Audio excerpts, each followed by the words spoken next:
Hello, everybody, and welcome to part 2 of our Death House Curse of Strahd one-shot, kind of two-shot now, campaign.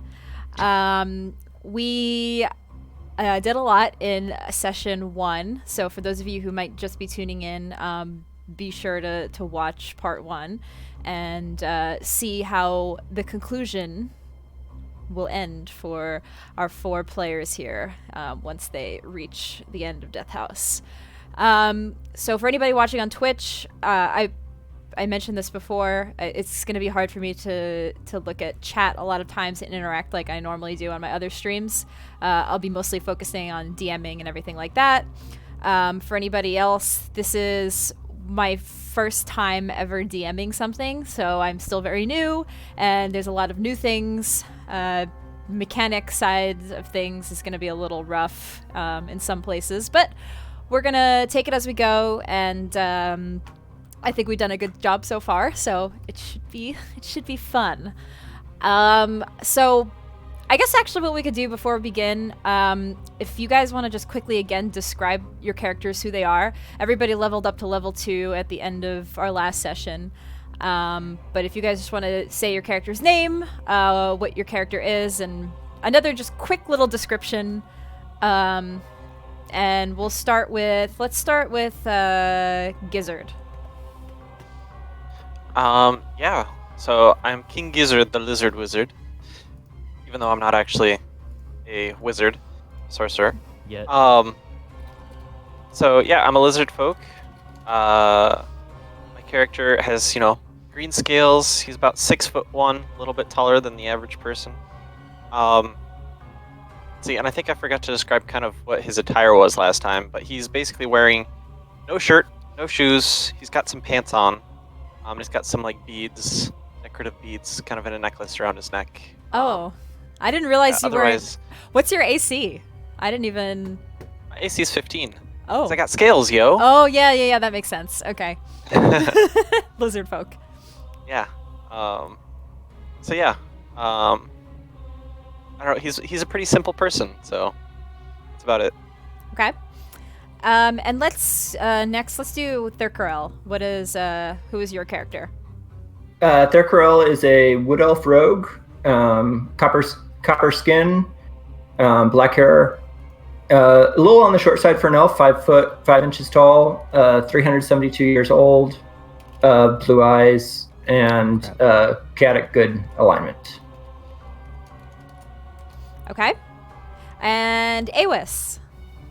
Awis is a human cleric. He's an older gentleman. He's bald, got a big gray beard, and he's a bit of a dick.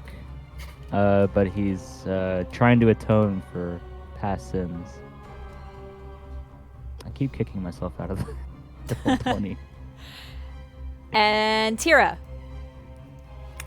So Tira Shieldheart is a paladin on the Radiant Heart Auxiliary. She is relatively young at, I believe, 27 years old. And she's been trying to do right by her order after some stuff happened in her previous town. She's got a flowing red hair that's kind of scraggly and messed up, but her armor is pristine with a blue tabard and well kept. Okay, so those are our 4 players. So I'm gonna ask you guys again, don't look at stream because I am now going to zoom out and get the full map. For anybody watching, the players can't see the full map here, only where the Fog of War makes it visible. So this is all of their visibility right here, and then the rest is where they have not yet traveled to. So that's why I want to make sure they don't look and metagame or anything like that. All right, so let us begin.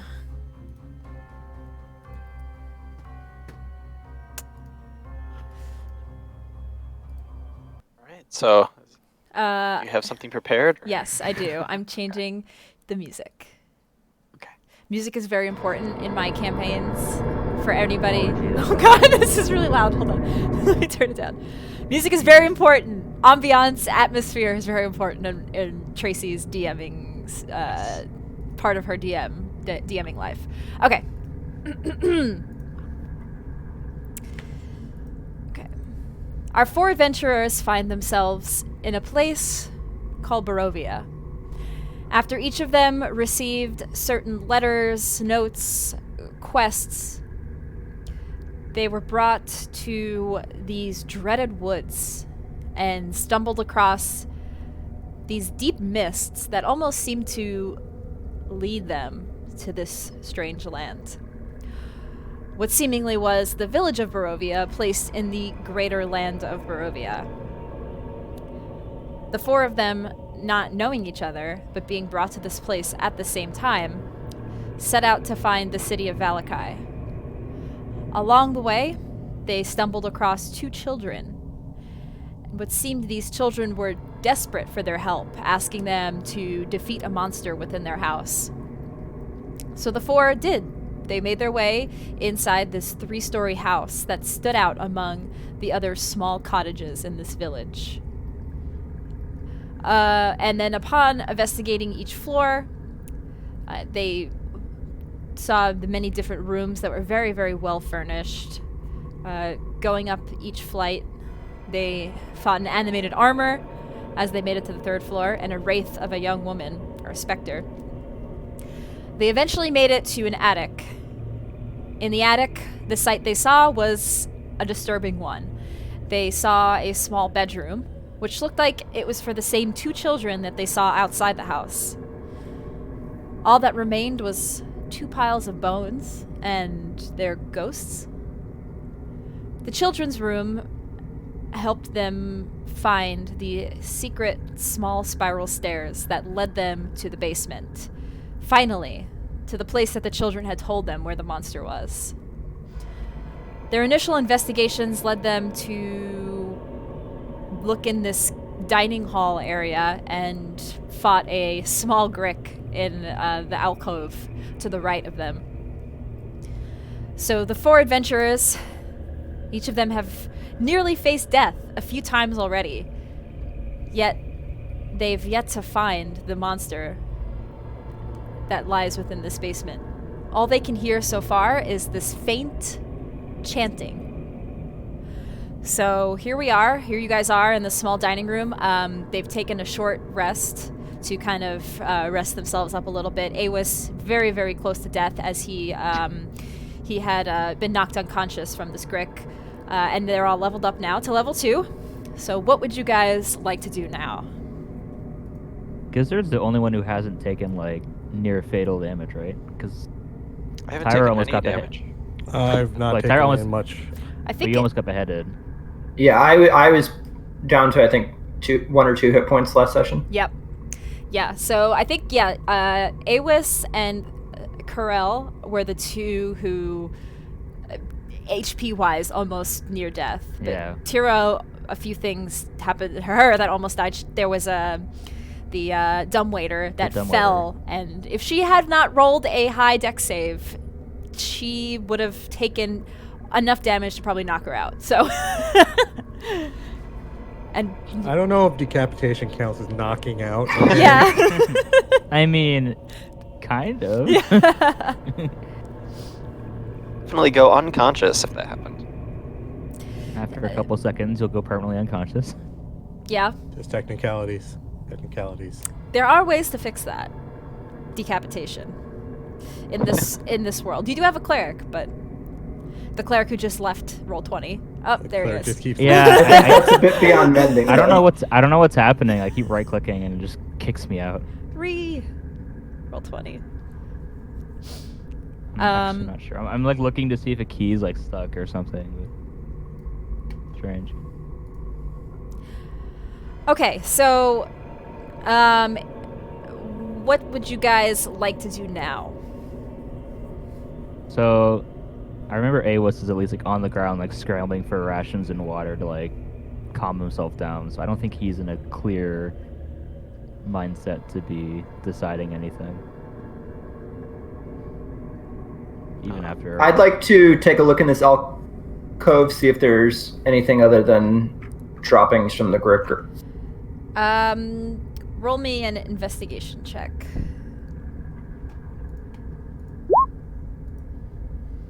18. 18. So,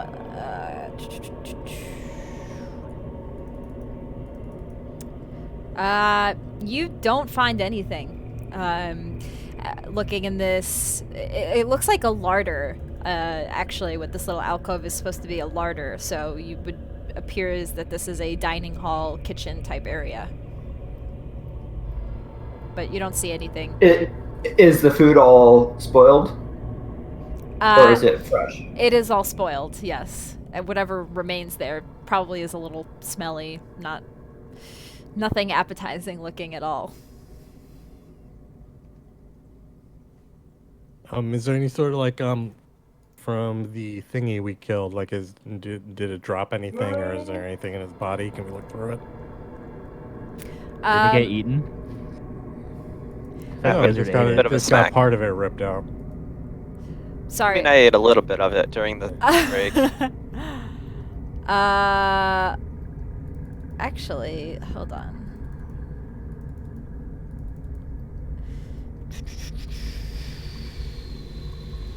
No, you don't see anything in the remains of the Grick. Okie dokie.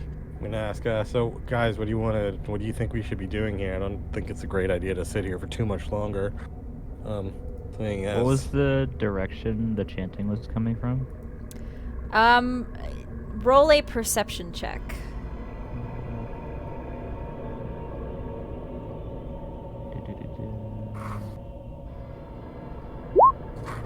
Woo! Nice. 24. From what you can gather, Awis, from listening to this subtle chanting, it seems like it's coming from a hall down this way. Does it seem like sorry. there's a bunch of walls in between? No. You can almost hear it from like this way as well. Like if if you take a quick walk around the room, you can hear it coming from somewhere down these halls. But it might be a little bit louder coming from the south end here. But you still can kind of hear it as if maybe like there might be multiple ways to get closer to this chanting.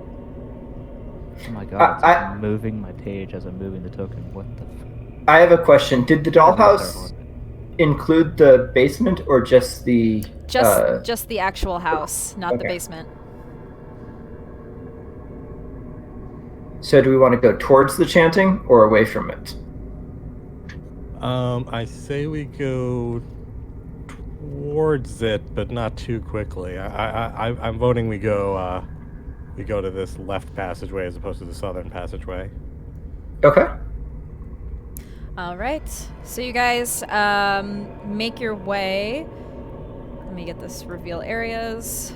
Fog of War. You guys make your way through this small corridor. It's not doors, but more of a corridor down a small flight of stairs. From going down this first flight of stairs, you see there's another flight of stairs in front of you, and then there's a long hallway going south. So there's like a hallway going more down a short amount of stairs, and then there's a long hallway. It's a little hard to see what's at the very end of the... I guess with the light, you might be able to see towards the end that there's another set of stairs kind of leading down. And is the echoing coming? Is the chanting kind of coming down from this way or down the other way? It's more prominent now, so I won't even have you roll. You can hear it coming from down those stairs. Down the end of the hallway. Do we want to kind of just barrel down this pathway, or do we want to go a little bit carefully to see what we see? I'm definitely one for going carefully and stealthily. Awis, remembering that no one can tiptoe down any walkway, is just gonna start moving forward. You're not even gonna let us try. He just does not care. He's I'm like, gonna try to. Go I don't trust you stealthily. guys. Yeah, I'd like to try as well. Okay, you those who Awis will half-assedly try. those who want to But they're on attempt to be disadvantage. quiet, go ahead and roll your stealth checks. Yes. I'm gonna do a roll at disadvantage because Awis kind of doesn't care. Okay. So I tried. I still didn't do well. So Tira once again trying to be just like when you were going down the stairs to this basement. She's trying her best. You could see her like tiptoeing, but her armor is just so clangy that it just doesn't work. So you see her at least trying, but it's not working. Gizzard, you're making a decent amount of not noise and doing well, but when you guys see Corel, he is like, if there was no light nearby, you would not even know he was there. So you guys walk down this hallway with your somewhat stealth. Awis not really caring, but still continuing to go. He kind of looks behind him, hearing the clanking of Tira's armor, and kind of just like gives her a look. And then just turns back around and kind of just slowly proceeds forward. Okay. Tira will remember that. So, okay. So, you guys make it to the end of the hallway here. There's stairs that go, again, a small set of stairs that go down. Awis, as you turn the corner, you see there are now stairs that go way down more. So it's like a full flight of stairs leading to a lower level. Is it like distant enough to where light isn't reaching? Yeah, you wouldn't be able to see much of what's down the very bottom of the stairs unless you went down with your light. I'm just gonna say, psst, do we want to check out some of the other rooms up here before we go down? Make sure we don't have anyone coming in from behind us if something happens. That might be a good idea. Yeah, sure. Awis kind of just nods and takes a step back, making note in his little sketchbook where But yes, that staircase is. Awis, you would have definitely heard the chanting a lot stronger. You still can't really make out what they're saying, but you hear multiple voices when you were at the top of that stairs. So yeah, that definitely, there's something down there. Wait, you said I can't understand? Would I, because I have a lot of language proficiencies, would I be able to recognize any? You hear the voices. You would need to get closer to hear Slightly exactly too what they're far. saying. Yeah. Got it. Okay. Can't understand language. So, Tira voting to kind of check out the rest of the place. Where would you like to go next? I'm gonna, since I figure there's more chanting down from the south, I'm gonna go up and towards this hallway over here. Okay. So, Following closely. looking in these hallways, roll an investigation check to anybody who's going down the hallway. Anybody. Yeah. Anybody. Anybody. Any one of us or all of us? Yeah, all of you roll investigation checks for walking down the hallway that Tira's leading. Anyone? Anybody? Nice. Okay. Yikes. I would say, Awis, upon you went down this hall already earlier. A little bit of a closer investigation. There are these doors that appear that are, but it kind of looks like these would be crypts. From your knowledge of, working in a church and working in the clergy, these kind of look like crypts. Okay. So Awis is gonna kind of nudge his way through the group, kind of look at each door. Is it a doorway, like a wooden door, or is it an archway? Actually, that's a good question. Because most crypts don't have doors like that, right? Oh, the real knowledge. They are doorway, like archways. They're not actual like doors that you have to open. Okay. So you can see that there's little crypts in each of these little hallways. Is it like really aged? Is it like cobwebs and crap in the way? Like has no one been there in a while? So, You can do another check if you want. yes, roll a perception check. It's one of my highest, so comfortable with that one. 23. Okay. Okay. peeping in, seeing some sarcophaguses. Sarcophagi? What? Music change. What did you do? Boss God. music. Oh god, not again. So Awis. Not more dolls. Sorry. I'm at the top. I'm at the top one. You're at the top one. Give me 1 sec. Let me pull up the map to make sure I have the right crypts here. I guess. Why me? Awis. As you walk up to this crypt at the top, the stone slab is etched with the name Rosavalda Durst. The chamber beyond contains an empty coffin on a stone bier. As you walk up to it, an entity leaves your body. Oh my god. The little girl. She appears suddenly, the aberration of her.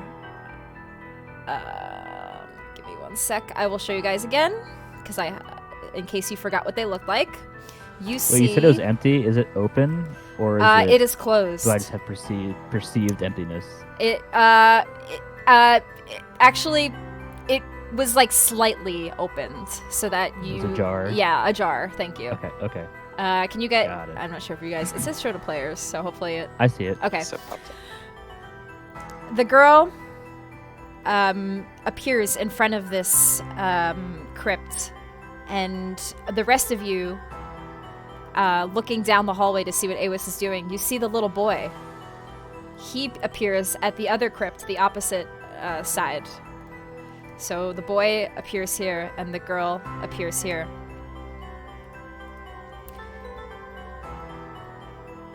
Do they say anything? Sorry, give me 1 sec. Shit. I had something for this. Give me 1 sec. Doom, I like your Discord status. So I'm enjoying the custom status.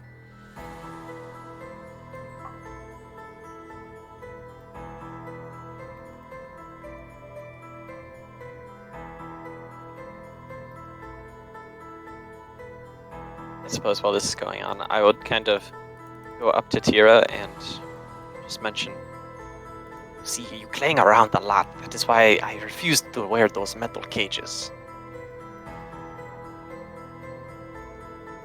Sometimes some of us don't have skin that can take hits like yours.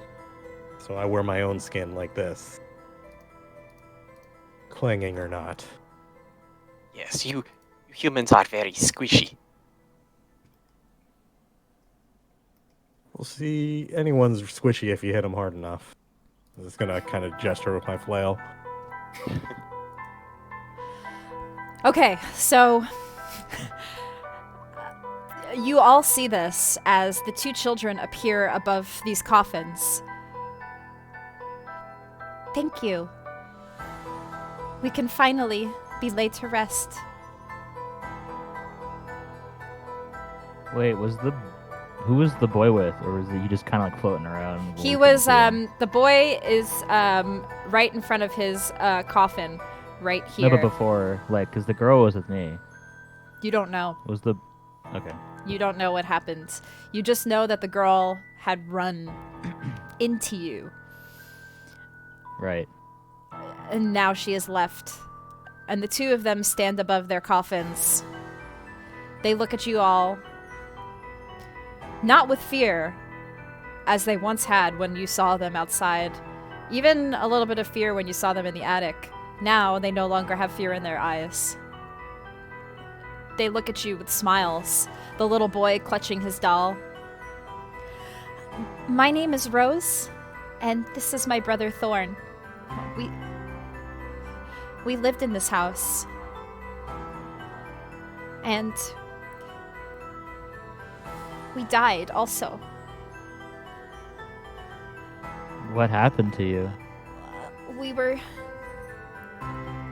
Our parents, they kept us upstairs to protect us from the monster.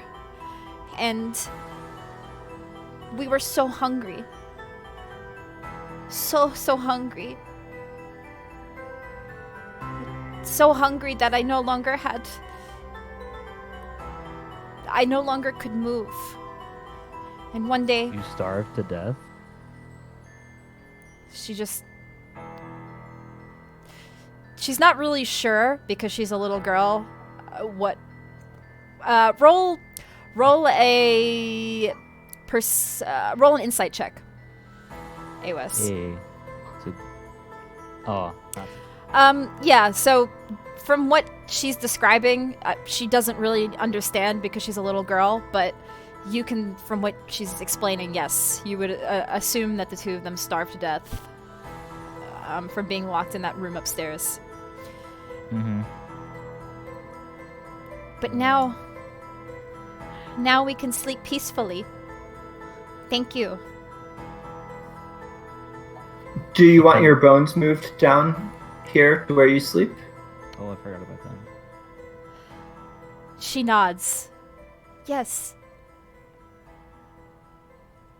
Yes, please. And We will get them then and bring them here.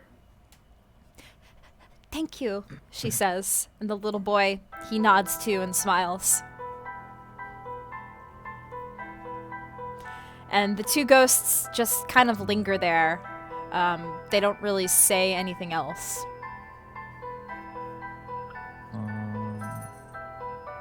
Aos is gonna ask the girl, Rose. You said Rose is her name, yeah.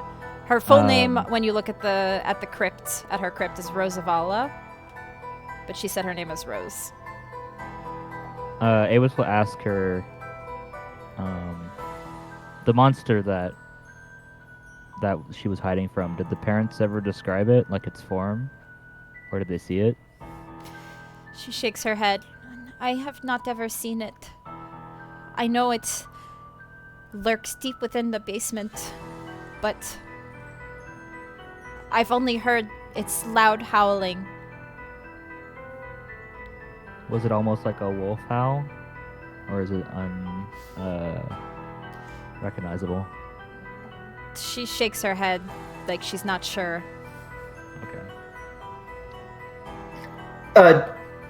What is the boy's full name? I know you said he goes by Thorn, but on the crypt, what is his full name? So looking at the crypt, Corell, you see the name Thornbolt Durst written on it.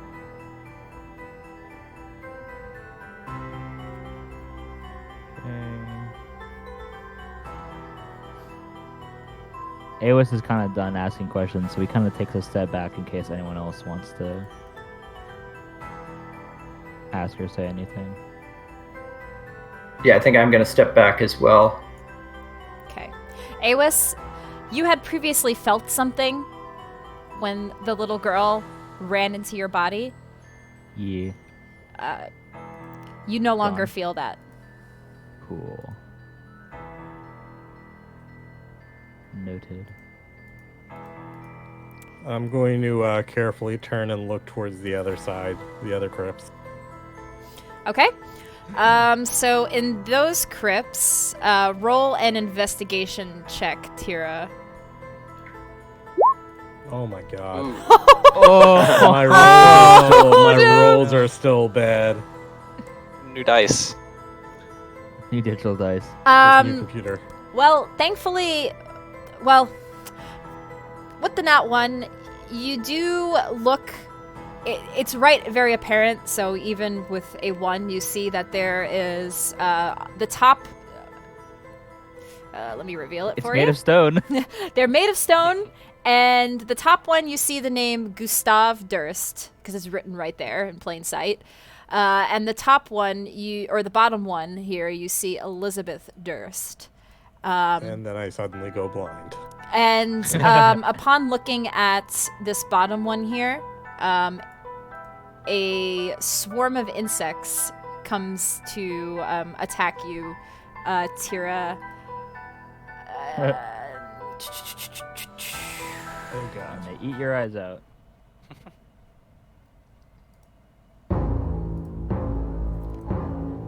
There's- oh. combat music now. Yes. Try So, coming. what is your AC, Tira? 20. Jeez. Okay, so the swarm of insects, centipedes, looks like, comes out, whoosh, kind of runs past you, but thankfully, that armor you're wearing, it kind of, they cling and clang on the armor, and start to crawl on your armor, but you don't take any damage. I would say everybody, roll for initiative, as you hear this commotion coming from the right crypts, and Tira has a swarm of insects around her.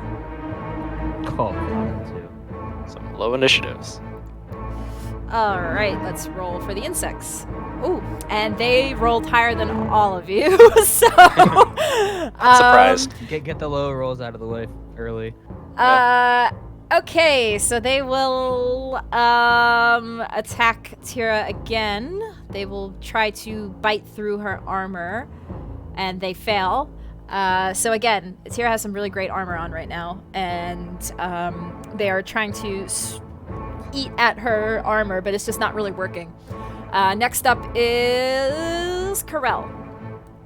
All right, can I- Or are they small? Like, how big of insects are they? Let's look at the stat block. Medium. Medium swarm of Okay. tiny beasts. Are- So they're small insects, but a swarm. All right, can I try to stab at them without hitting Tira? Yes. Go ahead and roll your attack. Okay, so first attack with dagger, 21 to hit, That does hit. Go ahead and roll your damage. and sneak attack, Yep, you will get sneak attack. so 14 total. Woof. And that's slashing, right? Piercing. Piercing? Okay. Well, I believe. yes, it's piercing. You're right. What's 8 plus 6? 14. 14. Divided by 2. 7. 7. Yes, I knew that. Okay, so you see Corel start to swipe at these insects, but it's a little bit difficult because there's such a large swarm of them, but he does do some damage on them. Next up is Gizzard. Sorry, for a Oh. bonus action, can I try to stab with the other? Oh, yes. With the dagger in the yes, other hand? I forgot you have the other dagger. Go for it. 16 That does hit. for 4 damage. Okay. All right. Go ahead, Gizzard. Okay. Has anybody made it known? Because I think I'm just still hanging back, kind of. So, has there been any noise that has been made that I am aware of this situation? You can roll. You could roll a perception check. Go ahead. Sure. An 18? Yeah, Like, you're probably not. Yeah, because heard this is a something going very echoey hallway, so you definitely hear the sound of clinging and clanging now, and you hear a commotion. Let's see. And then where is this swarm actually at?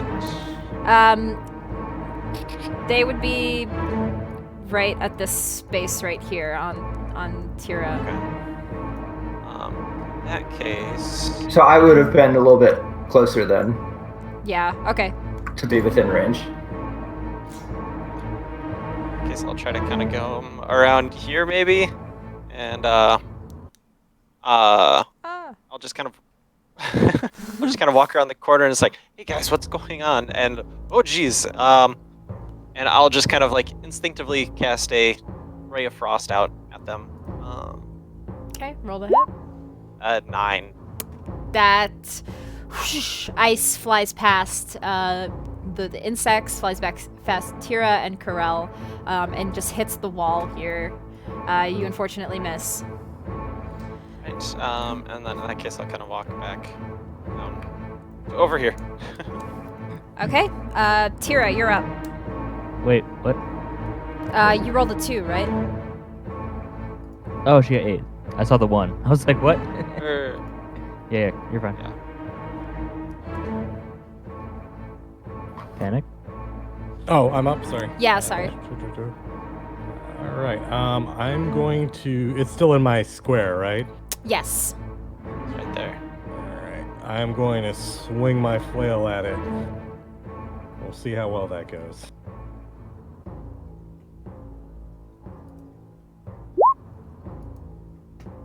Does a 15 hit?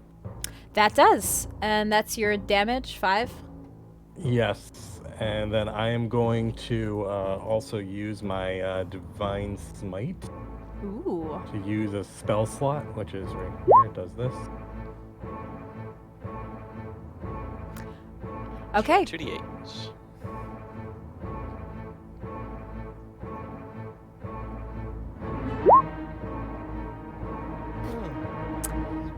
And that's Um, 7 radiant damage on top of it.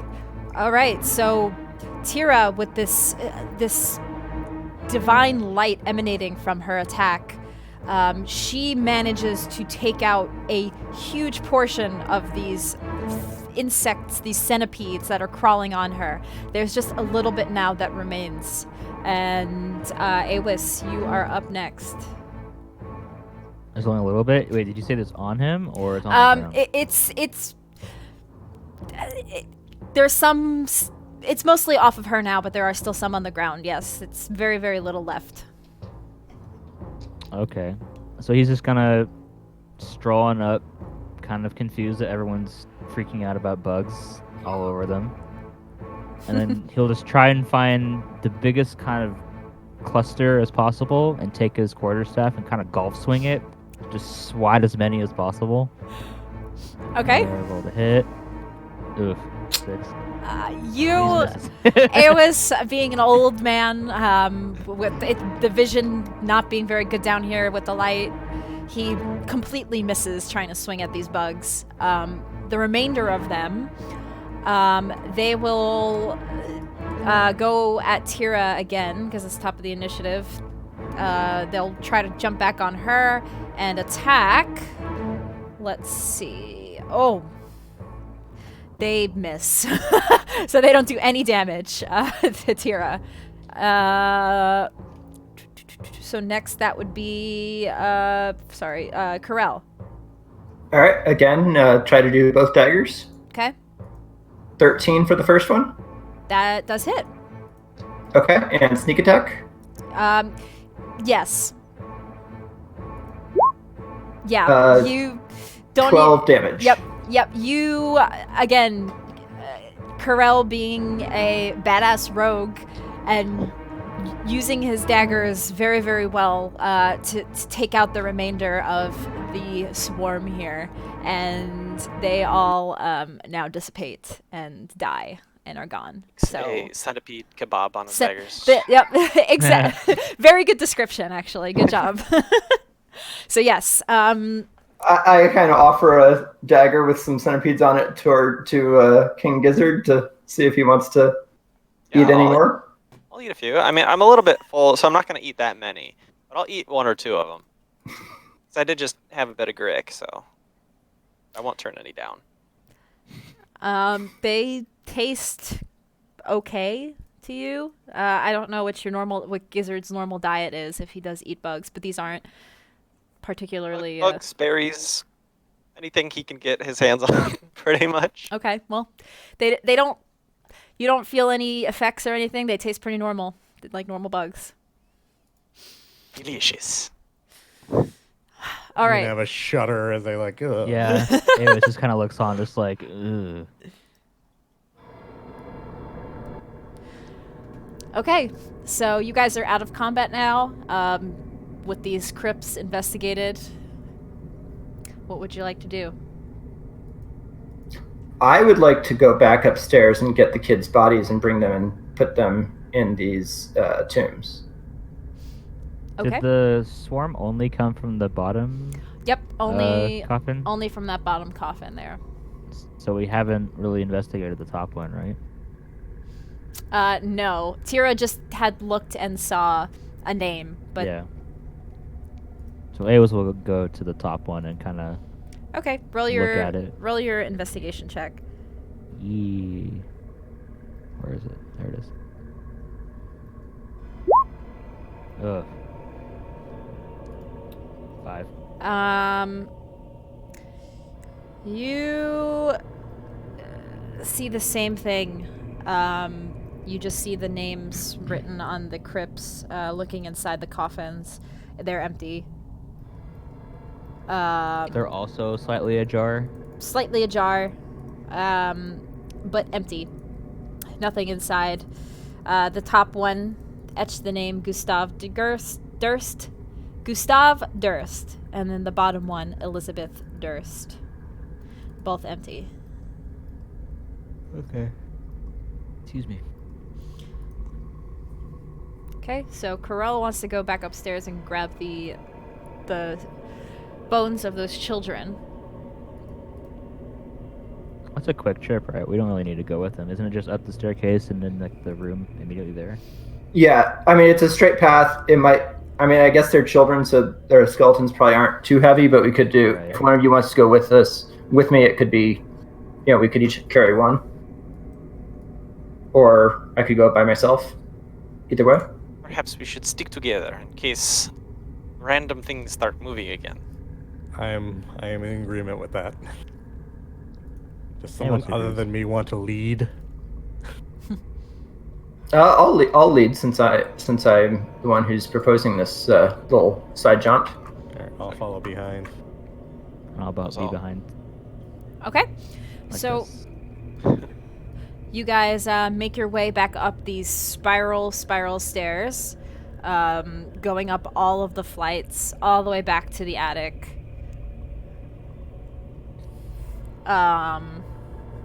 Is there any? Did you guys want to go quietly again, or just kind of go normally up the stairs? Well, we were loud last time and it didn't have any effect. Yeah. That's totally fine. That's a good assessment.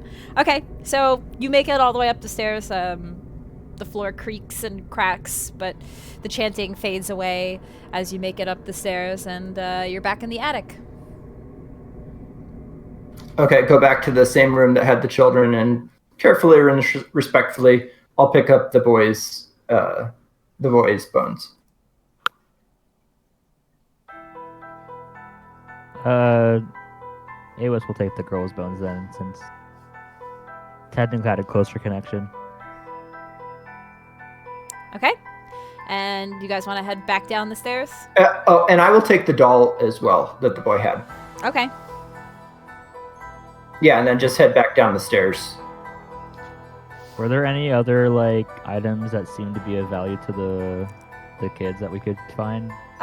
You can roll a quick investigation check.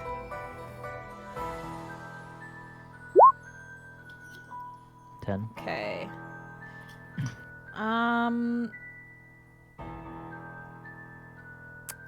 You do see a toy chest with an assortment of stuffed animals and toys. But the only one that seems of significance is that stuffed doll, because it was actually in the little toy crib that they had. The rest of the toys were just put away. Just this doll that was in the crib. So the girl didn't have any like notable item for her? Not that you noticed, no. And I didn't get any hint while she was in my brain? No. Okay. So Awas just takes the skeleton then. Okay.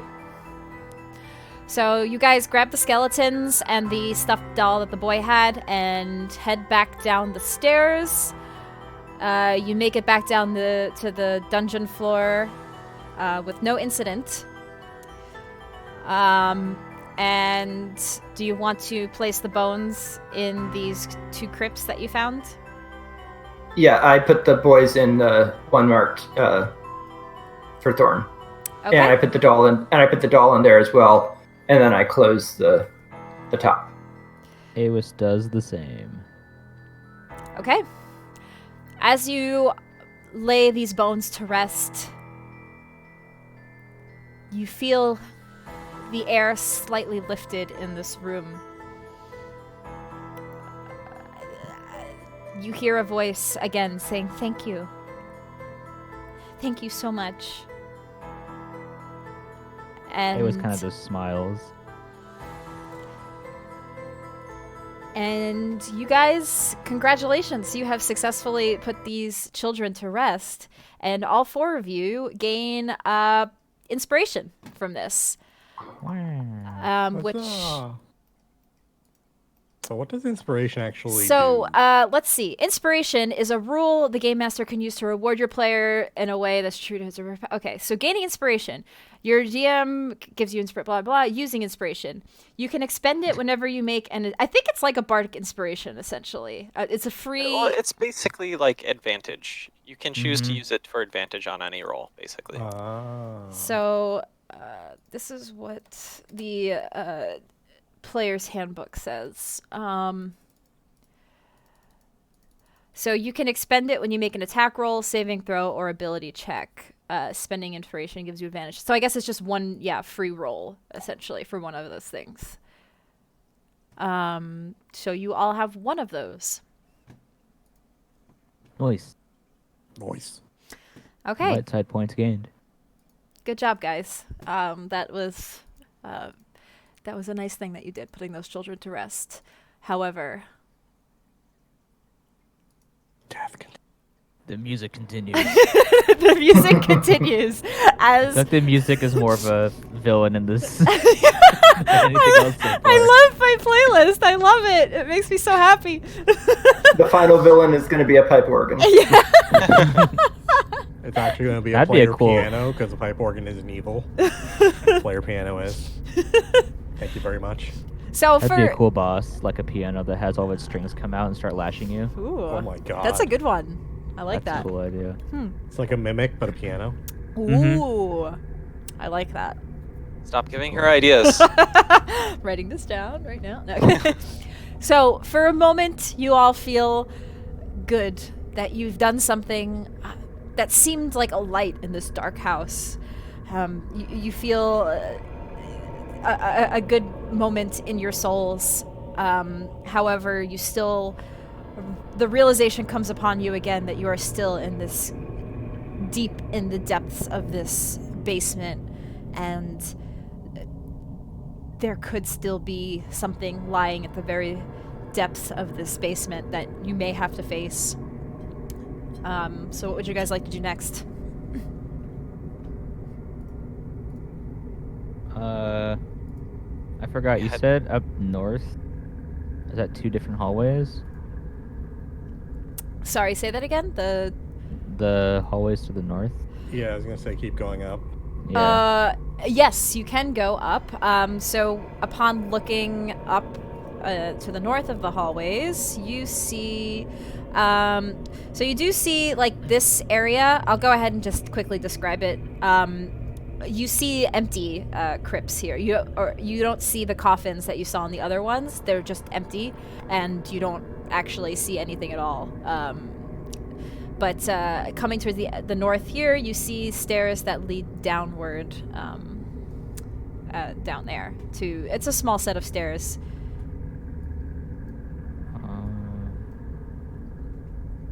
Referring to the chanting, when Awis was way over by the double staircase, was the chanting itself more intense? Not necessarily in terms of volume, but in, like, are they getting, more antsy? riled? Yeah, antsy and riled up. And... No, it was just more that it didn't sound more riled up as you got closer, but you could just hear it more. I was just closer. Okay. Yep. Okay. It's also interesting that they're crypts for the children and for the children that we saw in the parents, but not for the baby. Monk ass. Perhaps it just hadn't been built yet. Or Perhaps. there's crypts here and they just don't have a coffin made yet. Too young? Roll a perception check, Corel. Oof. Natural 1. 6 total. You think about that a little bit, but You just think it's weird that there's no crypt for the baby.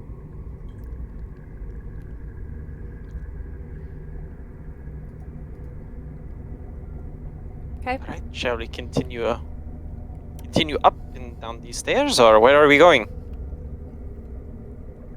I think our choices are north, south, or way downstairs.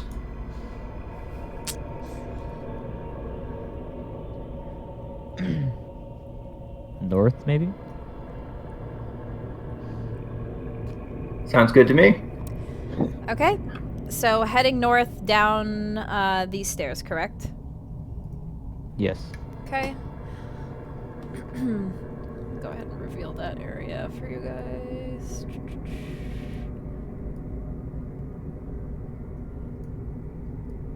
I'll just reveal the whole area.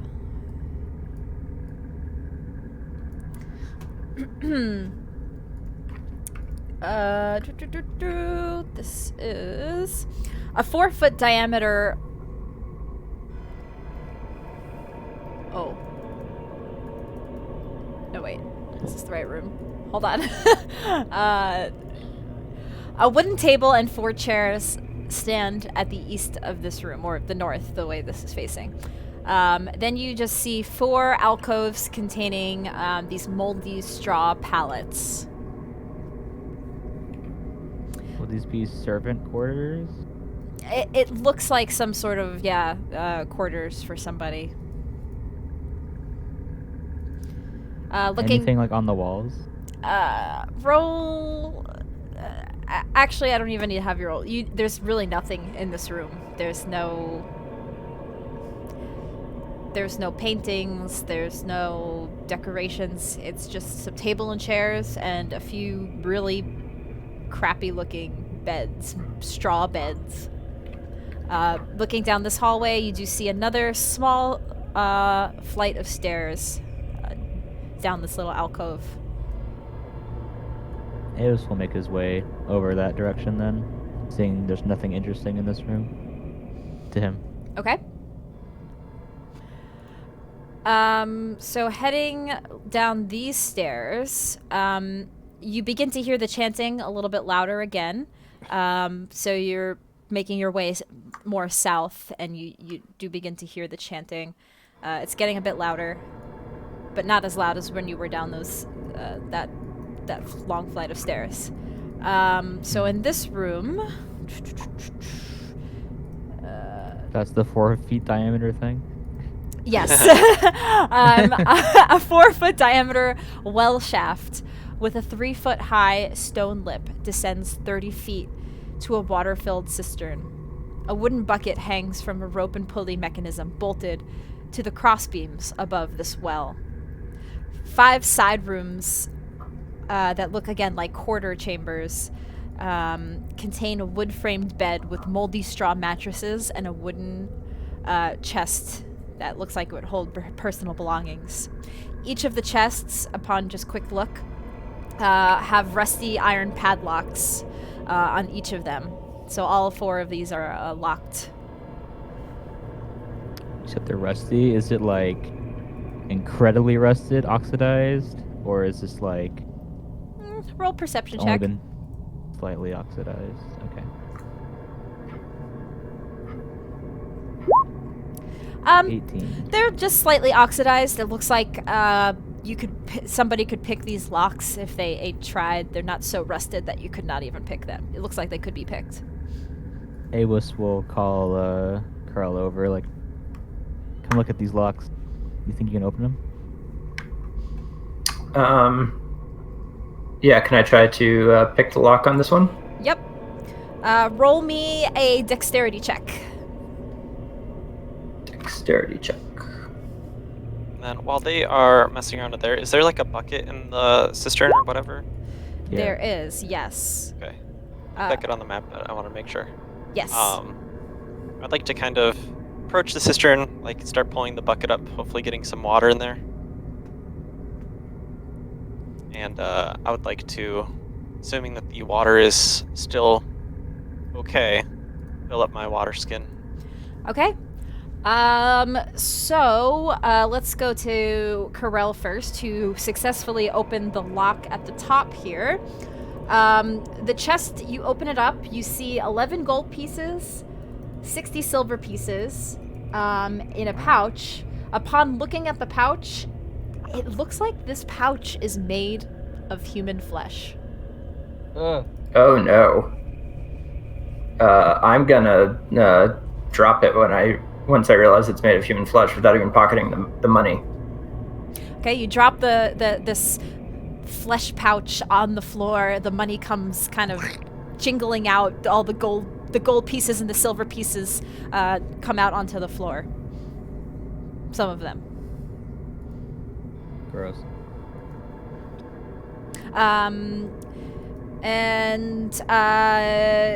Gizzard, you are able to pull up a bucket of water. Roll a perception check for me. Okay. 9. Give me 1 second. Nope, this water looks drinkable to you, so you Yeah. could put it in your water skin. Might it be a good idea to rest here for a little bit? Maybe for a couple hours to catch our breaths? We took a short rest when we fought. Do we take a long rest now? I mean, we're in a place with beds and everything. Oh, I'm Yeah, feeling but- fine. But that pouch was a bit creepy. This is true. Yeah, maybe we should check the other chest. I'll check a second one, but if I find another pouch of human flesh, I'm not unlocking another for you guys. Okay? All right, I will try this one. Dexterity check again. Yes. Although I am proficient with The, thieves' tools, so I don't know if that.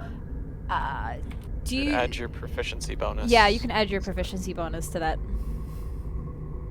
I thought that would be a 14, I believe. So you, Corel, you try opening this one. You just about had it with your thieves' tools. It clicked as if it was ready to open, but something gets jabbed. Your little tool gets jabbed in there, and you're just not able to open it. Barely able to open it, but it does not successfully open. Okay. You're welcome I'll to try try. again. Yeah. Well, I'll move on to a third one. Okay. Same thing. You can roll with the addition. Do I'll just these, roll a dex and then we can add it manually. 9 on this one. This one, yeah, you try to open it, but not quite there. It's just you're not having it with this one. It's a little more rusted, and you can't successfully open it. Do these beds look somewhat freshly used? Like, are they not freshly, but Roll an investigation check.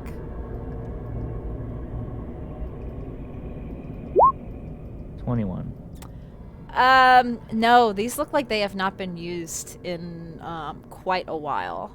Okay, It so looks like everything down here. the straw mattress. They're straw mattresses, and it looks like they're a little moldy. Got it. All right, can I try the fourth one? Yep. Hey. 19. Okay, so that one. You open that one and you see an ivory hairbrush with silver bristles. Roll a investigation check when you look at this. 7. It looks like it could be worth some money. This hairbrush. It's a nice looking hairbrush, but you're not sure how Oh. much. Awas show it is to- following him, so I'll show it to maybe the party. Oop, that's not happening. Gizzard seems kind of intrigued by it, seeing as he has no hair, and... What is that? And I say it's for brushing your hair. And I kind of show him how you brush your hair for people who have hair. Awas is Why would you calm. need such I remember thing? when I had hair. You guys notice Tira's hair is just like absolutely wild. So despite much I hand it to Tira. Jesus.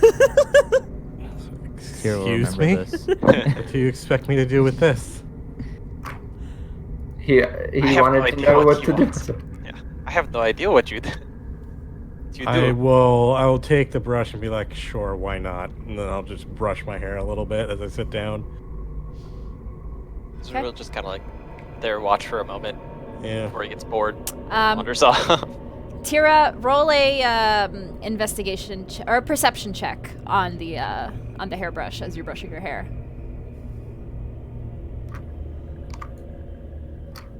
Roll an 11? 11. You realize that this is nice because it has these silver bristles on it.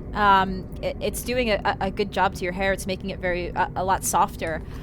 You realize this hairbrush could be worth a decent amount of money, maybe like 25 to 30 gold pieces. So it's decent hairbrush. Like could be worth a lot. I'm going to finish brushing and I'm going to throw it back to the rogue saying, this isn't mine, but it is worth a fair amount. We could sell it and split the value when we get to a town. I'll let you do with it what you will.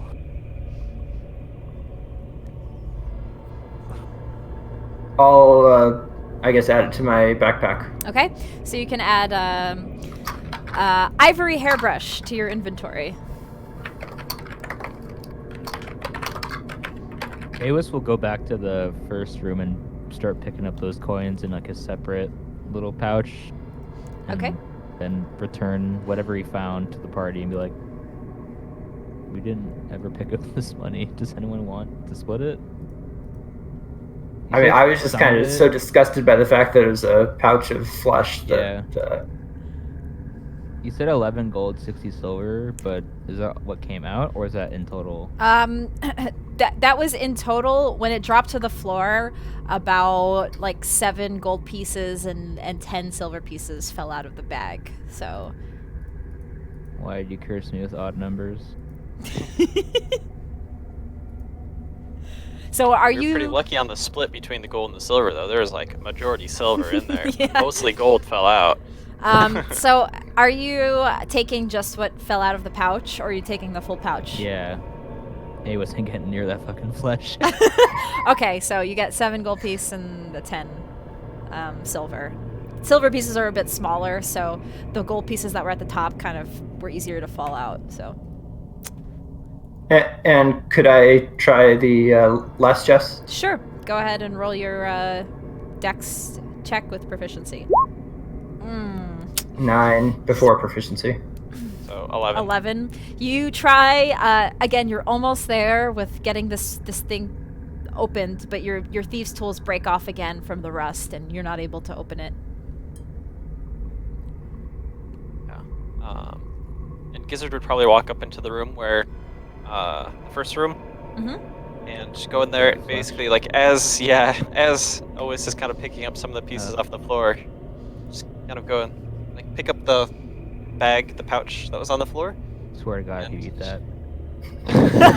No. But he's basically just gonna pick up the bag on the floor and he's like, why don't you take these? That's human flesh you're carrying. That pouch is made of. It's sewn together. So, even though your Oh. bag is cow flesh? Yeah, but how would you feel if you picked up a bag made of your own kin? Gizzard's just gonna like show like one of the pouches that he has and it's like, this one is made out of lizard folk too. It's just kind of like raises an eyebrow. And he's going to, just pick up the bag of coins, however many was left in there, I suppose, and take it with him. So 4 you- gold, 50 silver. Yeah. So you can So add 4 that. gold, silver. Okay. Yep. It's not worried about. Not worried about human flesh or any flesh for that matter. Your proficiency bonus is doubled for any ability check you make for. Oh yeah, because he has expertise in the thieves' tools. Yeah, I don't know if that would have affected any of those rolls. So, but just, what would the 9 have been? So 13 then. That still wouldn't, but I think the 14 that you rolled a 14, right? Or it was the 12. 17. There's a 12, so that would be a 16. Yeah, I believe. that one would have made it. I believe that was. Which was the second one? Was it this one? Yes, it The was. second one, yeah. It was. Okay, so we'll go back to that one. Opening that chest, Karel, you find 3 moss agates. Agates? A-G... How do you guys know? I think it's agates. Agates? So, How do you spell it? is that like a gemstone? Oh, yeah. I think that is a gemstone. yeah, it is a stone, yeah. Okay. Yeah, so you find 3 of these moss agates folded in a black piece of cloth. Roll a perception check.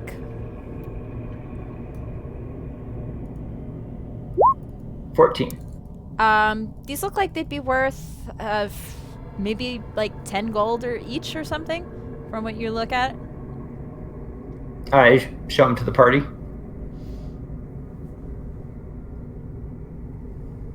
Sorry, how It many were looked there? like that. Is that the agates? Moss agate. Oh wow, Oh!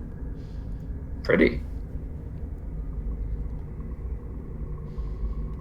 Your chat. It used to There be you go. commonly confused with jade back in the day. And while you guys look at these beautiful moss agates, I'm gonna run to the bathroom really quick. Okay. I'll be right back. Wait, did she say what kind of agate it was, or just agate? It's a moss. Moss agate. It was Moss moss. agate. It was moss. Okay.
Okay, I return. Welcome back. Cue scary music. Do-do-do. So did you guys, did anybody want to take those agates, or what was the... I mean, I'd show them to the party. I wouldn't try to hoard them for myself. I would, show them what I found. Awis didn't have any particular interest in them. I'll ask to take, because how many were there? 3. I'll ask to take one. I'll hand it to you. It reminds me of home.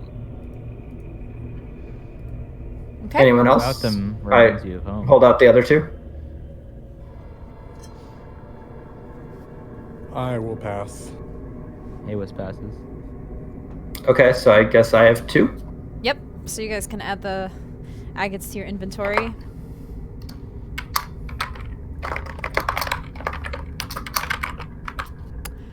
Okay. What would you guys like to do next? I guess there's only one place to go is start heading Well, or we to the have southern area, right? we have over here as well, right? Yes, there was a... We heard chanting that way too, though. I think it's just directionally, right? There's probably a staircase that way.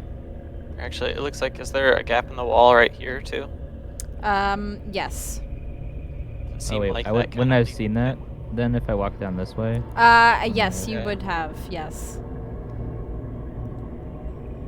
Does it go far or?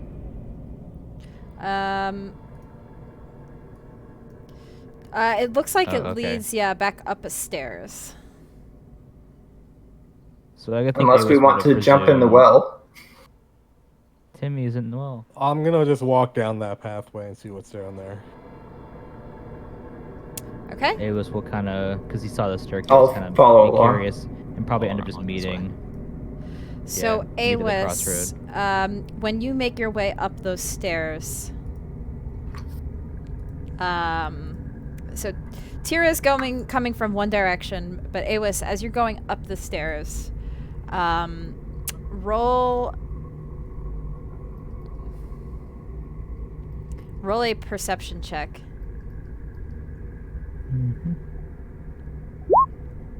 And I'm not far behind Avis. Okay. Yeah, he'd be behind me.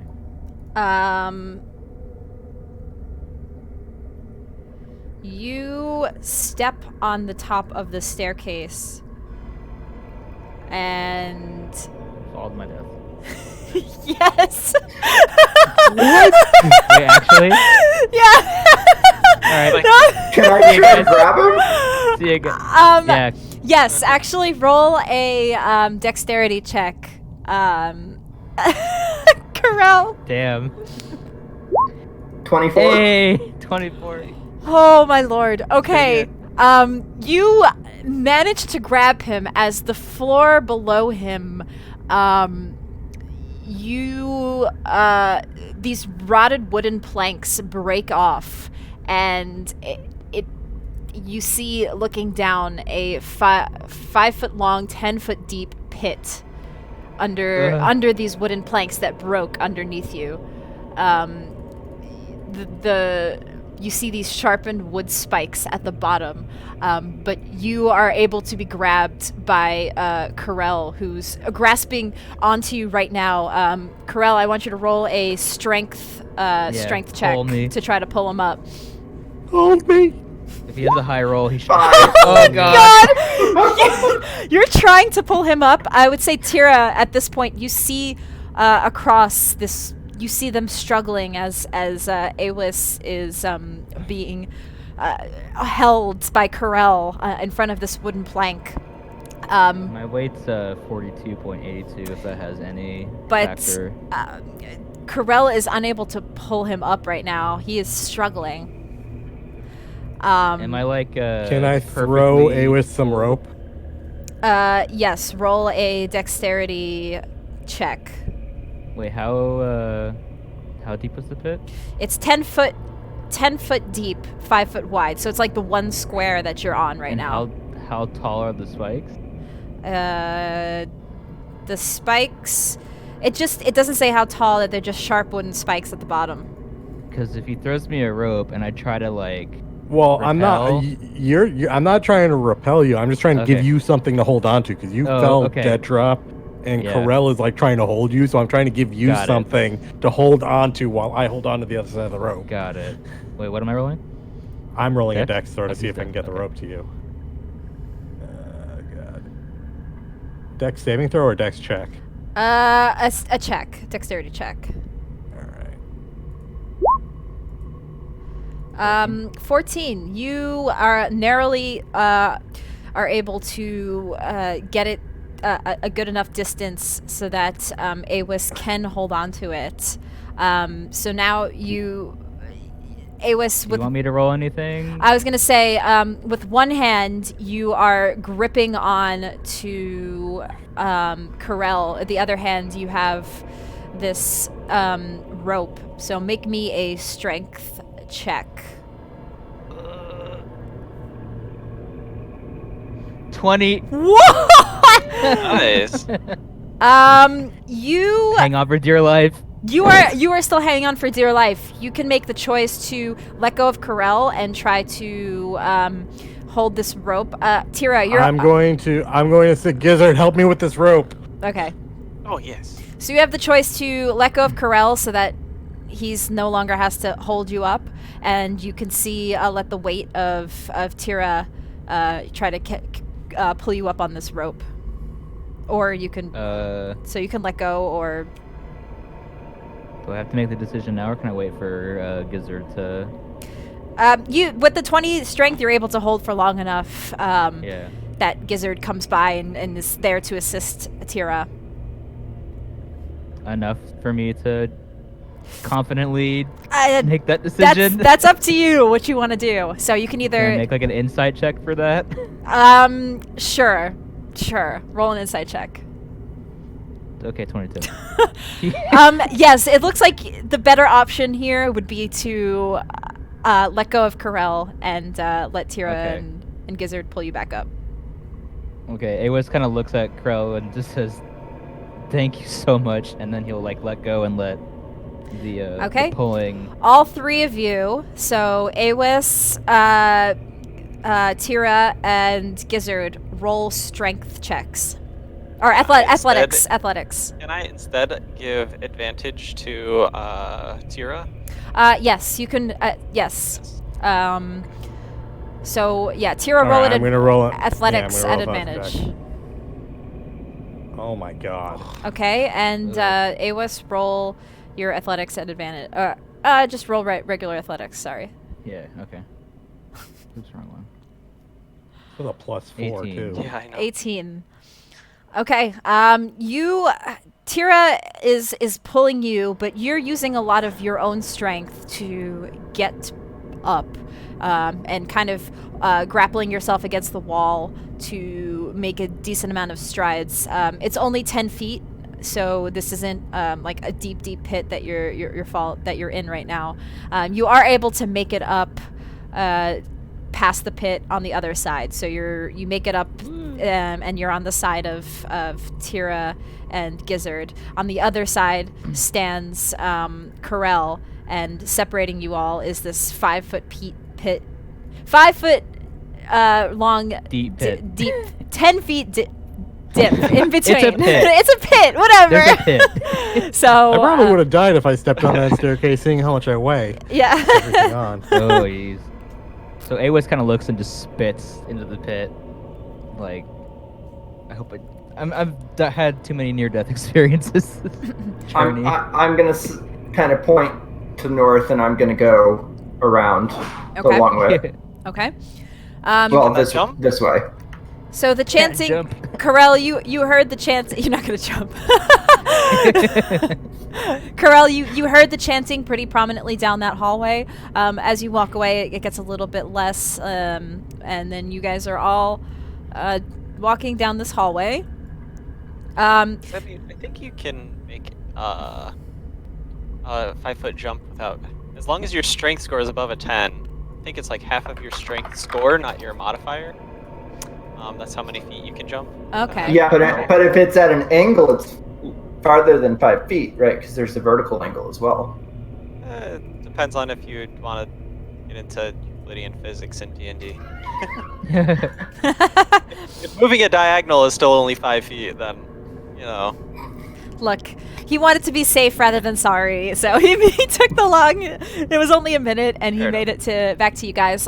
So you see these two hallways, one that kind of goes down this way, and then one that goes this way. So Awis is probably recovering from a near heart attack, so he's not really thinking about where to go. I'm gonna say I'm just gonna kind of grab my rope and like roll it back up and then start walking towards this way. Okay. So in this room,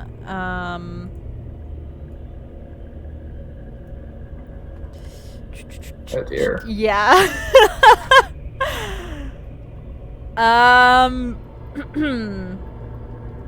Let me double check which room this is.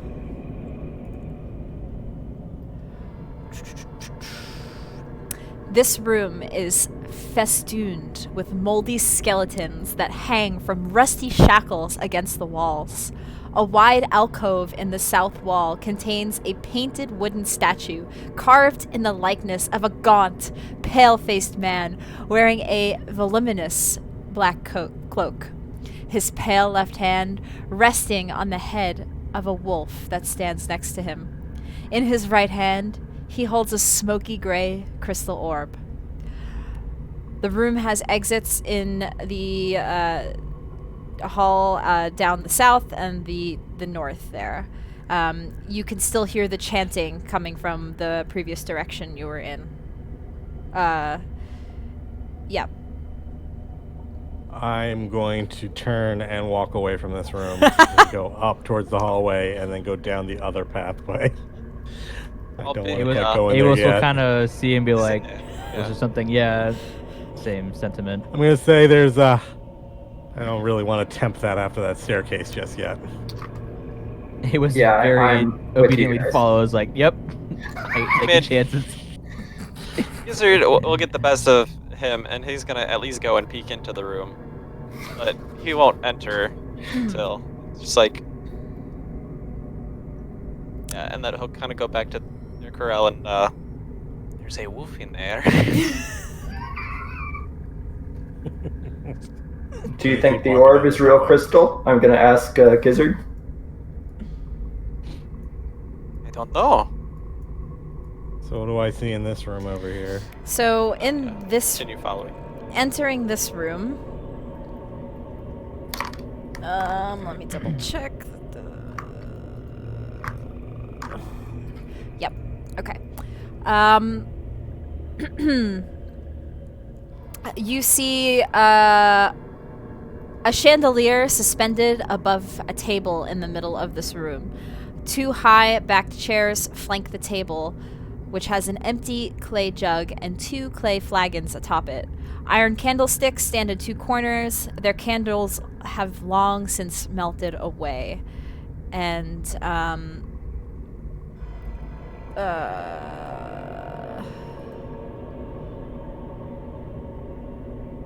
what the...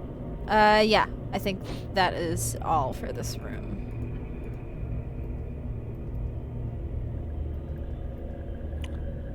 I'm going to go walk towards this table area and just kind of inspect around here. Roll an investigation check.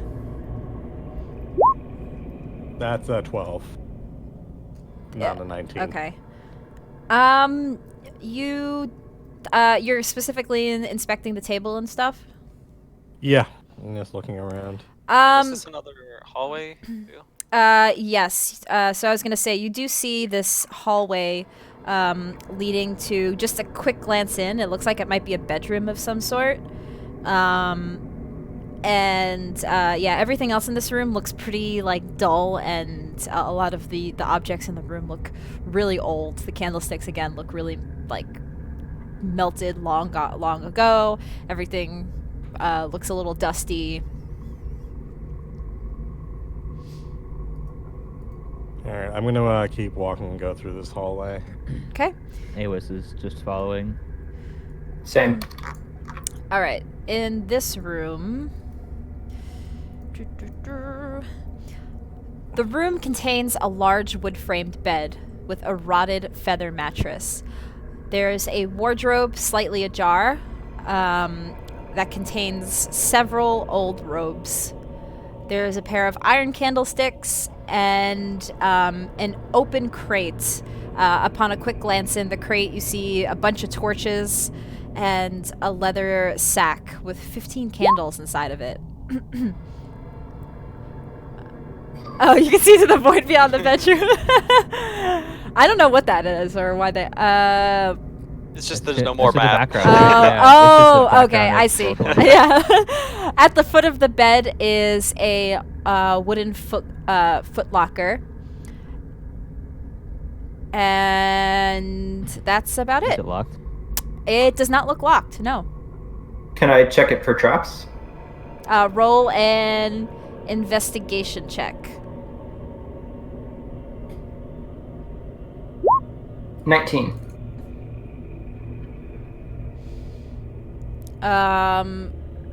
No, there does not look like there are any traps on this. All right, I will open it. Okay.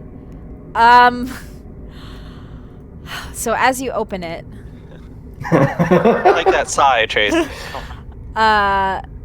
sorry, I just did something with my overlay. Okay, good. So as you open it,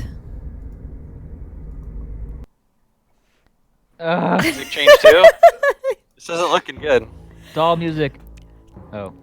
two Combat music. ghasts appear in front of you. They Lovely. look like a man and a woman emerge from this bed. Roll a quick. Everybody, roll a quick perception check for me Okay. before anything happens. Perception? Yeah, perception. Well. 18, 16, 17.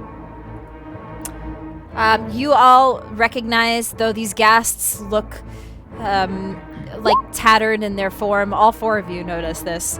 From a quick glance at their faces, whatever you can make of the faces of these creatures, it looks like the man and woman in the portrait that you saw back in the actual house, that family portrait that you saw. They emerge from this chest, and they will move in to attack you guys. Is this Gustav and Elizabeth? Roll an insight check. Okay. I feel like wait, Actually, when we kind of You probably pieced that together, yeah, we saw the crypt. Yeah, from those perception checks, you can tell these are the ghasts of Gustav and Elizabeth Durst, who, from what you can tell, lived in this home. Why their bedroom is down here, you don't quite know why yet. If this is their bedroom. They have a whole nice house, yet their guests are appearing here. Kind of weird. Initiative. Also kind of weird that they have so many skeletons in their basement. Yes. Literal skeletons in the basement, yeah. These things, upon you rummaging through their items, are annoyed by you and do attack. So everybody roll for initiative. 19. Okay. This time we got good initiatives. Wow. Yeah, good. these are decent 1 and ones. 2. Let's roll them. Oh my goodness. Okay. So the order is going to be Corel. Let's see. Still need Tira's initiative. Tira got a... Oh, that's a perception. That's Yeah. no. perception. Oh, initiative. And 16. then Awis. Who has higher dex, Gizzard or? Okay. You can Gizzard see the definitely. modifier. Yeah, you can actually see the modifier next to the. Oh yeah, that's what it is. Oh, that's okay. So Gizzard, then Tira. Okay, so these things, they make these weird noises at you. And Corel, you can be the first to attack. All right, and I mean, hostile intent is evident. Yeah, they look like they're about to strike at one of you. Okay, I will use my daggers to attacks on the closest one. Okay, so I'm gonna say, is there a way to mark? I guess the one directly south of me would be If you closest, click right? on the token, you can do like Oh yeah. you can do, like, So little Right. marker things. Like I Yes. usually use the color dots. yes, give me one moment here, guys. So this one is gonna be Elizabeth, and this one is gonna be Gustav. So you will attack Elizabeth. Yes. Okay. Uh, You can roll to hit. first dagger. 9.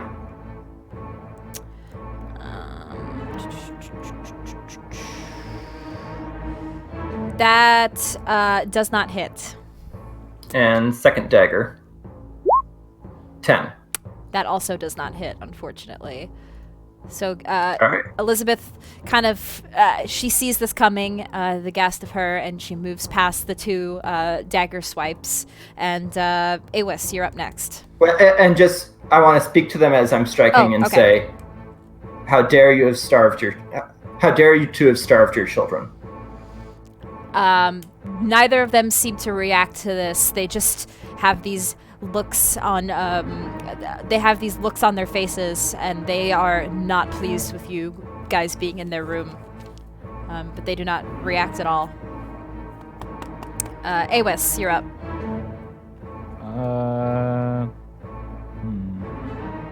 I think I'll just go for an attack. So, quarterstaff to hit, 5 miss. That does miss, yes. So he's doing the same thing, kind of just like condemning them. Yep, they still just no reaction. And Gizzard. Let's see here. Am I able to kind of step around into this space? I see you. Like in between. Yes, you can do that. Okay.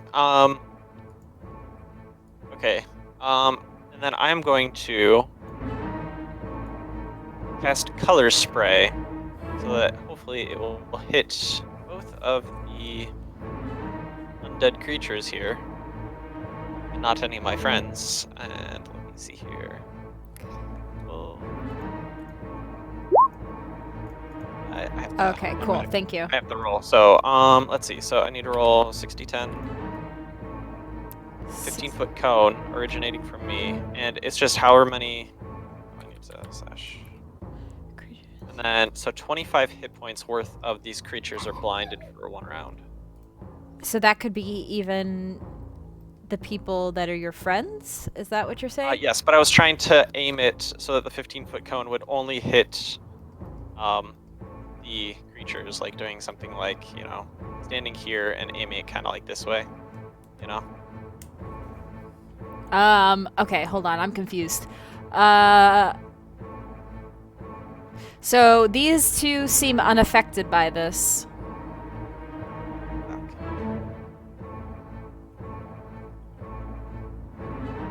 Okay, in Yeah. that case, I'll see you in my turn. Okay. Tira, you are up next. I'm going to get a little spin going on my flail as I go to swing at Fred Durst in front of me here. Okay. Go ahead and roll to hit.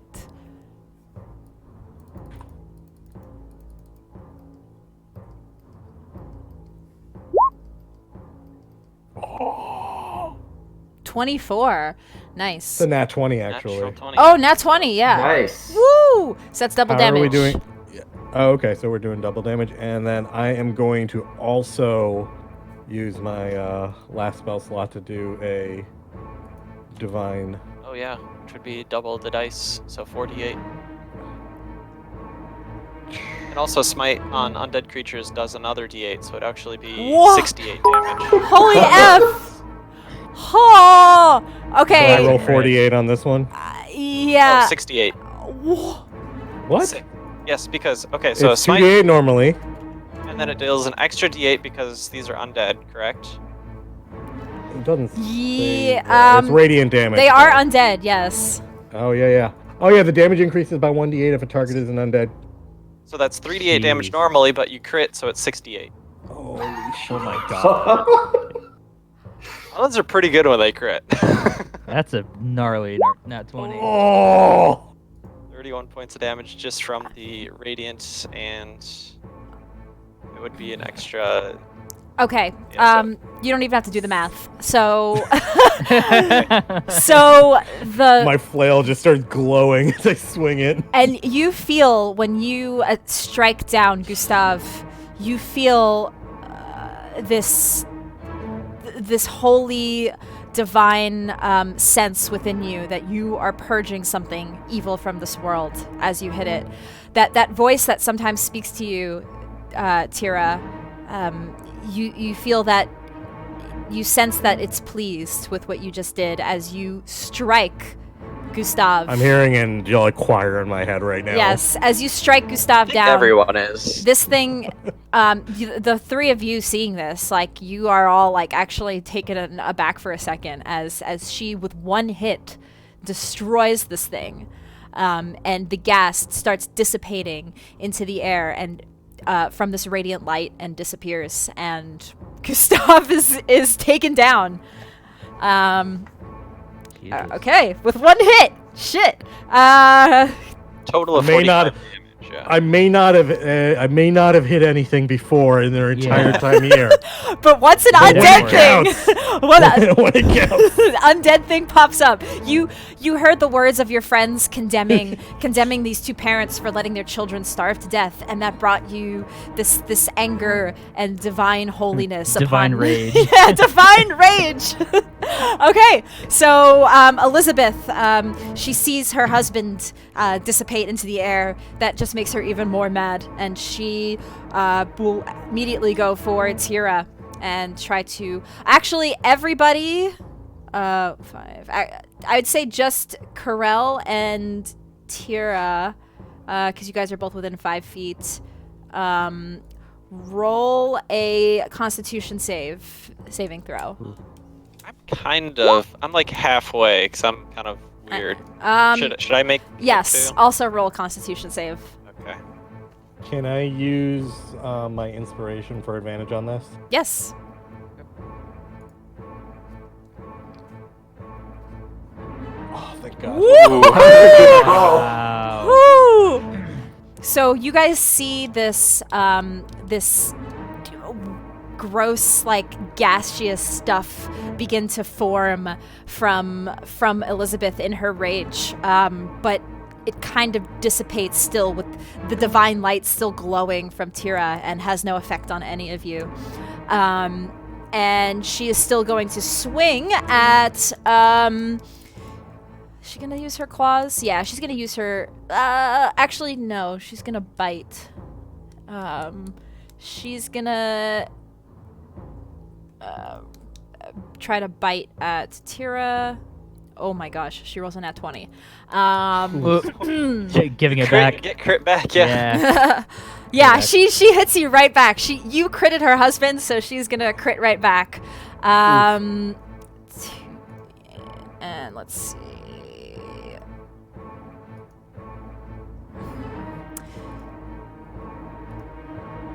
8, 9, 10, 11, 12, 13, 14, 15. Oh god. Oh god.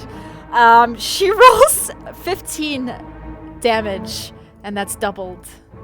So that is Ooh. 30. She hits you for 30 piercing damage. Just make Instant sure that knockout. not doubling the modifier. Just double the dice. Oh, yeah, sorry. So, Probably like 28-ish. yeah, 8 plus 4 times 2 plus 3 is 27. Yeah, she does 27. Good call on that. Let's just be real here. That's that's not gonna make much difference for me. Are you still up? I am definitely not up. I'm just like effectively just like God. It's not double your life total, is it? No. Okay. No. Okay. It Almost triple mine. Definitely knocks me the fuck out. Okay. Yeah, Elizabeth, she's not happy. So, that knocks your friend Tira out. You guys see Tira kind of get knocked to the ground unconscious. Karel, you're back. You're up. But did Awis get a turn? I did Yes, not. you did the quarters. Did you? No. I Oh, haven't done anything this combat. oh crap! I skipped you. Quarters. Yeah. I'm also kind of far away, so it's a bit I difficult. see So a most of my quarterstaff things move. attack in Yeah, there. didn't you do the quarterstaff? Yeah, it was a 5. Oh, I did Oh, miss. okay. Yeah, Okay, sorry. because I have Okay, sorry. Corel, Awas, Gizzard. So, Okay. Corel, you're that's the top of the initiative. Corel, you're up. Okay. I will do. I mean, there's not a lot I can do to help Tira, so I'm gonna do 2 dagger attacks on the guest, on Elizabeth. Okay, 11 that does not hit. and 11. Also does not Yeah. hit. No. I've like not rolled above a 4 this whole combat. Okay. Now Awas, you are up. Awas is gonna cast Channel Divinity, turn undead, just to give everyone some breathing room. How do I? Why is it not letting me? There we go. So, wisdom of 13, I think, is what she needs. The ghast DC and any 13. ghouls within 30 feet have advantage on saving throws against effects that turn undead. So she's gonna have advantage on this. She has turning defiance and ability. So yes, you can go ahead and roll. Wait, what am I rolling? I think they roll. You right? roll, Tracy. Oh, Yeah, I you roll. roll. Sorry. DC 13. You have to roll or- wisdom. Yeah. DC 13, right? Wisdom? Yes, Advantage. with advantage. Never know. Oh my God, she rolled an 11 and a nat 20. She is so mad right now that you guys took out Gustav. So she does not seem affected by your turn undead. Well, that's my turn. That's an action. Okay, Gizzard, you're up next. Sorry, guys, I tried.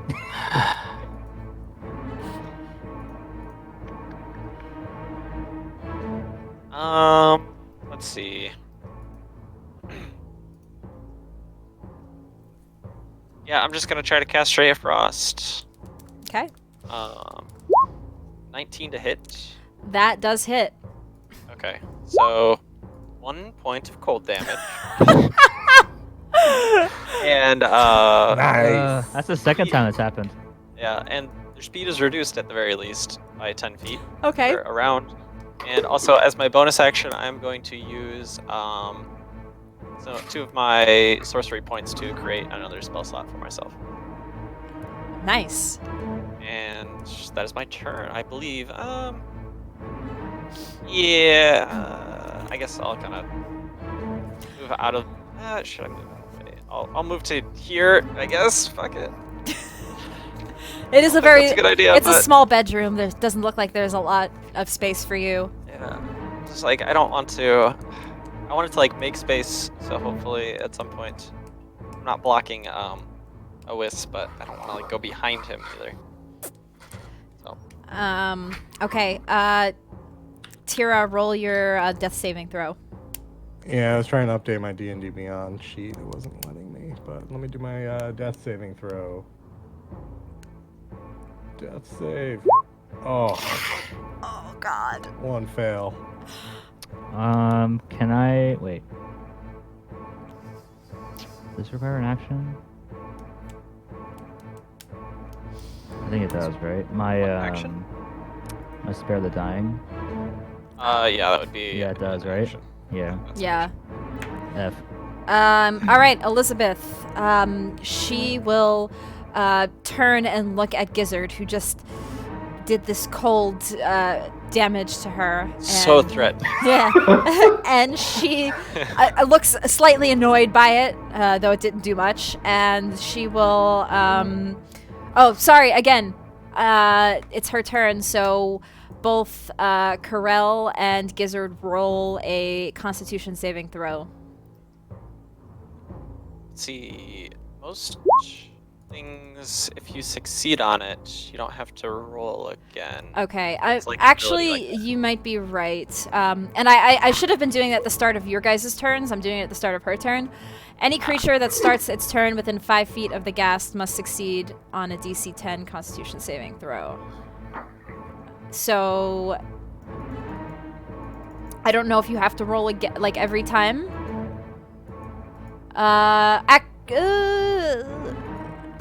I don't know. Should I look it up? I know I think it's kind of like a dragon mirror type dealie, if I remember correctly. It's usually, if you succeed on it once, you don't have to roll again, but let me look it up. Well, I rolled an 18. if it On a matters. successful saving throw, the creature is immune to the gas stench for 24 hours. Duh, I didn't read the last sentence. Derp. Okay, yes. We are good then. Y'all are good. And nobody else has entered into her range, so... you are good. So she's gonna go ahead and bite at Gizzard. Let's roll to hit. It's, 11? Does 11 hit? AC is 15. Okay, so she misses. And that is... Oh, man. Okay. That's all she does. So, Karel, you're up. Alright, I'm going to try 2 dagger attacks on Elizabeth. Okay. 23. That does hit. Oh, And Gizzard is within 5 feet. That's correct. Yes. Okay, sneak attack. am I able to give him my inspiration? 11 piercing. Do you want to give him your inspiration? If he has a good roll. Well, inspiration is just advantage on like attack rolls and stuff. I would say no. These Okay. were all given to you each individually for your heroic deeds. And you're not like a Got it. bard who can inspire people verbally. Yeah. Okay, so you do that damage. She does not. She looks like she's hurting from those attacks, but is still up and doesn't look in major pain. Do you want to do your bonus action as well? Yeah, a bonus action with the other dagger. Okay. 17 Yes, that does hit. for 4 damage. Okay. All right. Again, piercing, if it matters. Okay. And it's my turn. Yep. Awis, sorry. Awis, you're up. Spare the dying on Tira, 'cause I'm assuming she's not stable, right? No, I'm still on yeah. saves. Yep, she's still unconscious. Yeah. Okay. So, approaching Spare the Tira, you... dying. I have to do saving throw, right? 'Cause now I'm in range. Are you... Yes, now if Moving you're up to her, you're I moving would up be to her, you would be within like 5 this. feet. Yep. So, Constitution? yeah, roll a Constitution save. I'm gonna use my inspiration on it. I don't feel like that's good. 7. Oh. Yeah, it didn't matter. Rip. Okay. That's So, upon entering this ghast's presence, you see this gross looking smoke emerging from her feet, and you Just- inhale it and are not feeling well. You now are poisoned. It Has was really stinky feet. yeah, she has really stinky feet. So you now are poisoned.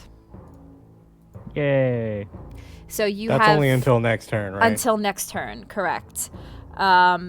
And so now you have disadvantage on your attack rolls and ability checks when you're poisoned. Got it. Does that Still impact doing, Spare the Dying? But I think I don't so. think Spare the Dying requires any rolls. It just works. Yeah. It's should just touch. work. Yeah. So you are able to stabilize Tira. The life comes back into her. She, as she was unconscious, she heard again the voice that she has always heard inside of her. But it is not her time yet, and she returns consciousness and is stable. Well, she would still be unconscious. Or she That's three. she is that the returns equivalent stability, of, but is unconscious. it's Right. it's the equivalent of having 3 successes, right? Basically, yeah. Yes. Yeah, and then you would return to consciousness in 1d4 In a couple hours. Yeah, a couple hours. Yeah. So 1d4, so if you want to roll for it, or I'm just gonna do say that whatever. now. And before 4. No. Oh! No. So Tira, I'm just taking a nap. the life, her pulse regains. The life is back in her. She's no longer, but she is just still out cold. Like it looks like it's gonna take a while for her to regain that full consciousness. And coughing on her like. yeah. Stay Meanwhile, alive. I'm listening to some angelic choirs right now. yeah. And Gizzard, you are up next. Okay. So, seeing as she tried to bite me, first things first, though, I'm gonna cast Shocking Grasp for an 18 to hit. That does hit. All right. So 3 points of lightning damage, Okay. and then my Hungry Jaws recharges on a short rest, which we took a short rest. So, seeing as she tried to bite me, I'm gonna try to bite her with my bonus action with Hungry Jaws. Oh my so, Oh, I mean, okay. let's see. And she has no reaction, right? That's a 6 to hit. So That does I not don't hit. hit her. No. Yeah, I don't really have good modifiers on my strength. So, but yeah, and she cannot take reactions. Okay. Let's see. I think I'll just stay where I'm at, though. That's the end of my turn. Okay. So Tira, I guess because Tira's unconscious, she just doesn't do anything on her turn, right? Yep. Okay.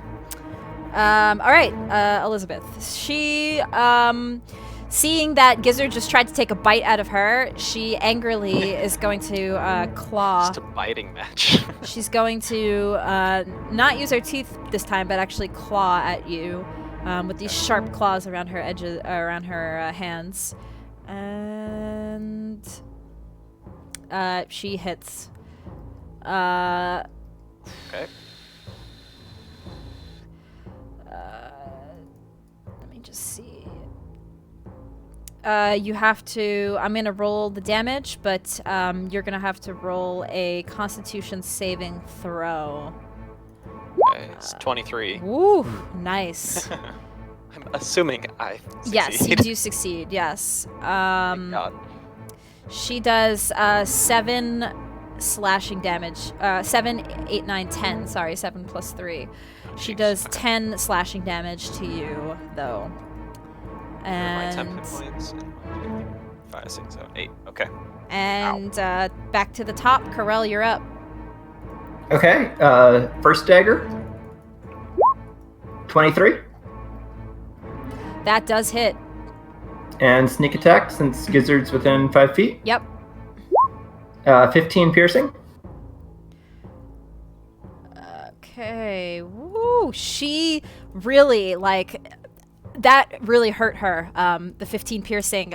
She kind of writhes a bit. This ghastly figure writhes from these daggers and kind of glances over to you, Corel. She's not looking good at all. All right. Try to stab her with the other hand. Okay. 22. That does hit. Roll your damage. Oh no! Oh, you okay?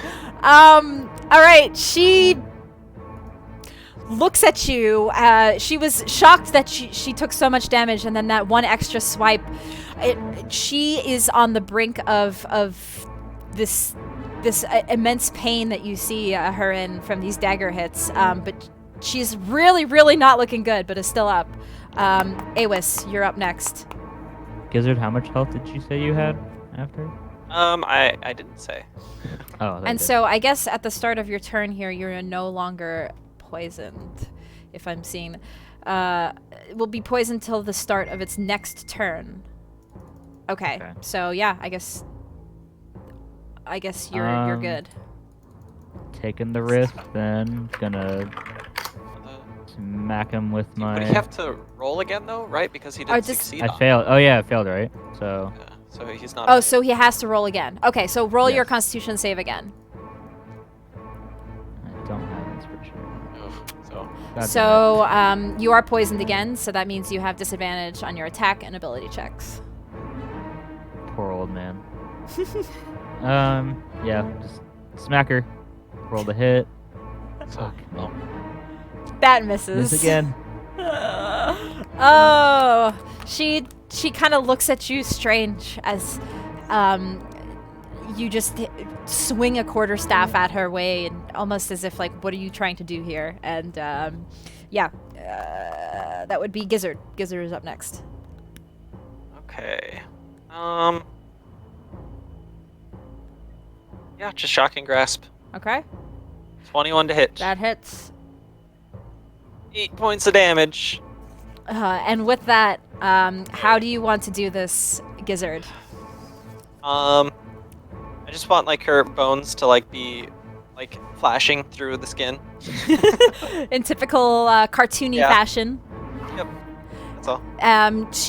You grab onto her after she swipes you with the claw. Her hand still reaching out. You grab that hand, and yes, it just like if you had a little buzzer on your hand. She starts electrocuting and electrifying, and you all see this except Tira, who's unconscious. You see her. I'm called out. You see her get shocked from this and then dissipate, much like Gustav did, completely disappearing. And Slide off the screen. slide off the screen. Exit stage right. And you guys are feeling pretty worn out from this fight, but you see your friend. She's on the floor. And you're in this bedroom now. It's all is quiet. You are out of combat. The chanting still, now that this combat is finished, you still slightly hear the chanting. And the chest that was in front of you is still open. And with these two ghasts gone, peering inside, you can easily see a cloak. I'm just going to go ahead and read everything that you see within this treasure chest, because it's pretty out in the open now that it's opened. You see a cloak of protection and a small wooden coffer. What's a coffer? Containing 4. Damn it! 4. There's 4. It's the number. The number 4 is just in there. Cloak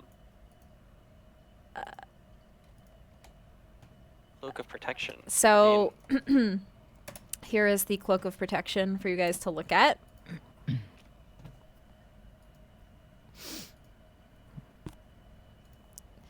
And if there is a wooden coffer, which is like a little like coffers are like those. They're like little like chests, I guess, little treasures, like a piggy bank type thing. Okay. And they are unlocked. I would assume you guys open them unless you're like really like skittish. Can I check it for traps again? Yes. Roll an investigation check. I'm just gonna take a nap. I was gonna say, while this Well- is happening, can I cast Cure Wounds on Tara? Tira? Yes, you can, and I believe that would bring her back My to last- Yes. Yeah. yeah. That would bring I her know. awake. Yeah. 19 on checking for Yeah, traps from the Oh coffers. yes. So while she's doing that, you do not see anything that looks like traps on this. Yeah, it looks fine. 4 HP. All right, open it up. Okay, inside the coffer, you see,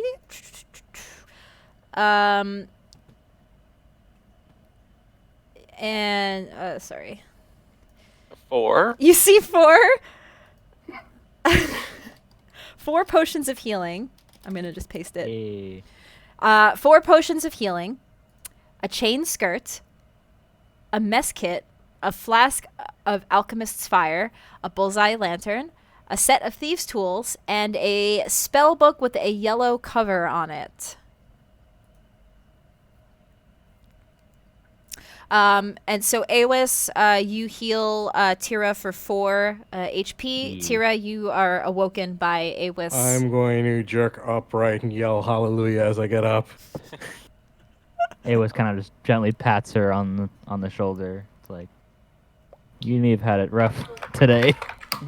You did good, Tira, though. You killed Gustav in a single hit. Ah, It's like, I I'm don't gonna even check remember my that. armor to see what happened.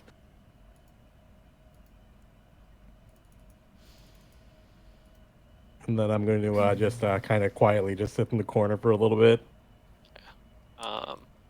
So yeah, I guess I will notice that there's 4 potions of healing in the coffer, and just kind of hand one out to everyone. So split I'm them up so everybody gets one. Okay. going to immediately drink it. Everyone- Okay. Yeah. Go ahead and roll. I think it's 4d4. Let me double check with the potion of healing. 2d4 plus 2 is what you have to roll. I think I'll drink So mine you as get well. 8 hit points returned to you from the potion. If I want to drink mine now. Plus 2, so 5. So I'm full HP. Okay. I think I'm gonna wait. I'm gonna save mine.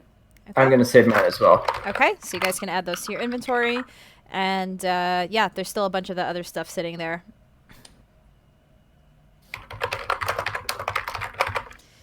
Are the thieves' tools equivalent to what I already have? Yes, they are. If anyone doesn't want that cloak, I wouldn't mind it. Yeah, I think I'm you not. should take it. Yeah, I think with how hard You're you the tank. just got hit, you deserve it. Talk shit, get hit.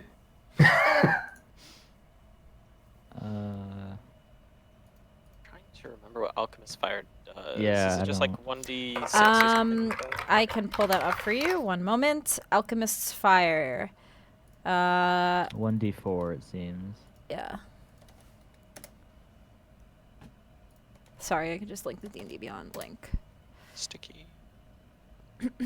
How long does it take to attune to it again? To Attune to an item. Isn't it a short rest? I believe Yeah, it's a it short normally rest. is. Yes. Yeah. Awas might recommend a long rest. I would recommend, like, I like that idea. With the stench of those gas, I think we might not want to do it in this room. Yeah, agree. Because just because they're dead doesn't mean they stop stinking. I mean, It smells not so bad. After you get used to it. Awas kind of hacks up a cough after being poisoned for 3 turns. Like, I agree. We should leave after we get everything. So we still have to take. Someone has to choose this chain shirt as well. I think. I'm not Tied to- proficient with medium armor, so I don't really want it. I am, but I feel like I'm we not should have the interested in tanky any. person taking the. I have he's full got chain. better. I have Oh, full you're already chain chained? mail. I have Oh. full chain mail. I'll guess. That's why I'm I'll ta- clinking I'll take around it. like I am. Yeah. I'll Let's take the see. chain then. Chain shirt is 13 AC plus Dex with a max of 2. So I don't know what you had, but I have actual mail. yeah, Oh.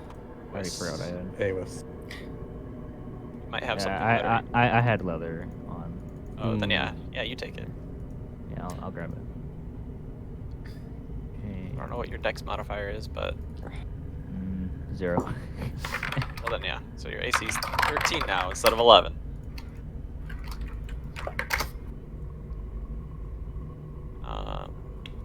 Change shirt, right? Yeah, it's a regular shirt. I suppose I'll take the Alchemist Fire if nobody else is scrambling over it. I'll take the thieves' tools just as a backup in case I break a lockpick or something. Okay. Unless anyone else wants it.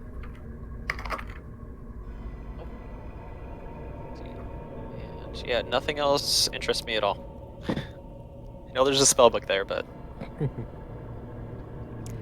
Yeah. If you guys want to roll an if anybody looks at the spell book and they want to roll an Arcana check, I'll they're take a welcome look. to. Okay. You can roll a Arcana check. Wow. nice. I'm still a little foggy from what Yes, just happened. your head is still a little foggy. You look and there's just a bunch of spells in it. I would say that should go to our wizard friend, King Gizzard. At that point, I'll just kind of Can King Huh? Gizzard even read? Of course I can, and I'll grab the book out of your hands. And now I'll be interested, seeing as they've pointed out that. Are you gonna read it upside down? Yeah. So should I make an Arcana? Yes. Well, we'll see what I roll. Roll an Arcana check. Maybe. An 11. You look in the book. You do see a bunch of spells. I do manage to read it the right way up, though, right? You do It's not read upside it. down? Yes, you read it the right way up, and you do see a lot of spells in the book. But you,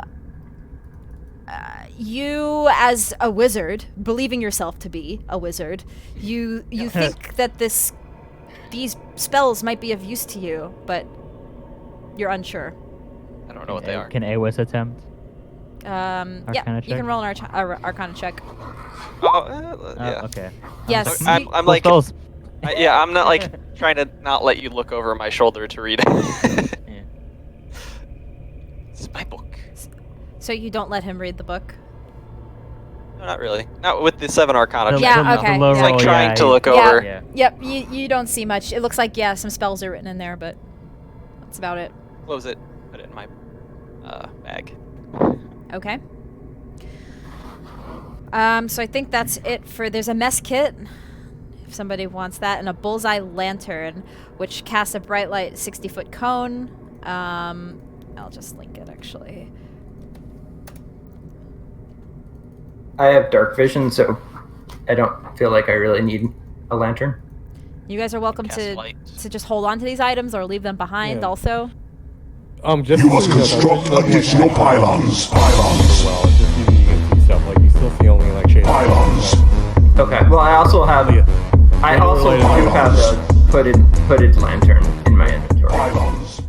Thank you, Dane, for the resub, by the way. The party was talking, and all I could hear was the Pylon song. So I missed You want to that. mute that. I missed that last bit. What was I think we were just debating about the.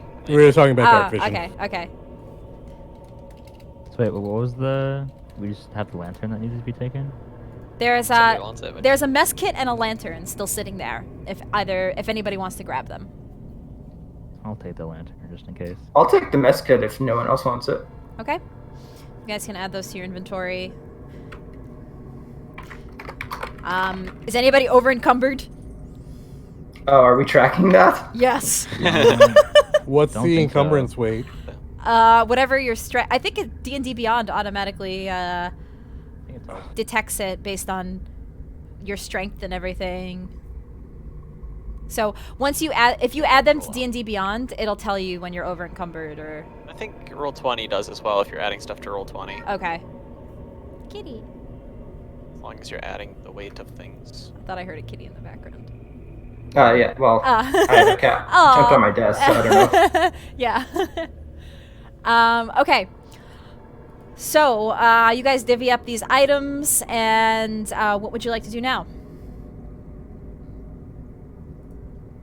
Oh, there's also a leather armor now on the ground because I can't equip it. And I don't want it. Is it regular or studded? It's regular. Regular.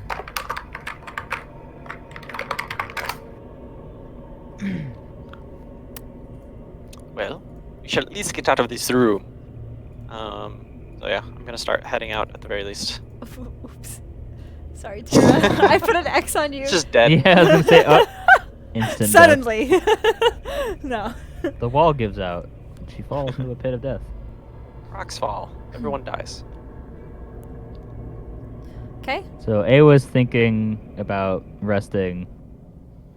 Is heading up towards that northwest area. The room with the well? Mm-hmm. Let's go by the good stairs, not by the By the pit. pits. By the. I wanted to practice my athletics. Okay. So you guys make your way back to that room, the well room with the 4 beds. There are 5 beds, right? 4 beds. Or 5 beds. Sorry, I can't count. Yeah. I can't count. Four diameter, Yeah. Yeah. 4 items in a thing. Yeah. How many fours?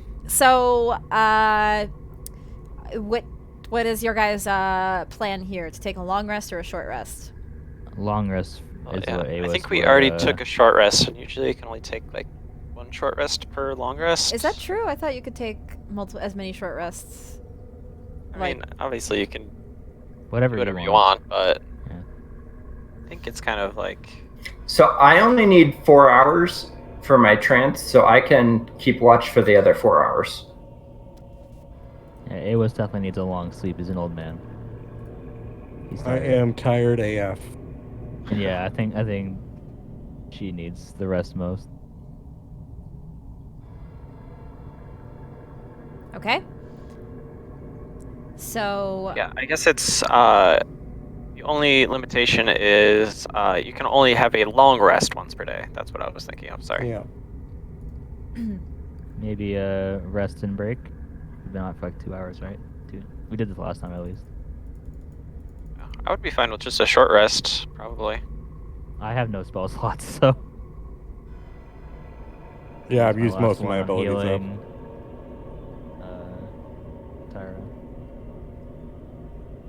Yeah, I'm fine with taking a long rest. I volunteer to watch for half the time, since I don't need to sleep as long as humans or lizard folk. I mean, Guessing Gizzard and as Kraup if is we're going like to that. if we're going to take a long rest, I'll take the first watch if shoot, what's it? Pharrell is gonna take like the last 2 out of like the 4 that we need, That sounds good. and then somebody can take the watch after me.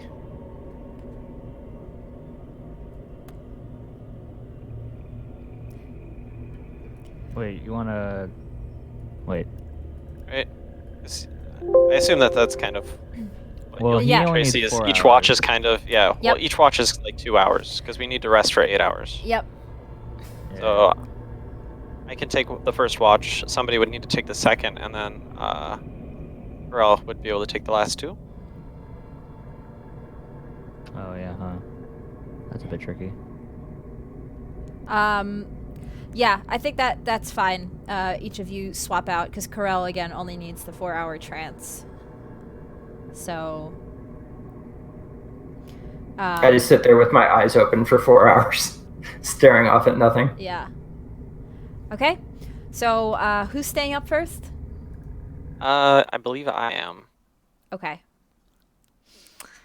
So the other 3 of you, Gizzard, you stay up and try to keep watch while Tira, Corel, and Awes lay on these very uncomfortable, but at least it's something, hay mattresses. They're just not even I'm mattresses. actually gonna just sleep in this little corner thing here. Okay. Like not actually even on a mattress. Okay. Just like laying up against the wall. Awes, are you gonna go on the mattress? Or? He's gonna sit on the mattress and lean up against the wall. Okay. Just to like be somewhat comfortable. And then Corel. I will sit on the mattress, but just stare, not sleeping, just in a trance. Yeah. So the 3 of you attempt to get into a slumber in this dungeon basement. You I tried to try your close. best to close your eyes and get some sort of sleep rest from your exhaustion from fighting through this place.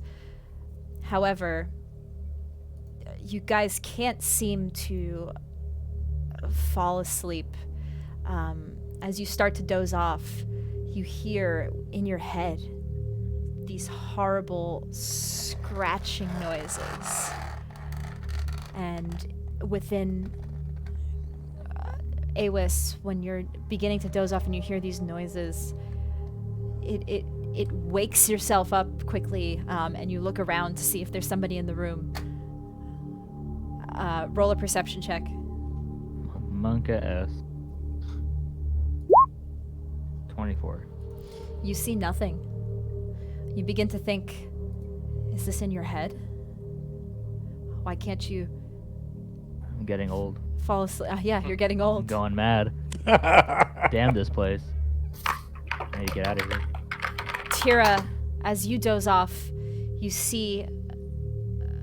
You feel like you feel a shadow hovering over you with some sort of weapon. You see it begin to move right above you to strike you, and you wake up immediately.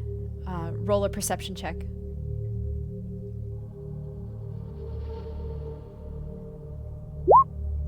Oh no. You see nothing. You too are like, am I losing it? What's going on? Was somebody just here? You don't know. And Corel, you begin finally being able to get into your trance in this state that all elves experience when they rest. They have lucid memories. They don't dream as deeply as a human would, but they experience this trance, and as you do, you get these vivid imagery of Corel, of Awis. It looks like he's trying to fight Gizzard, to stab him or hit him with his quarterstaff or something. You see this vision, and it wakes you up, and roll a perception check. 14. You don't see. You look out, quickly peer out. You see nothing out of the ordinary. The three of you, as you're trying to get yourself to sleep, you feel as if you can't. The night is restless as you continue to have these vivid imagery in your head while you try to sleep. And you, after a few hours of being unable to really get into a deep sleep, Gizzard would move on to wake up whoever was next. Was it Awis that was next, or who was going to be the next on the watch? I don't think we actually specified, but yeah, I would probably go to Awis, let Tira sleep after. You would wake up Awis and see him very, very unrested. Well, can I ask you, I have taken, obviously I would still have been watching, but I hadn't been doing any sort of, strenuous activity. Would I have that be counted as a short rest? Yes, you would have a short rest. Okay, so I'm going to heal up using some hit dice then. 4 and, another, so 8 hit points. Okay. So that is actually full health. And also I get Hungry Jaws back. Alright. Yeah, so I would go to wake up Awis. He kind of just like bags under his eyes, just like, oh my god. I've seen some shit, man. Are you feeling okay? I've been better. Go rest. And he kind of Okay. walks over to the well and kind of just leans on it with his quarterstaff. And I will attempt to go to sleep. Gizzard, as you two begin to doze off and finally resting in this quiet little room, you two begin to go off into your sleep, and you feel some things crawling on you, like those insects again. They're back? You're not sure. You just feel little drips and drops of insects crawling on your legs, and you instantly wake up again. And roll a perception check. 8. You look down at your legs where you just felt it, and you see nothing. I'm still gonna get out of the bed though and go sleep on the floor.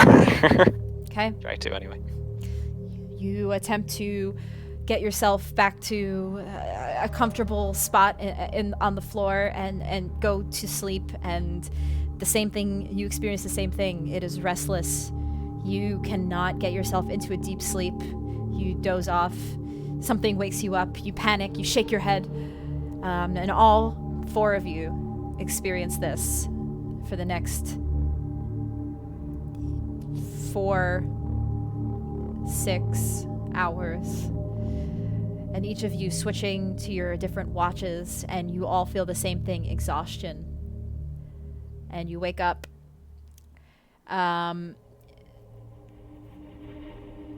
And yeah, you guys have spent 6 hours here, but you do not have the benefits of a long rest. No, fuck. No! So I would say that yes, you could get a short rest if anybody wants to roll a hit die. I think we'd all have one because you are level 2. However, you, I'm, I'm tempted if I want to be evil. You do This already is evil.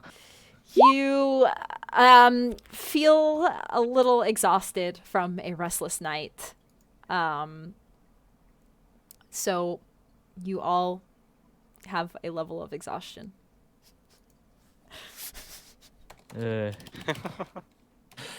mean, realistically, if you think about it, we have Yeah, been it pretty would much be. like we've been running nonstop since we even just got here, like from wherever Yeah. we did our whole day of normal stuff. True, that is true. That makes So sense. I guess yeah, that is fair and just, and not just me being evil. Okay, so I'm gonna remind myself what one level of exhaustion entails. Level 1 is disadvantage on ability checks. Okay. So not like not attack rolls and stuff, but just straight ability checks. Strength check, dex check, con check. Okay. So we'll keep that in mind. With that, you guys are waking up really groggy, exhausted. We could take a quick break. For Let me go anybody- get some water. Okay. Yeah.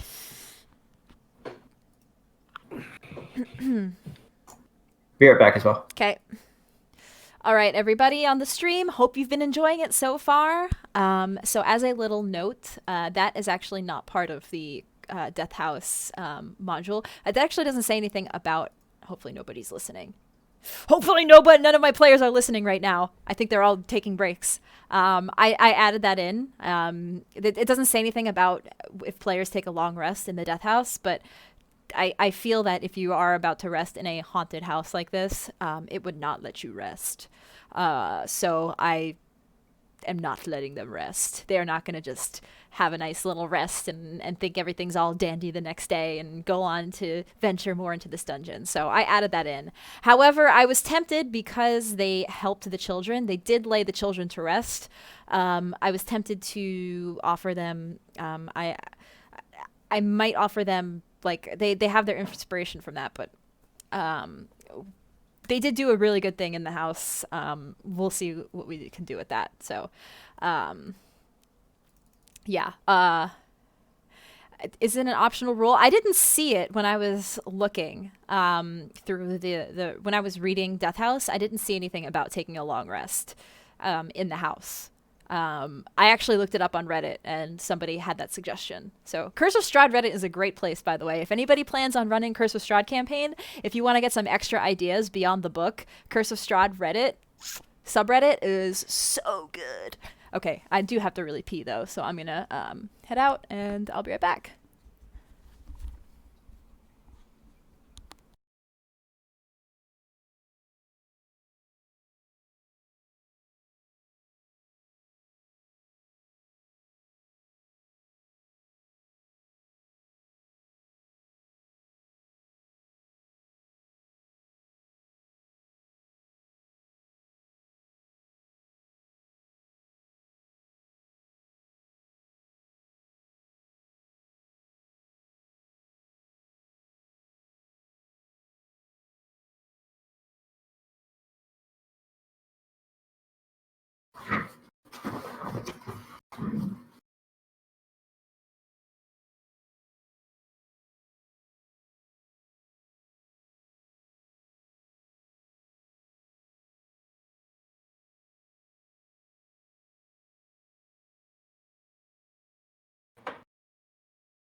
Alright, I am back. Me too. I have cookies. What type? M&M. And everybody drink water. Stay hydrated. Thank you, hydration bot.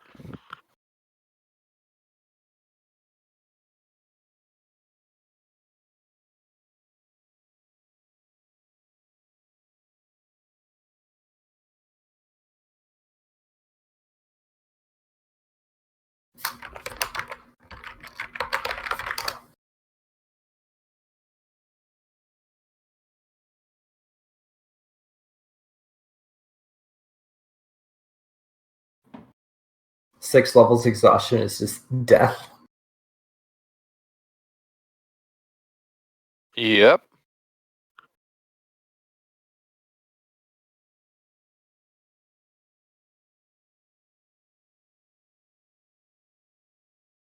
Although at 5, your speed's reduced to 0.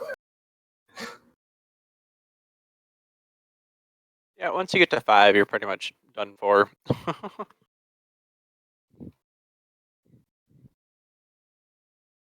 3 is where it starts getting really bad, though, with disadvantage on attack rolls and saving throws. Yeah.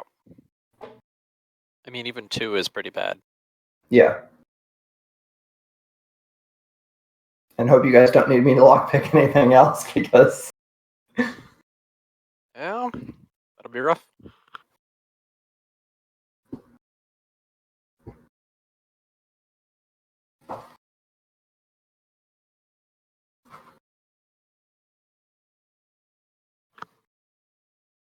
And 5v5 is just speed is 0, Cerberus.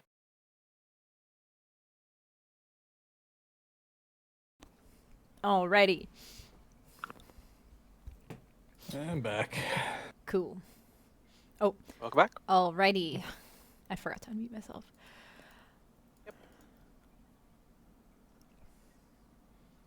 I had to fix my wall. One of my hidden bookshelves yeeted itself off the wall. On that one. Well, the one with the D&D books is fine. I had one with my art books. Apparently, the product site listed the weight capacity as 25 pounds, while the other place actually listed it as weight capacity 11 pounds. Huh. So I had a 20 pounds on there, just like broke off the wall.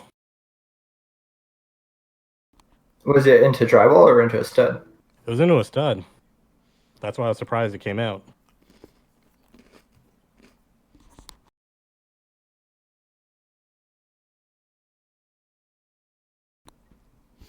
Okay. Your wall was over encumbered. Yes. By my art. Yeah.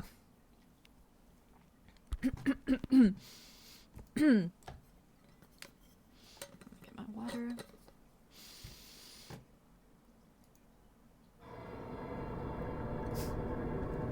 I think Avex isn't back yet. No, I'm here. Oh, you are? I'm just quiet. Cool. Okay. Is everybody present? I think so. I'm here. Present, Miss Magitek. Okay. Miss- Attendance? Yep. Okay. Miss Here. Magitek, can I go to the bathroom? Here. You need the bathroom pass before you can use the bathroom, so no. Can I roll a bathroom check? Yeah, I'm good. Roll a constitution check to make sure you can hold in your feet. No, just kidding. To see how much you can hold Slide it in. Can I roll a sleight of hand to piss in a water bottle?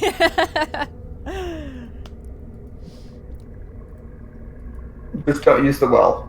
Yeah, don't use the well. Well, I mean, you can try. If I Okay, piss in the well, will my penis explode?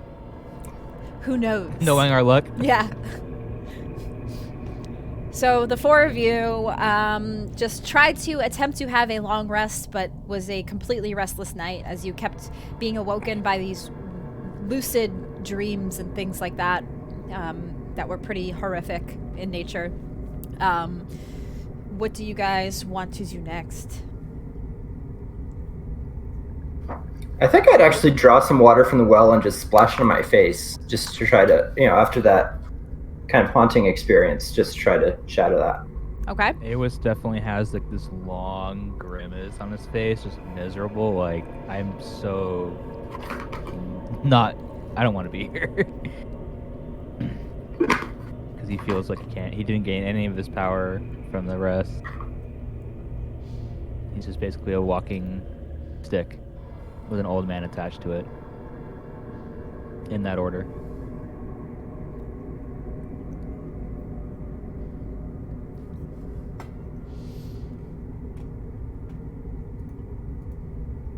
Mattress had bugs in it. He was kind of looks over and like, did you sleep in the same room I did? I don't know. Did I? He's not sure. He's like, I didn't have that problem.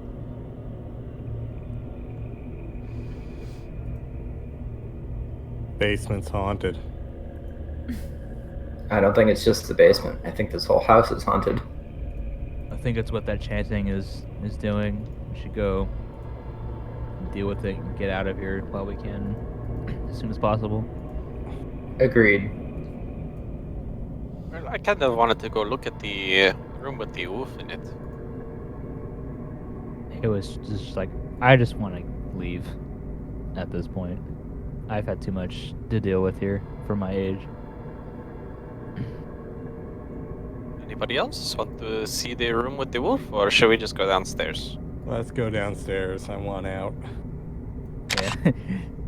Tira and I are just like, fuck this place. It's fair. You guys have one level of exhaustion, so you're definitely feeling it. Awas is Frankie old and is check. ready to die, but Tira probably isn't. He's kind of just I making don't his like way. subjecting myself to evil. Oh, Wow, you just you guys are taking the teleported. lead. Frickin' wizard. No. Alright, down we go. Alrighty. So you guys feeling restless, anxious, descend down these stairs. Do we still hear the chanting after 8 hours? You do still hear the chanting, as if they were not even tired. They just continue to chant. These bastards ever sleep? And as you head down, and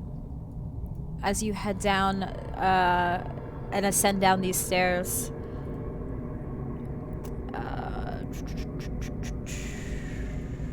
We would have heard them chanting for like almost, what, like 14 hours now? yep, you hear them consistently chanting, and as you go down the stairs, the chanting becomes louder and louder.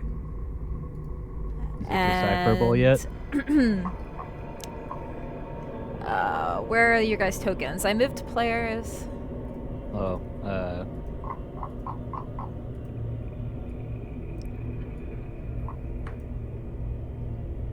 there's me. Cool.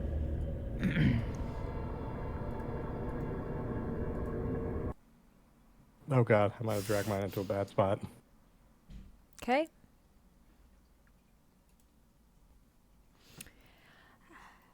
Nope. As you can descend. Oh, I just got bits. Thank you for the bits. Thank you, George, for the bits. As you We're descend, just spoiling things. as you descend down the stairs, you hear the voices. You discern what they're actually saying now. You hear chanting. These voices that you've been hearing for 14 hours straight. You finally hear what they say. You hear, "He is the ancient. He is the land." Over and over again. He is the ancient. He is the land. He is the ancient. He is the land. He is the ancient. He is the land, as you descend into this room. Looking into the room, you see these. Does that chant mean anything to me? Roll a. History? Can I roll one too? So I have history as a... Yeah, or religion. Yeah, they're gonna since- So they're the same stat for me. Yeah, history, religion for anybody who wants to. What are you doing, Tibine? I'm doing a religion because I'm Okay. from a religious order. Yeah. Well, so am I, so... 19 history then. 17 So religion. I have both as... proficient. You honestly, with those high rolls, you do not know what they could be, whom they are referring to. Who is the ancient? Who is the land? You don't know. But Damn, as you make your 19. way into this room, you see these. You must construct additional pylons. Sorry! Pylons. Ah, my see these notifications. pylons. You see Pylons. these pylons. Thank you. Pylons. Additional pylons? You see You additional get a pylons. flash. You get a flash as you see visions of golden crystal structures. You hear So- Aldaris screaming at you. You see these 13 niches along the wall, and there's objects in each of them. But as you're walking in this room, it's this open room, and so the echoes of these chants just continue to go on and on. He is the ancient. He is the land. He is the ancient. You hear on and on.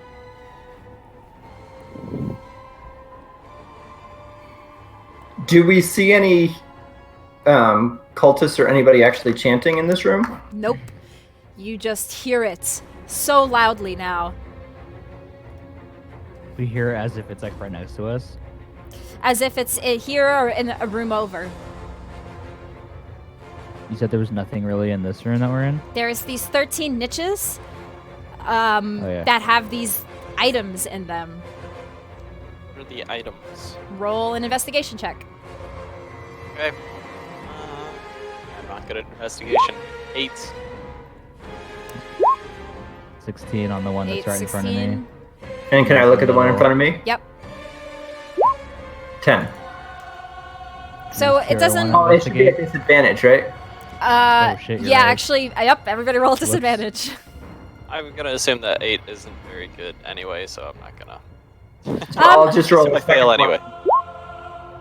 So, Ugh, yeah, 10 is the God, lower. I got of the the two. same roll. Hey. So 4. 8, yeah. Sorry, what?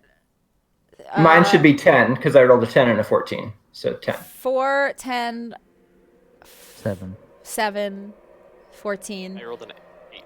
Okay, so each of you walk up to one of these little niches in the wall. Corel, you see in this one a small mummified. Mine was just 10, not 14. Okay, you see a small mummified yellow hand with sharp claws on a loop of a rope. Gizzard, in front of you, you see a knife carved from human bone. Awis, you see a dagger with a rat skull set on the pommel. And Tira, as you're walking up next to them, you see an 8-inch diameter varnished orb with an eye in it. And each of you look through each of these niches in the wall. I would say probably Corel, you as you're looking at these, you don't really make anything of them. They're just these weird items. Going through each one, a folded cloak made of stitched ghoul skin, a desiccated frog lashed to a stick, a bag full of bat guano. Oh god, a hag's severed finger, a 6-inch tall wooden figurine of a mummy, its arms crossed over its chest, an iron pendant adorned with a devil's face, the shrunken, shriveled hand of a halfling, and in the last one you see a small wooden coffer with a dire wolf's withered tongue in it. You Can I see any resemblances historically or religiously on the devil necklace thing? Pendant? It looks like just like a green devil's face. This does not look like you don't even need to roll a religion check. This doesn't look like it would be any significant devils in the 9 hells or anything like that. It's just Okay. kind of a generic devil. Okay.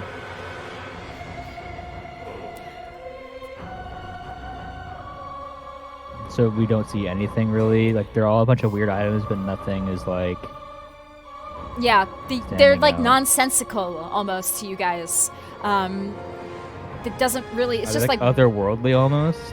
not otherworldly. Like These are different all realm? these are all items that you would see, but they're just weird, creepy items. It's like in a shop, like a little shop of horrors type thing. Just these creepy, weird items. None of them really look of any significance.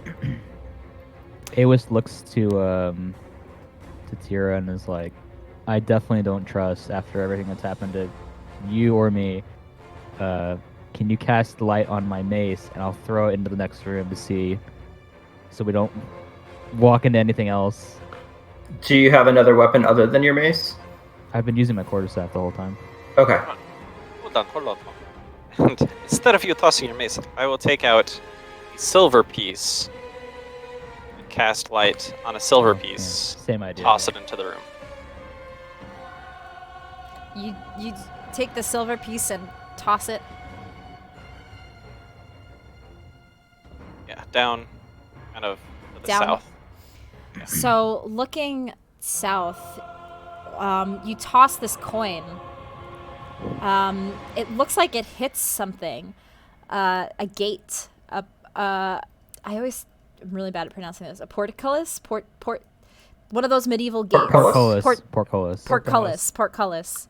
When you throw the coin down, it hits this portcullis that is down at the edge here. Because normally portcullises have gaps in them. Would I be able to kind Yeah. of They're like, try to like aim it through? iron fences with the spikes, Yeah. but You can flipped roll. upside down. You can roll not acrobatics. Roll just a straight dexterity. dex, right? Yeah, roll dexterity. See if you can hit it. Throw it between one of the. This would be with disadvantage because this is an ability check. So 13.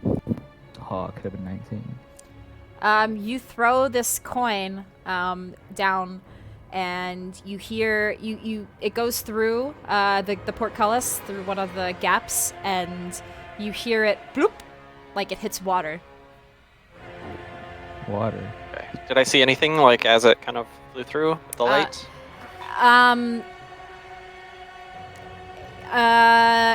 Walking towards the portcullis, it's like a kind of a tunnel, and you see there is a wooden wheel on the east wall next to the portcullis, and you do begin to see this murky water that's about 2 feet.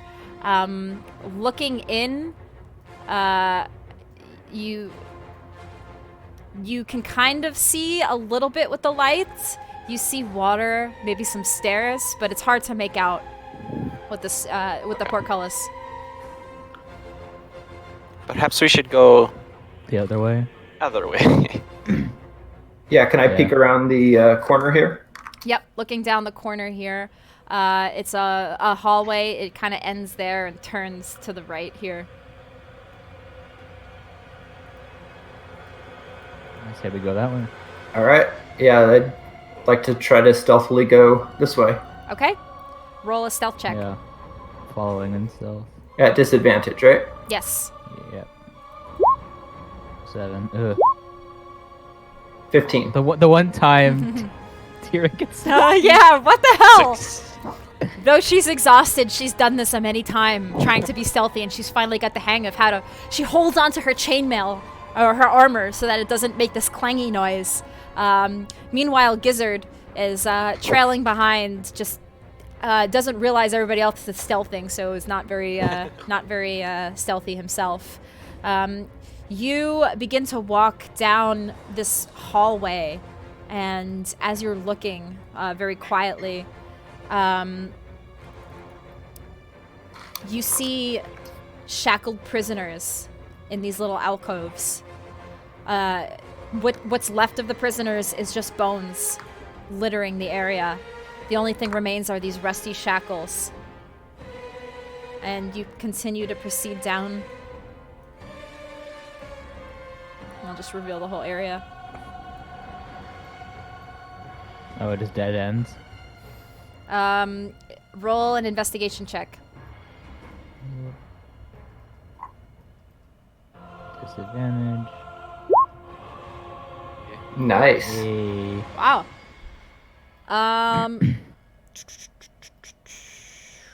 So, as you're looking, Awis, you are looking up and down, and you see in this one corner here. Wait, sorry, the one over here. Yeah, as you're kind of just Okay. investigating through and seeing all these dead ends, you do happen to spot a human skeleton clad in tattered black robe.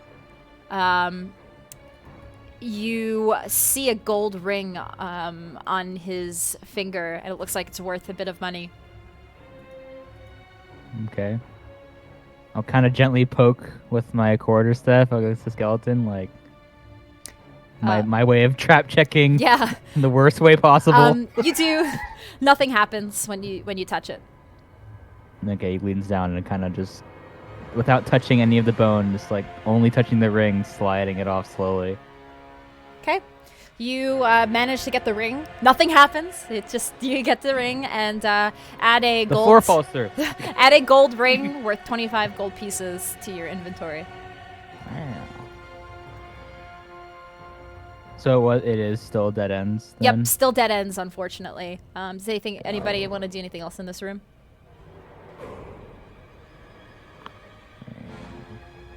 No. Nothing in particular. Okay. Looks like it was some sort of weird prison hall that you guys just walked down with all these shackled, long gone people. Just bones remain. How can I not get a ring? Just give me a simple ring, please. It's giving me all these like magic rings, and I just want a normal one. You might just have to type it in. Instead of dragging it in. Yeah, I think so.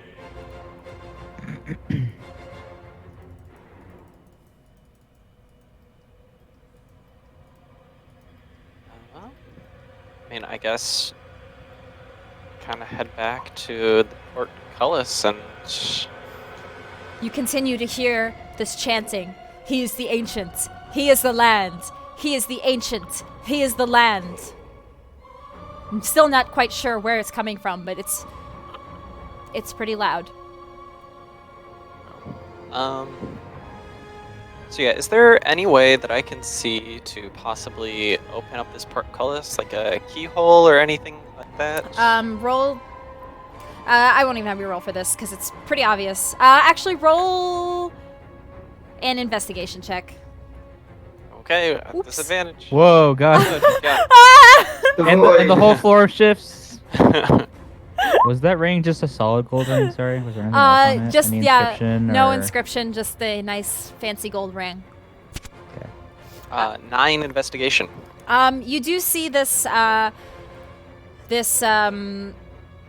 that wheel. There's a wheel that looks like it can be raised. But we cannot reach it. I have a rope. If we want to try to like lasso the rope around the wheel to pull it. I'll move back and let you. Yes. Roll a dexterity check at disadvantage. Okay, so I'll pull out my rope. Disadvantage. Oh, okay. Actually, 7. the way this is on the map is kind of weird. I think you guys are able to just enter into the. It's not quite clear where the portcullis is and I where. think it's supposed to be these I thought the 3. three dots- This looks right? like the portcullis to Okay, me. Yeah, so that that's what it the looks like. wheel is on the other side of it then. Yeah. Okay, so that's a 7. Yes. You throw the rope through. It just hits it, but then the rope just kind of falls into the water on the ground there. It doesn't quite wrap around the way you'd want it to. So Awas kind of steps in like, I think I have an idea. This works with literally everything else, and he kind of steps as close as he can, and he uses his quarterstaff at the maximum length to like prod the wheel and push to see if he can get it to turn. Roll Hopefully the right way. a athletics check at disadvantage. Yeah, which is gonna be real bad. Yep. You stretch as far as you can, trying to just barely make it, but it does not reach that the handle. Rip. Well, I tried. See. We Oh, try wait. the rope again? It was close. Yeah, go You ahead. want me try to give it another try, or you want to try it? Oh, you go ahead. All right, try number 2. 10.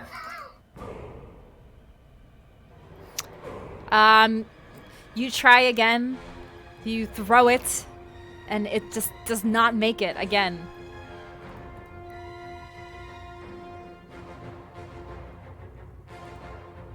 I'm gonna cast the guidance cantrip on Karel and tell him, "You can do it. Just keep trying."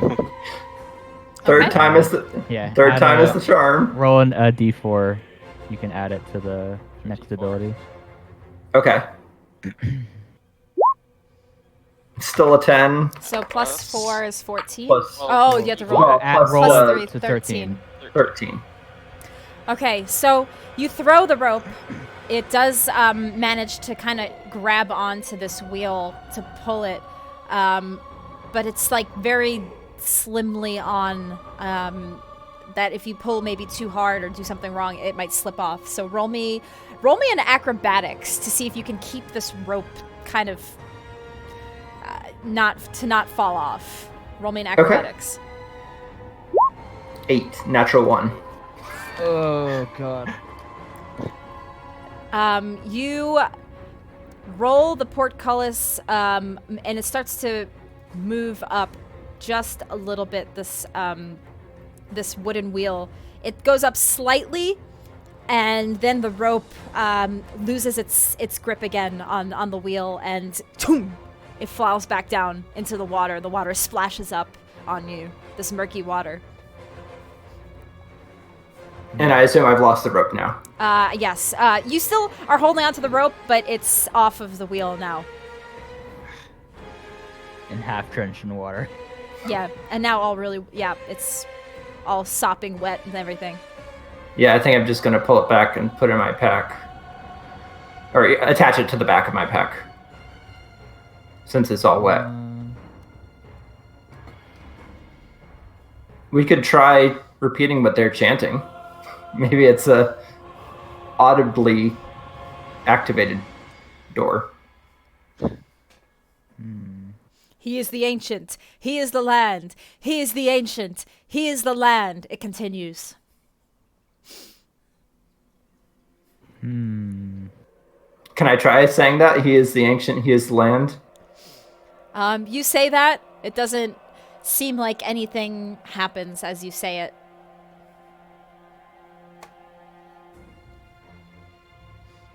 They continue. We could- Just as a last-ditch effort, I'm just gonna try to like cast at one of the bars. I'm just gonna try to cast Ray of Frost, like kind of at the bottom. Well, not at the bottom, somewhere in the middle. Just trying to hit the bar, one of the bars of Portcullis. Whilst that's happening, Awis is gonna go back into the room and look at those etchings again. Okay. So you're trying to attack the water or the wheel? A bar of the Portcullis. I'm trying to avoid hitting the water with Ray. I don't want the water to. Okay. I'm trying to visualize. Roll your attack roll, I guess. Okay. And then that shouldn't be with disadvantage, right? So that would be a 23 to hit. Okay. So you do manage to frost up this this portcullis, and it does begin to freeze. Ooh, wait, Okay. what kind of metal was the portcullis made of? Is it like a Steel? cheap kind of metal, or is it It's like it's a rusty reinforced iron. steel? Oh, so it's So it frozen? might be more brittle now if it's frozen. Yeah, if it's frozen, can I fucking smack it with my quarterstaff? Roll to hit. Back out. Not a disadvantage, right? No, not a Correct. Only disadvantage. battles. 16. You strike it, and yes, this thing does seem to take damage, as you would say. It starts to move from its hinges at the top, and it looks like, yeah, you hit it, but it's still there. It looks like it might have done something to it. So if it's really weak, then up at the and its pulling mechanism, could I use my staff to I I need help with this, someone with higher strength, but like using my quarterstaff to pull it up from a distance, or have someone else take my staff. I have no strength, so Yeah. Not very strong either. I'm not very strong either. What is yours? Very strong. Our paladin is the strongest, but yeah, I only have a +1. +0. +0. Tira, Say again? what's your strength modifier? Just raw strength is +2. So Awis is gonna give her his quarterstaff and be like, try to pull up the portcullis from a distance, because it seems really frail. Okay, roll your roll strength check at advantage now that Awis is trying to help you, Tira. 17.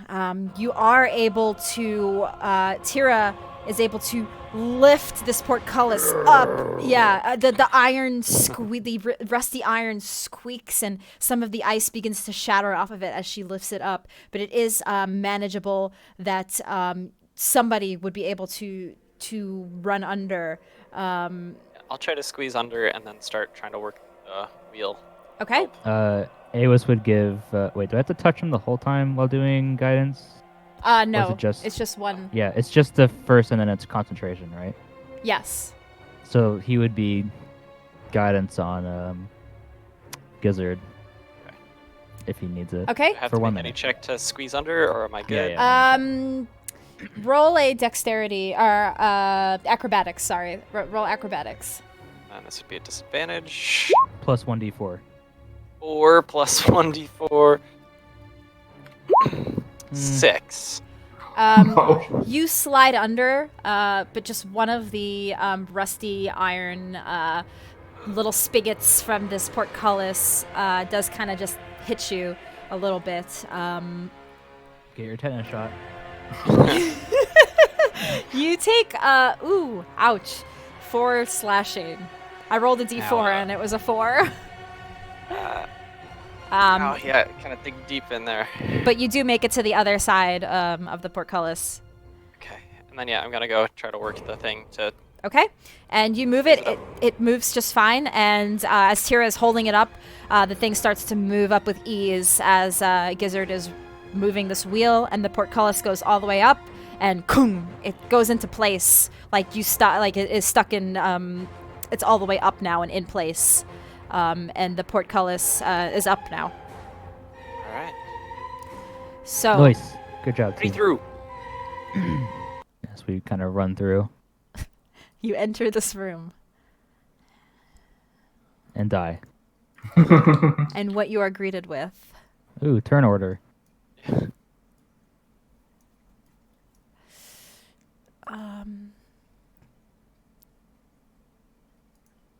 Is a new car. Behind one of these One cars, of the dinette set. one of Damn these it. doors is a car, and one of these is a goat.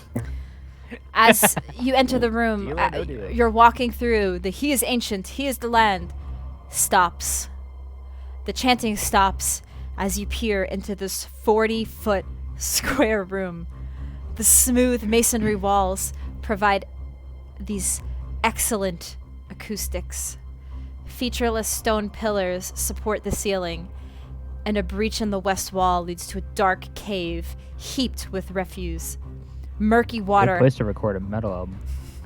Murky water covers the floor. Stairs lead up to dry stone ledges that hug the walls.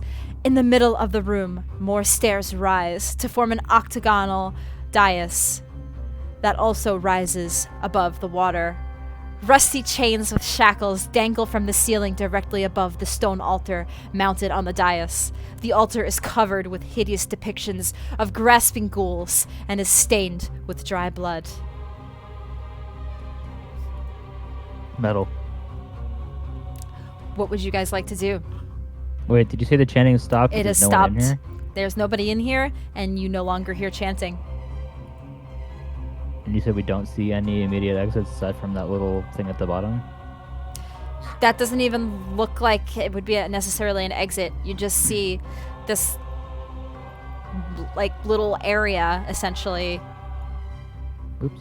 It doesn't sound so ancient or land-like if they stop chanting right when we walk in.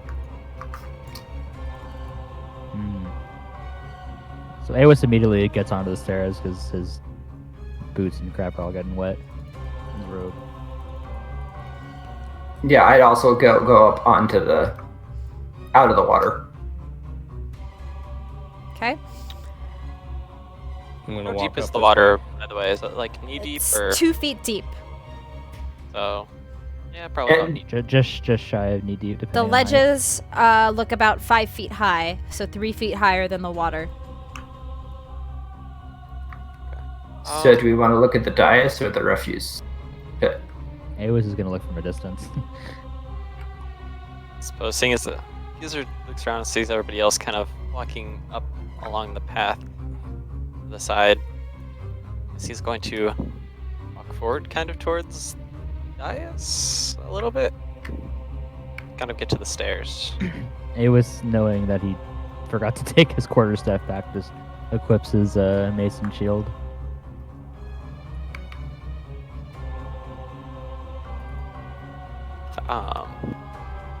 Yeah, is there anything like, are there anything along the walls of this room? Roll an investigation check. Well, I'm just kind of glancing around. so perception. No, perception. You can roll. Disadvantage 4, natural 1. Oh god. Yeah, you just see walls. Yeah, okay. Do these pillars go all the way to the roof, or are they just partway up? Yeah, they go all the way to the ceiling. Okay. The ceiling is very, very high, 16 feet. Sorry, did you say the walls are smooth? Roll No like apparatuses coming out of them, like levers, switches. a perception check.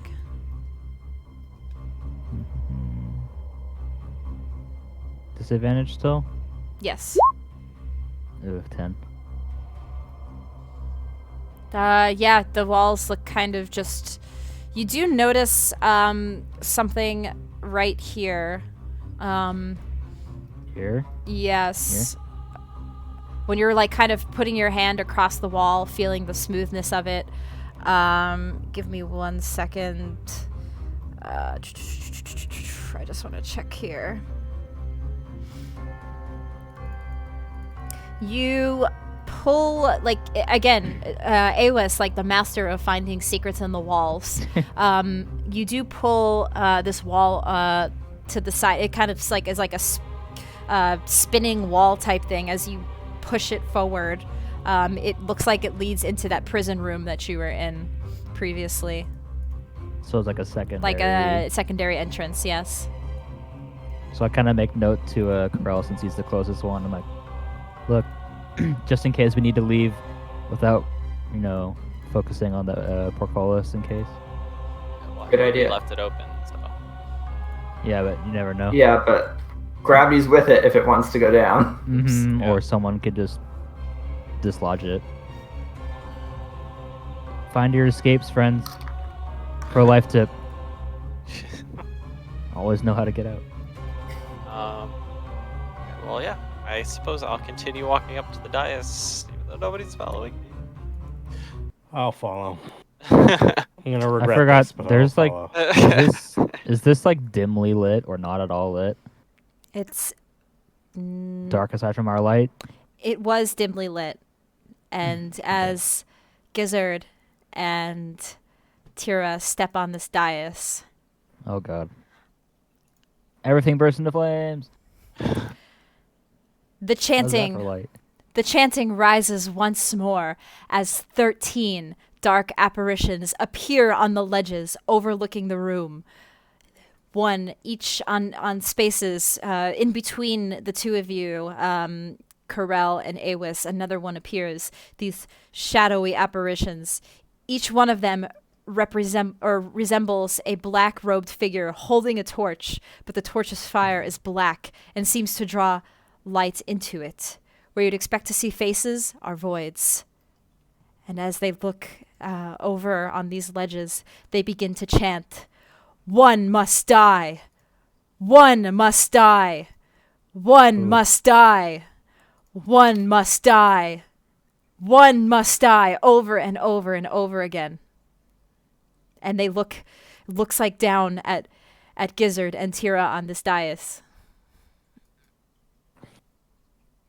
So Awas then drops down into the water and then heads over to the dais. Gizzard is just kind of meekly point towards Tira. Like, not do anything, but just point. I will follow them and go onto the dais as well. The apparitions continue to chant over and over again. One must die. One must die. One must die. Over and over again. What was the thing on this table? It looks like it is a altar. Sacrificial knife. An altar covered with hideous depictions of grasping ghouls and stained with dry blood. Okay, so no like sacrificial knife or anything. No. Got it. You see chains with shackles dangling from the ceiling above this altar. One must die. You feel the pressure as they continue to chant over and over again. As you try to speak with each other, you realize you have to talk louder now because these chanting continuing on and again and not stopping over and over again. One must die. One must die. One must Did you die. say they were apparitions? Yes. Well, okay. You don't see faces, you see voids. There the altars on here. There's an altar right there, yes. I'm taken just by looking at this altar. It looks evil as AF, right? Yes. I am again, going to just start spinning my flail. I'm going to go to slam the altar with it. Cool. roll to hit the altar. Awas gives guidance as well. Guidance doesn't work on attack rolls. 21. That's any. Oh, it's only ability roll? Yeah. 24. I didn't have an advantage. I didn't have an Oh, advantage. 21.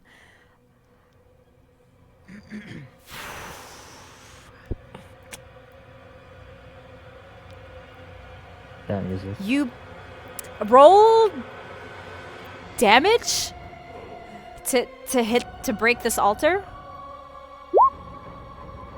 9 bludgeoning.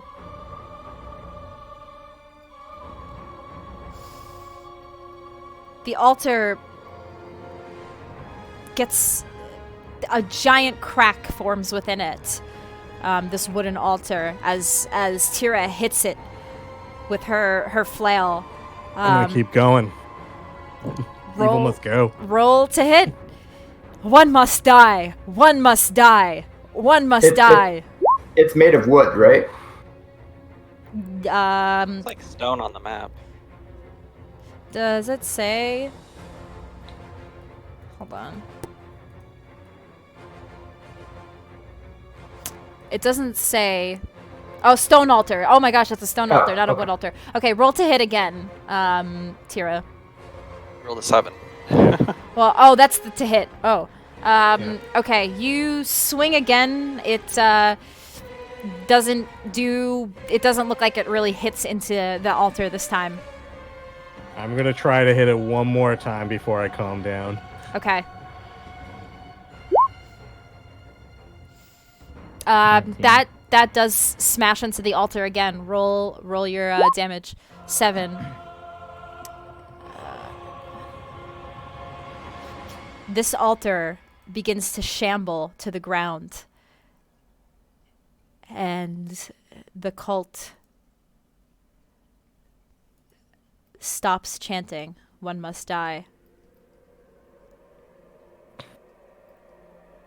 Awas kind of holds up his holy symbol, kind of like circling around the dais. They still stand there as they stare with this altar, their sacrificial altar, now broken,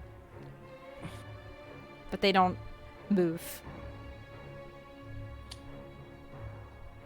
I'm gonna just take my holy water and just like while making eye contact with the apparition, just pour it on the remnants of this like broken altar.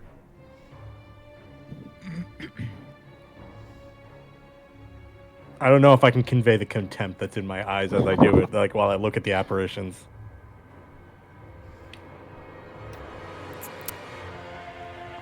As the two of you, the cleric and our paladin, are trying everything they possibly can to purge this evil from this room, destroying the altar, putting holy water and the essence of your holy symbols in any way you can.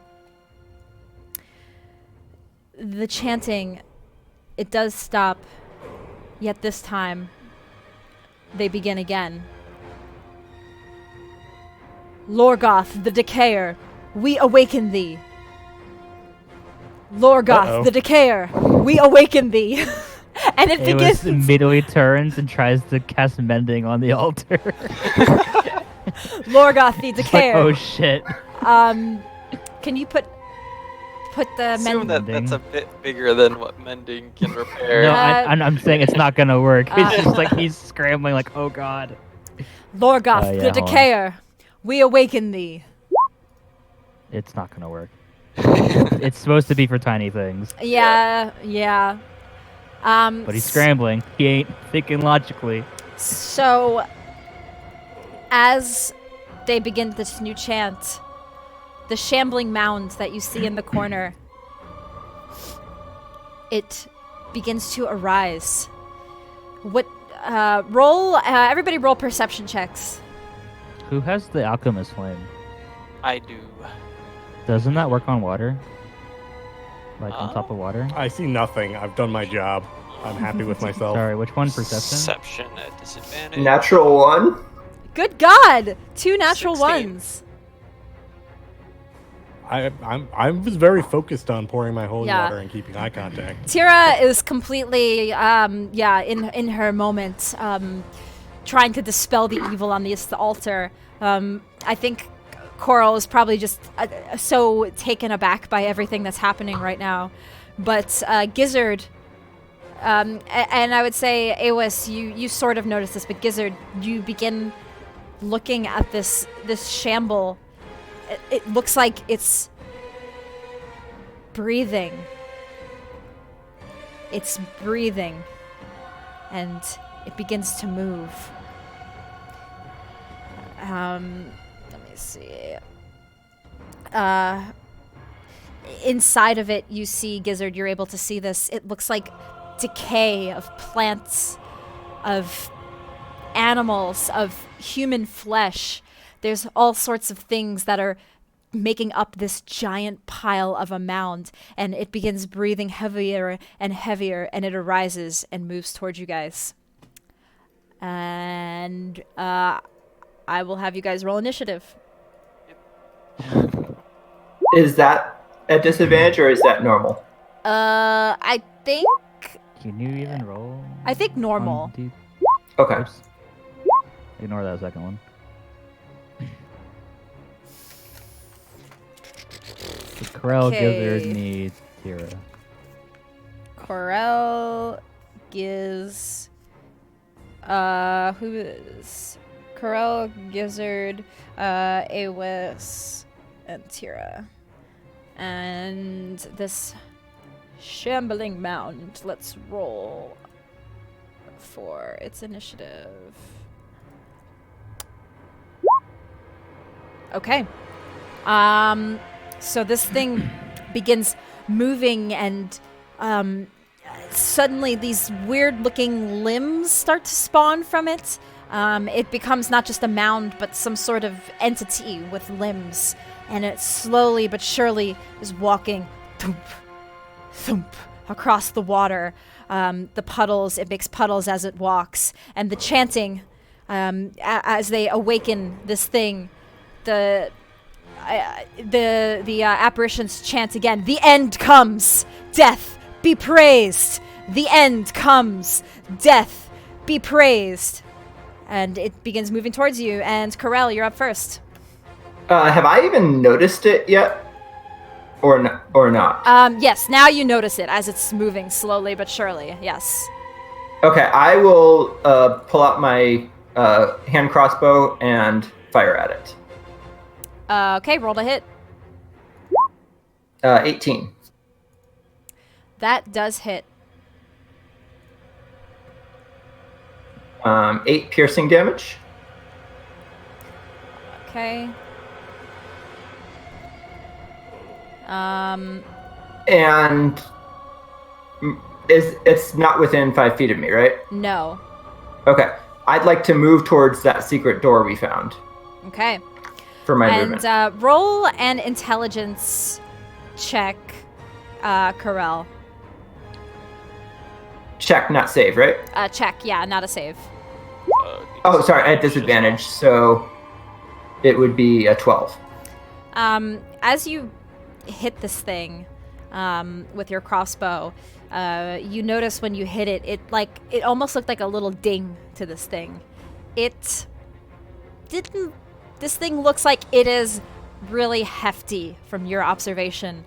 Like this is not something that you may be able to fight, or you can attempt, but it's that one hit looks like it did nothing to it. And Gizzard, it's your turn. Okay.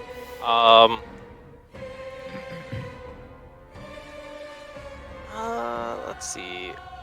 Should I try? I think at this point, I'm just gonna do a Ray of Frost to try to hit it. Okay, roll. That shouldn't be with disadvantage, so it would be a 24. 24. That does Swear to hit. God, if you say that misses. Okay. That does hit. Yeah. All right, so 6 points of cold damage, and Um, its speed is reduced by 10. You roll an intelligence check. Okay. We all know I'm the most intelligent person here, so an 8.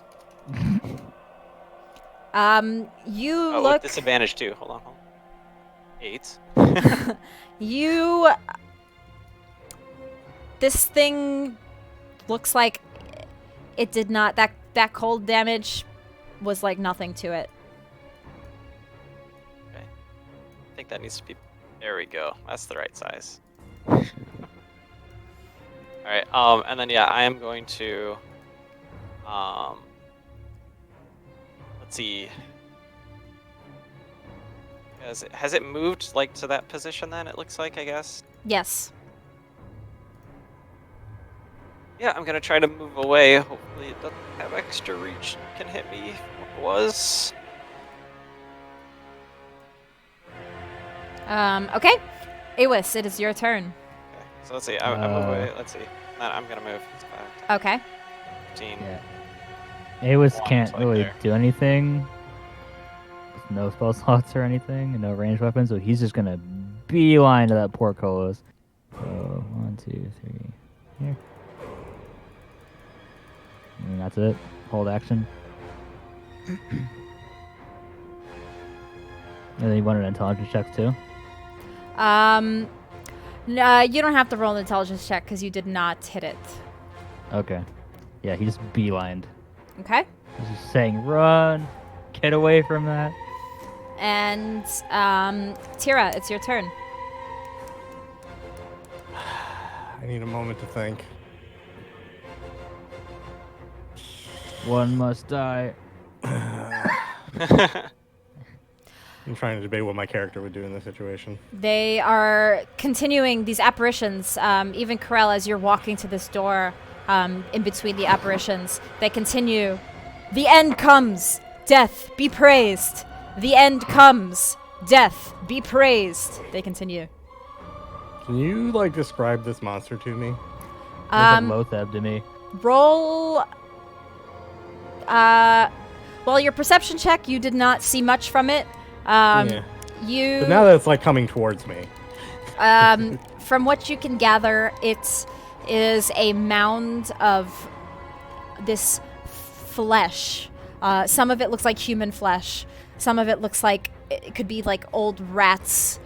Some of it looks like plant, plant remains. It's just a large mound of all sorts of things. You even see what could be potentially human arm or leg inside of it. And as it's moving, it began to form these limbs as it's walking toward you. I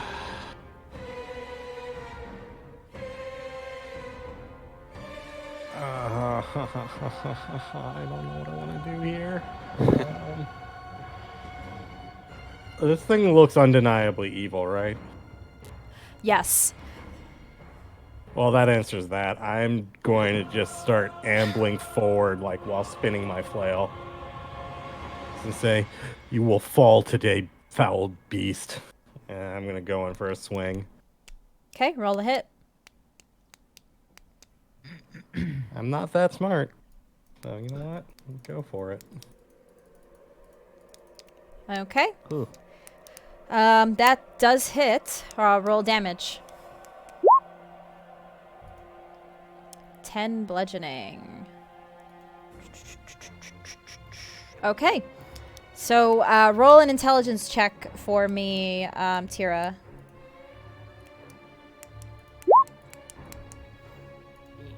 At disadvantage, because you're Oh, yeah. exhausted. Oh, right.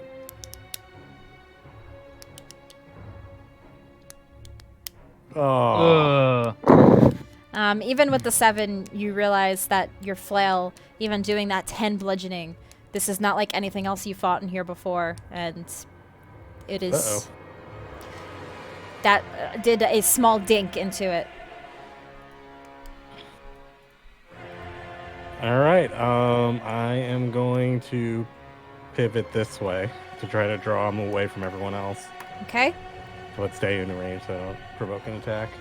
All right. The thing moves forward, and slowly, and the shambling mound will attack you, Tira.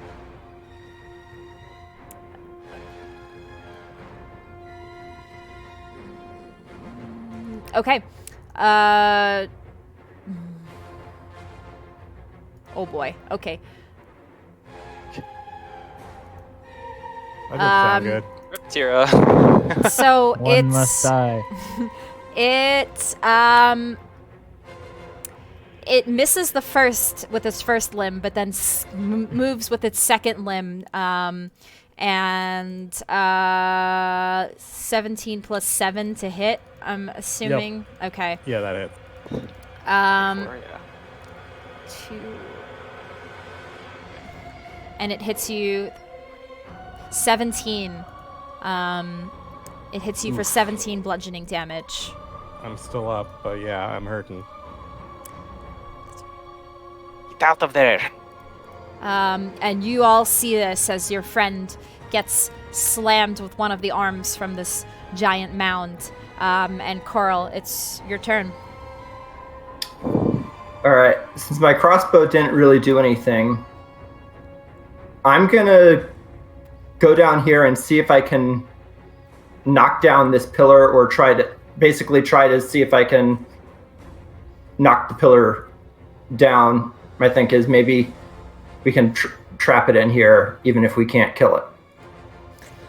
So you're gonna attempt to attack the pillar, basically, just with sheer strength. Okay, roll to hit the pillar. What do I roll? Attack roll. Just roll to hit. With dagger, or just unarmed, or however you think you want to hit it. If you want to just strike it with your arm, if you want to strike it. Yeah, I think just arm. So that'd just be what? It would be just like strength? an athletics roll or something. Or athletics. Okay. Yeah. Okay. Push it over, something like that. Athletics at disadvantage. Yes. I will actually use my inspiration to make this normal. Okay. Oh, athletics. 5. Oof. You That's gonna hurt. smash your arm into this stone pillar, and it does not budge. And you're quickly realizing that it's going to take a lot to try to knock one of these pillars over, if you wanted to. And even then, it would not just one would break the foundation, because there's so many of them in the room. Mm-hmm.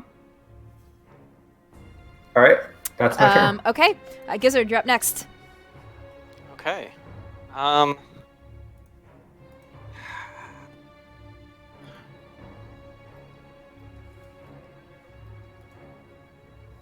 I do this now, or should I wait a little bit longer? let's see. 15, far away. Yeah, I think I'm just going to, this round, I'm going to cast another Ray of Frost at him. 8 to hit.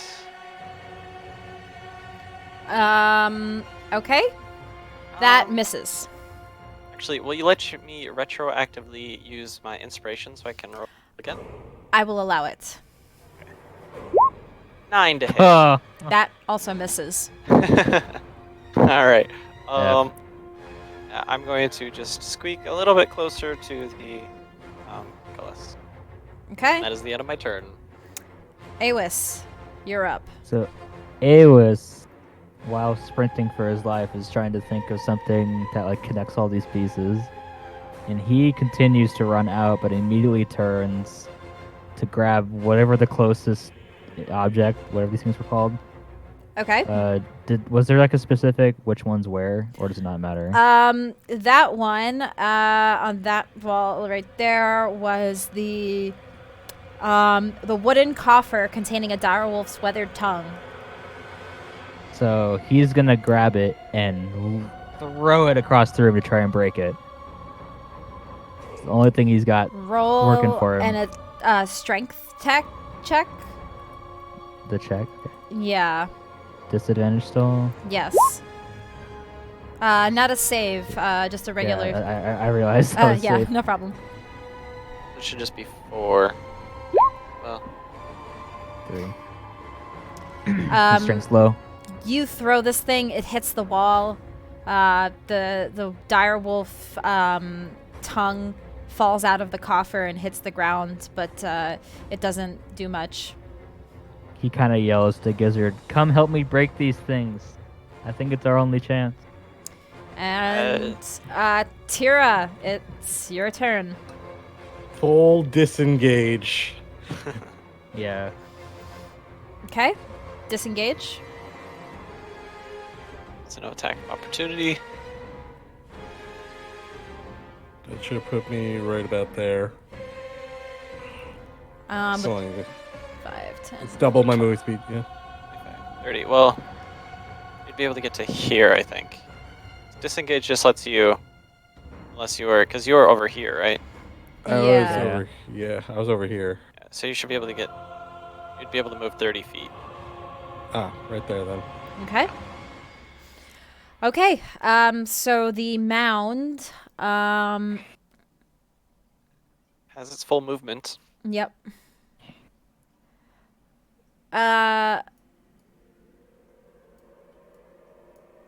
It makes its way right up to Gizzard and attacks.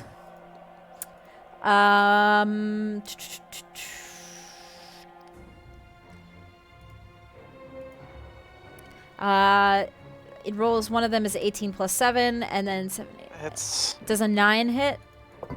no. Okay. So it hits once. Roll out.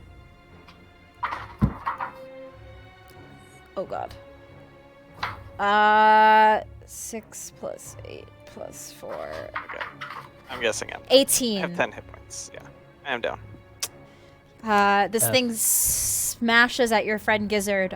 Tira, you see this. Corel, you see this. And Gizzard falls to the ground unconscious from one hit from this thing.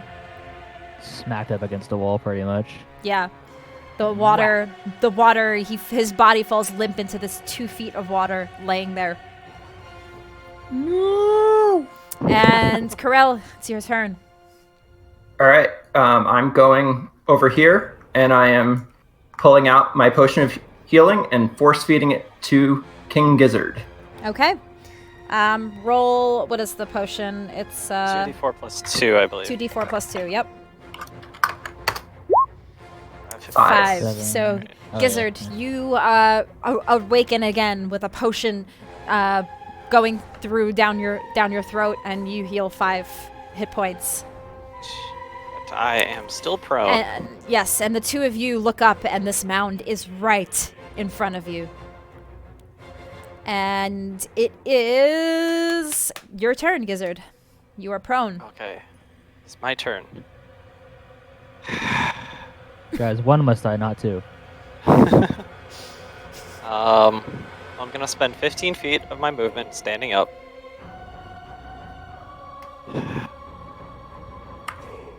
I mean, just that way that works.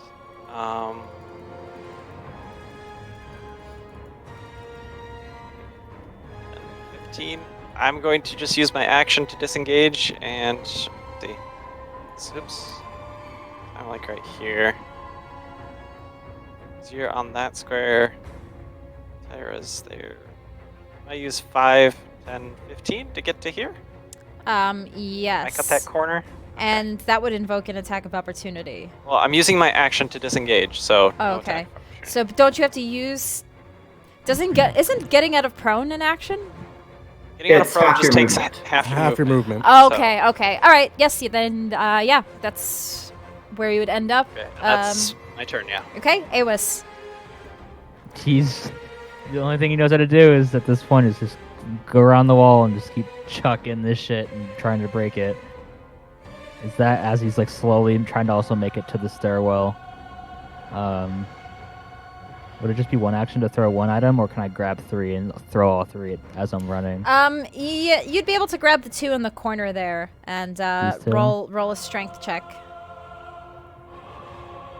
Disadvantage. 10. 10. So it still doesn't break him. Yeah, still they don't seem to break. So then he's just running Okay. this way. Okay.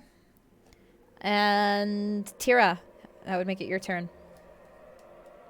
I guess Yeah, I'll be here. full move. Wait, hold on. 1, 2, 3, 4. I'll be here. So I am about here, so it's 5, 10, 15, 20, 30.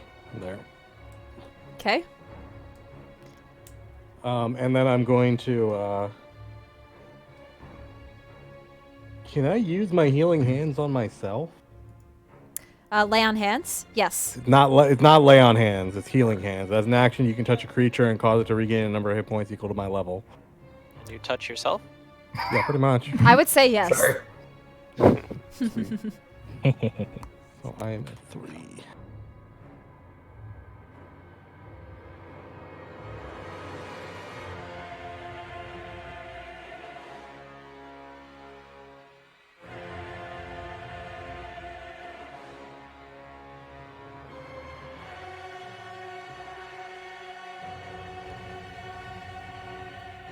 Okay. How much did you heal yourself for? 2. 2? Okay. Corel, you're up next. What about the mound? Oh yeah, the mound. The mound. You killed yourself by saying that? I would have Perhaps. noticed. Teacher, what about the homework? Ah, yes, the homework. Oh boy. Alrighty. So this mound takes 2 swipes. Does a 14 hit? No, it does not. Okay, so it misses 1. 18, does that hit? Yep, that hits. Okay. Survive. Survive.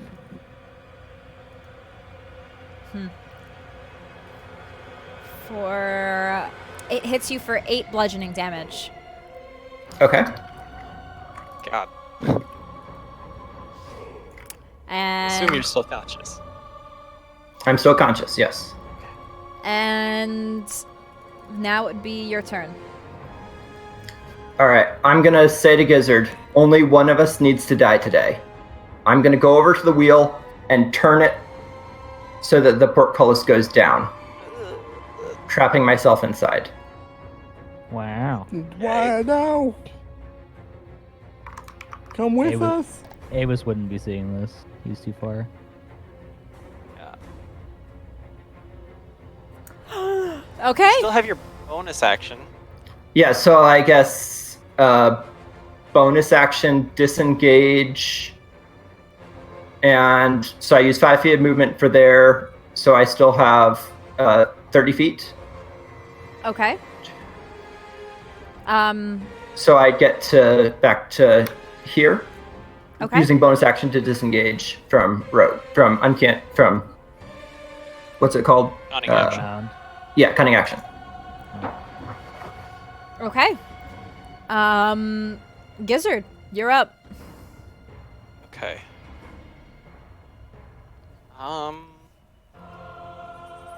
Portcullis still frozen by this point, or like It's Did it actually go down when I turned it? yes, it did go down. Okay. So it's back down fully.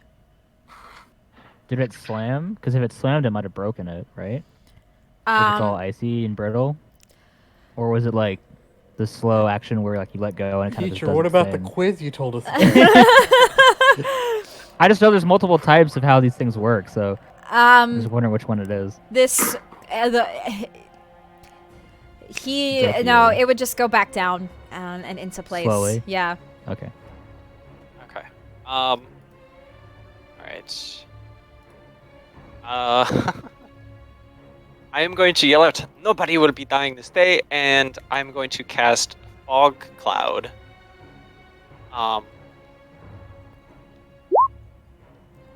So 20-foot radius sphere of fog centered on a point within range. So hopefully I don't end up actually killing you with this, but at least hopefully the monster doesn't know where you went. Yeah, so basically pretty much the entire room. I'm going to cast it like right here. So basically the entire room fills up with fog. Okay. You have to concentrate, right? Yeah, Yep. concentration on it. And then yeah, after that, well actually, shoot. I know that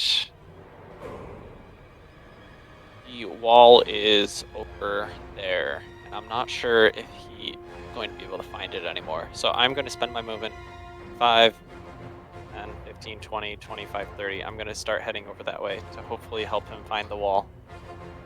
That's the end of my I turn. mean, he was right next to it, Eh, right? I feel like he would be able to figure it gonna- out, but fully help him make it out.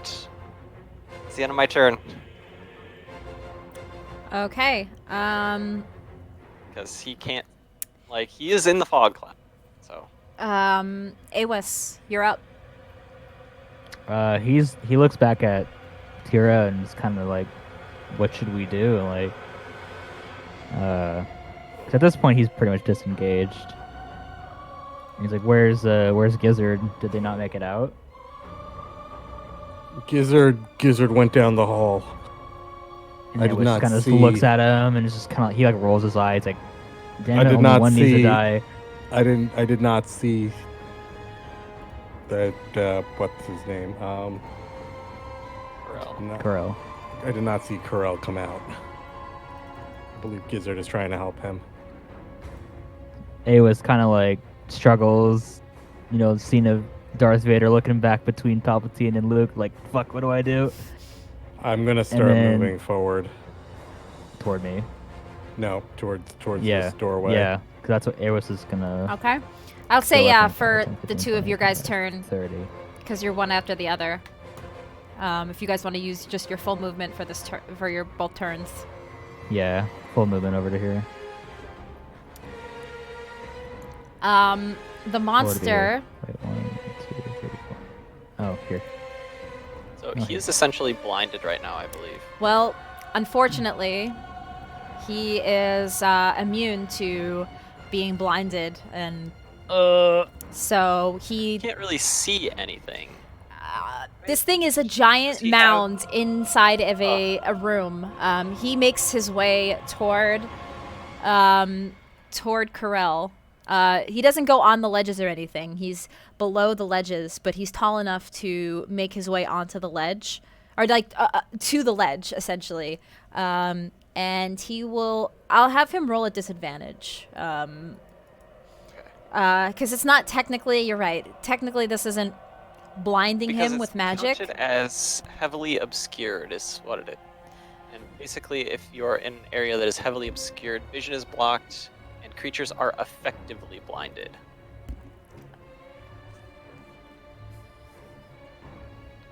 All right, I'll have him just roll at disadvantage.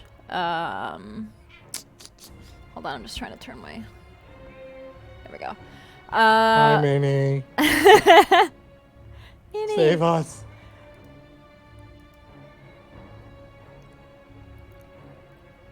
Does a 13 hit? No. Okay, it's oh wait, sorry, that was a disadvantage. So that was even lower than a 13. So let's try the second. Oh, it rolls a nat 1. This thing swipes twice, completely missing you as you are on top of this ledge. And when it swipes through the apparitions. They are not. Doesn't look like they're actually people, and it swipes right through them. But Swipes left through them. yes. And yep, that's its turn. Is it my turn now? Yes, Corral, you're up next. Can I use my action to try to find and open the secret door? Yes, roll a perception. At disadvantage? Yes. Natural 1. You the clouds begin to smoke up and rise higher up onto the ledge, and it does distort your vision a lot. You're putting your hands across the wall to feel maybe where the secret door might have been, but you are really struggling to find something. You just are you feel the presence of this thing close to you, and you can't find it. And can I take a bonus action to try to hide?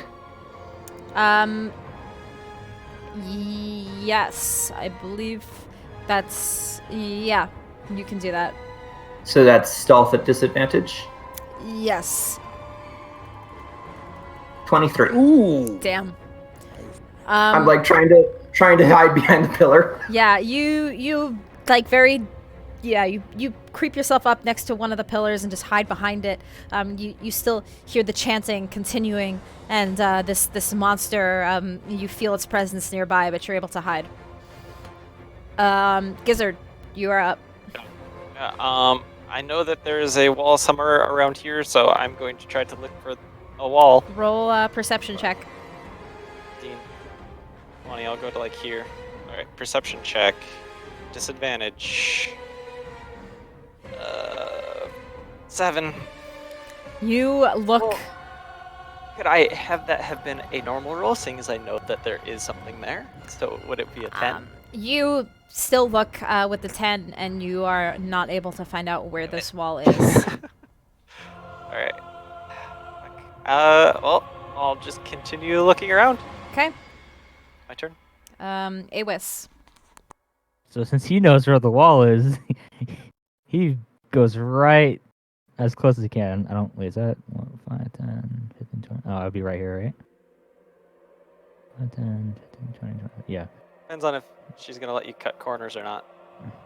Because I'm like 1 away from it, pretty much. 25. It's right here. Sorry, where did you start? The corner. Here. 5, So I should 10, be here. 15, 20, 25, 30. Yeah, that would be But about it's right it. here. You can let Gizzard know where it is, so he can Yeah. easily find it. I'm assuming. So I run right into Gizzard and I point directly at that wall, Probably would be and then searching.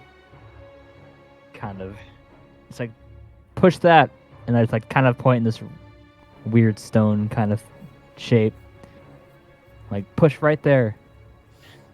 Okay, Tira, it is your turn. Question: would you allow me to use my reaction to push? You can push it, but you won't be able to move through it or anything. Sure, I'll just kind of like shove it open a little bit. The wall begins The to light comes through. move I a little moved. bit. The fog kind of comes into this Come room a in. little bit as well. Yeah.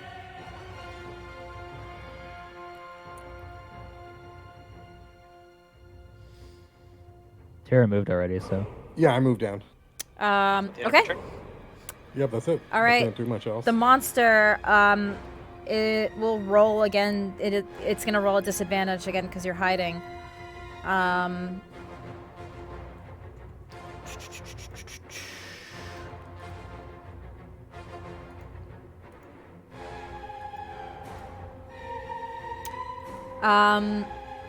So It misses with one of the swipes, but it does, as it's this monstrosity of a thing, it does hit against one of the pillars and manage to hit you. 14, 15, 16, 17, 18, 19, 20. Yeah, 21 to hit. Yeah, that definitely hits. Okay. Just to be clear, Doom, I'm not sure if you know this. Hiding, it just puts it doesn't completely like protect a person. Well, if he doesn't know where he is, he can't really attack at him. Depends on if they know where you're at.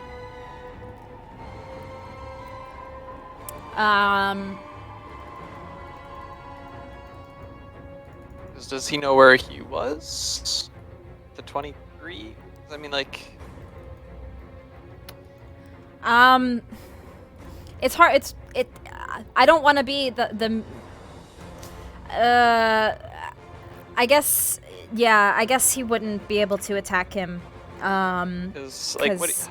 Because in my mind, I'm visualizing this. He is on a small ledge, and this monstrosity has arms big enough to just like swoop across the ledge.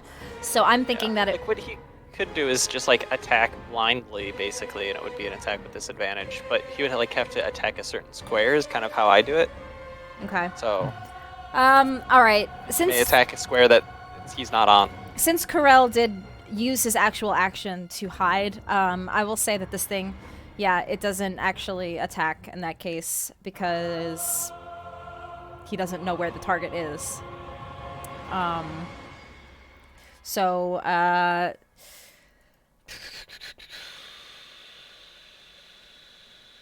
Yep. I guess that's it for its turn. Okay. So it's my Corel, turn. you're up. Am I aware that they started to like nudge the door open a little bit? Roll a perception check. Disadvantage. 18. Yes. You glance over and you do see the wall moving a bit. Okay, I would bonus action disengage, and what do I need to do to try to get through that door as an action? Roll a stealth check to try to quickly make your way through the door. Okay. Disadvantage. 16.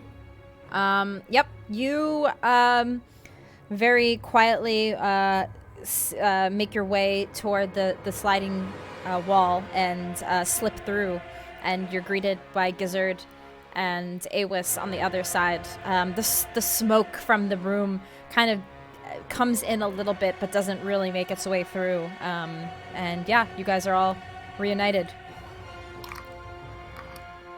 I would say you are out of initiative. You're still in initiative, actually. So, Gizzard, you're up next. Okay. If he didn't close the door behind him, I would go ahead and close the door. Okay. And then, yeah, basically to say, just get the fuck out of here and start running, basically. So, 5, 10, 15, 20, 20 if I can cut the corner, 20. We'll do 20, 25, 30. Okay. I'll go over there. Won't cut the corner. All right. Awis, you're up next. He just follows Gizzard. 30 would put me here. That's it. Okay. Tira.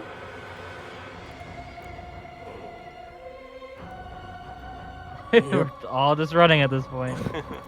And I'm gonna give the monster one more turn here.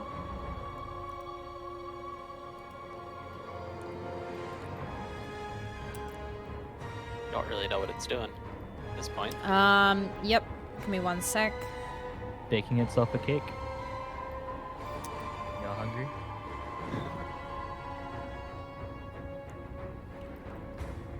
There's in this song I listen to, it sounds like there's a fire truck going, like it's like yeah, and there's like a huge fire in California right now. So I keep taking my headphone off to like, is that nearby? I I've heard it like 6 times now and I just keep doing it. Okay. You guys, you don't know what the hell is going on with that shambling mound, though you still hear the chanting from these cultists. They continue to chant, the end comes, death, be praised. The end comes, death, be praised. I'll say you guys are out of combat now, because I'm assuming that you're going to just continue to run.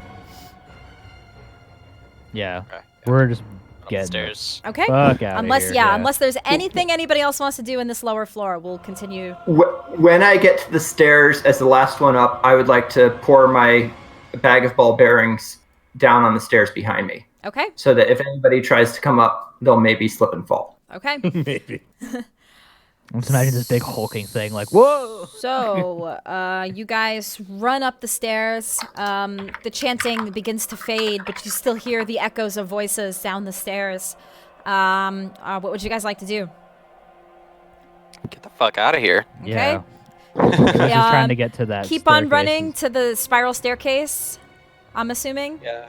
Anybody want to do Yep. anything on this floor before you run out? At this point, I mean, I do have something that I want to do, but I am not going to do it. Okay, it's up to you. It's up to you. If anybody wants to I do kind of want to anything. go Just look getting at outta that here. crystal orb, but at the same time, I kind of want to get GTFO at the same time. Oops. Yeah, I think I just want to get out of here. Yep, I'm working on the staircase. Okay. Staircase. Actually, I have to just see if the spiral staircase. Let me just check. Those are every floor, right? That's what I'm trying to. I'm wondering if it goes straight to the attic, or I think you told us it was every floor. let Mm. me. Goes past every floor, but it. Oh, it's It past goes every past floor? the floors, but I don't know if there's actual doors that get you. I'm pretty I don't sure. think there normally is, but I know. I mean, there's a bunch of hidden doors. Maybe I could roll another check. So, give me one sec. I have to find those stairs again.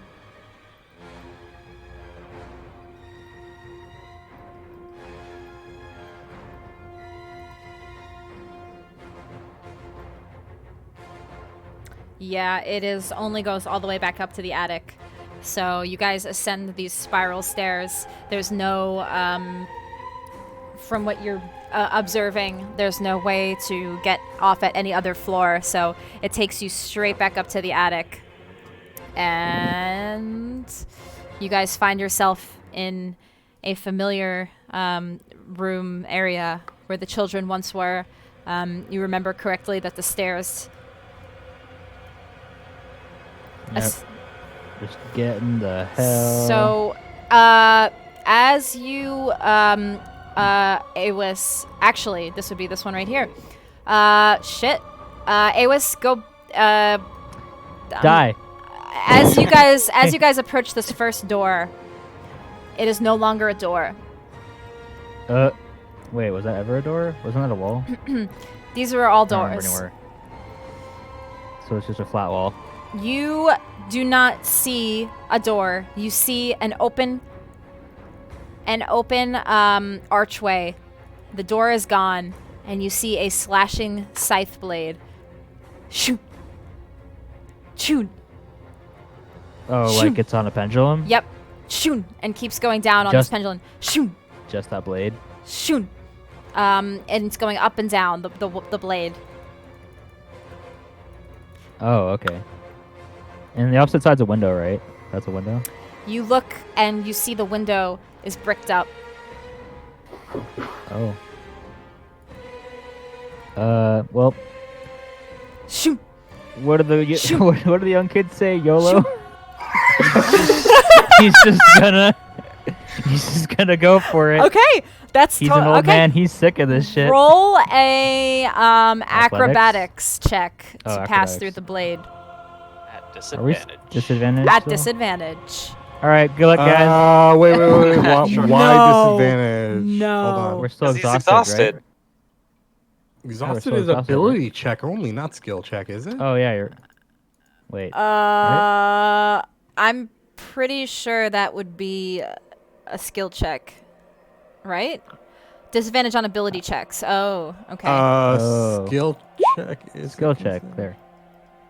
Wait, what do I have +3? What? I only did normal. Hello? Because I know we've been doing it this whole time. Why is it giving me +2? It is an ability check. Let's see. Yeah. Skill checks are, I mean, they use your abilities, so. Because Um, my main question on that was because exhaustion it specifically lists. So let's see. So whatever It the says ability- rules say, it you're says making ability- a check. Using one of the 6 ability scores, you're making an ability check. This is true whether or not the check involves a skill. sorry. Explain that in layman's terms. So it says here, whenever the rule says you're making a check, use one of the 6 ability scores, you're making an ability check. This is true whether or not the check involves a skill. Right? So like technically whenever you're making a perception check, right, you're making a wisdom perception check. Yeah, no, he's right. Yeah. Okay, so- It's Because still a disadvantage. you guys are going to be rolling a lot of these athletic or acrobatics checks, so I want to make sure that we're doing this right. So I got an at one. Disadvantage. Lord. Okay. Ignore that +2 because for some reason it's giving me guidance, but I'm not telling it to give me guidance. I can't figure out what's telling it to do that. Probably some global modifier. Might have yeah, a check I'm, somewhere. I'm looking. Okay. So I die. Good luck.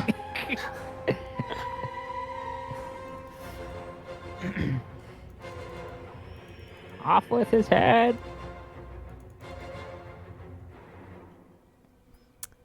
Sorry, I'm just Tracy checking. quietly trying to figure out how to gruesomely decapitate Awis. Oh no, not decapitate. You just get chopped in like 4 parts as you go through the door. Was it? Wait, how many blades was it? I thought it was 1 blade Ow. It's one blade. on a pendulum, right?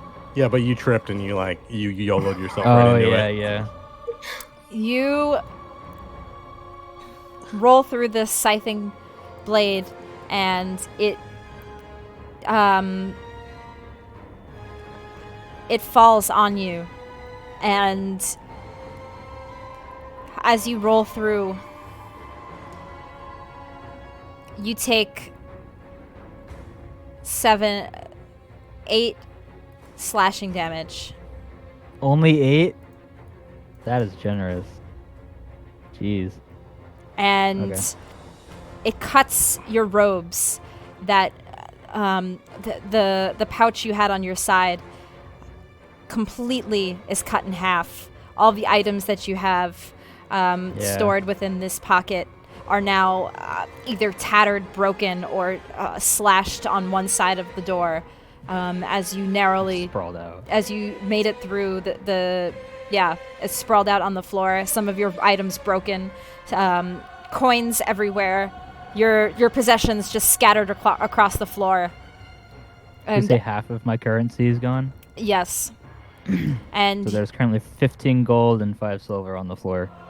and you have this gaping hole, this gaping nash on your side of your arm on the same side where your belongings were. And okay, so Awis makes it to the other side of this door. After taking a direct hit from the. You Yeah. guys see this, and you choo choo So choo.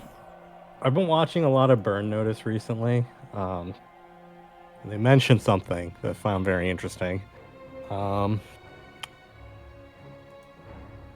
Doors are relatively well secured, but the walls around them not so much. So how's the wall next to this door looking in the house?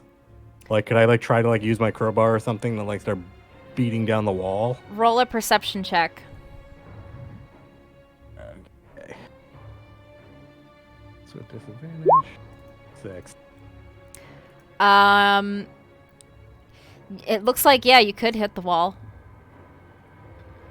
I'm just gonna take my crowbar and I'm just gonna start wailing on this wall right here. Okay, roll to hit. Roll a athletics check.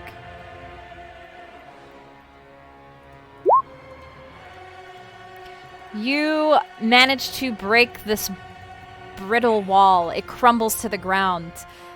But emerging from the wall is a swarm of rats that attack you. I guess everybody roll for initiative. Oh no.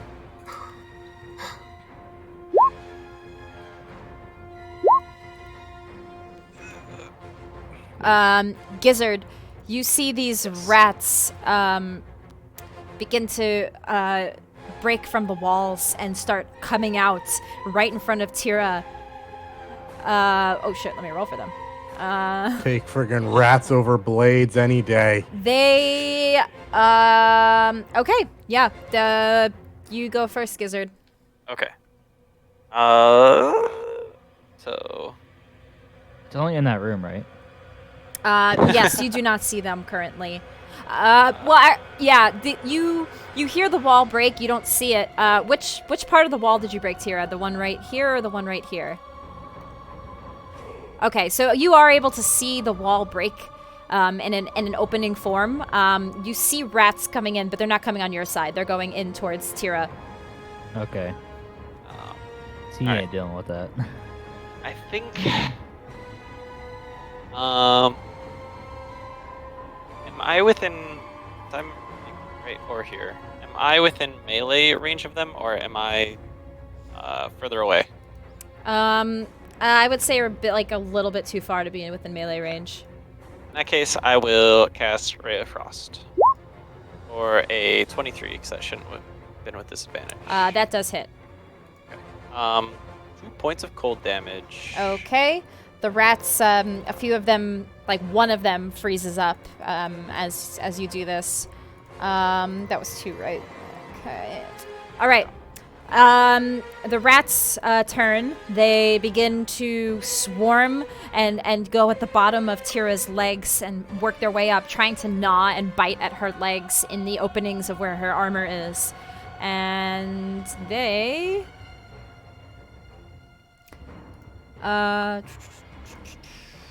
rolling nat 20. Mice! Rolling... Or rats, sorry, not mice. Rats rolling nat 20. They roll the bite attack is... On me? On you, Damn it. yes. Sorry, let me just see that this is That's all good. 2d6. 10. 10 plus, or no, just 10. They do 10 piercing damage to your legs as they swarm your legs. As I collapse down onto the ground. Oh no! I was at 3. I took the hit from the shambling mound. Oh right, you did. So you watch these rats start gnawing at your friend as she collapses. They're still on her legs. Tira, it's your turn. Roll a death save. Oh my god. Oh no. Okay. Then Corel, you are up. Right? Yeah, then Awis at the end. Just double check. Yeah, Corel.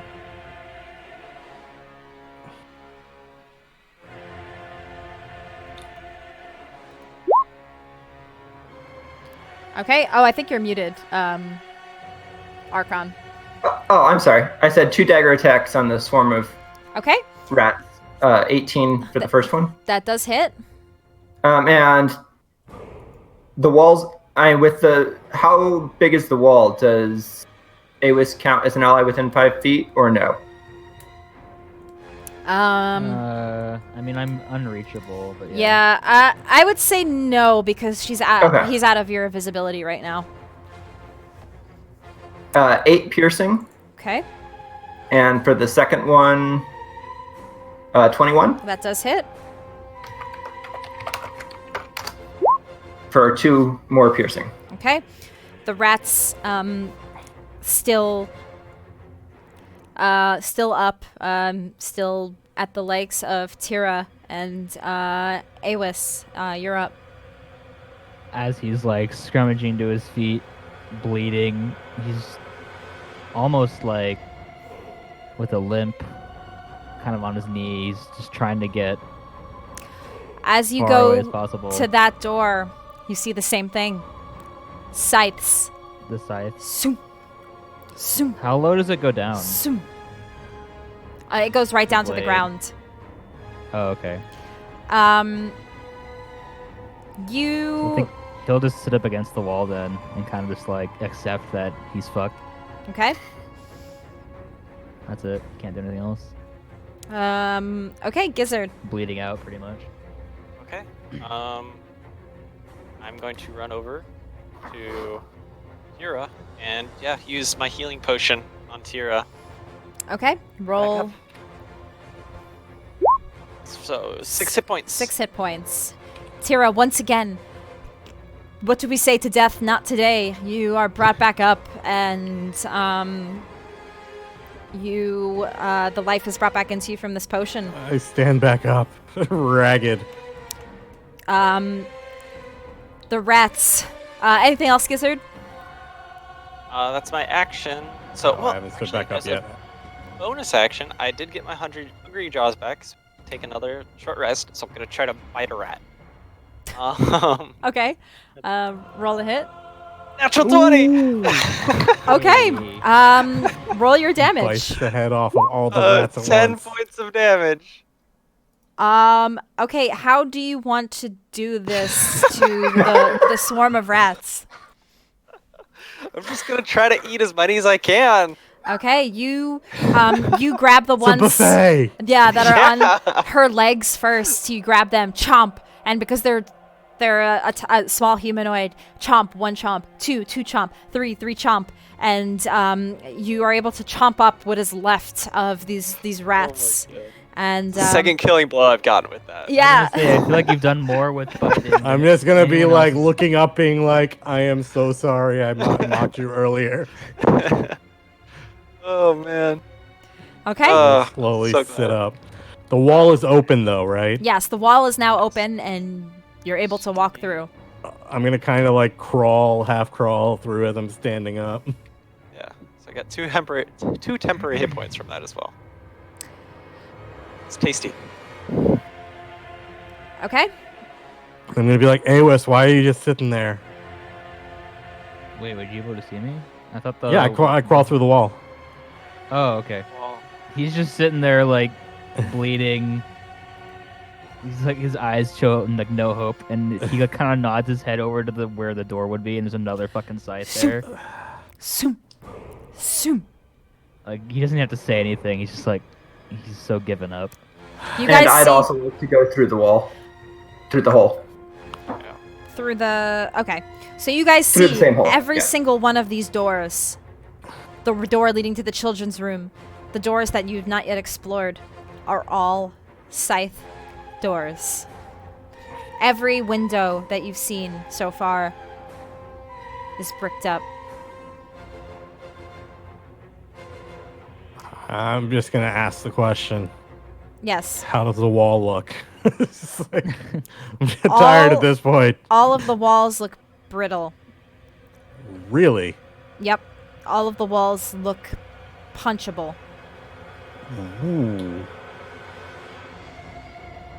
Another question, and this is wild. What we know there's like an exact duplicate of this house in the room. Do you think there's any kind of like symbiotic relationship where like if we damage the model, it might damage the real house? We I don't know. didn't see any indication of that when we were in there last time. That's true. Yeah, you wouldn't know the Yeah, no, I'm just Yeah. throwing out a wild speculation.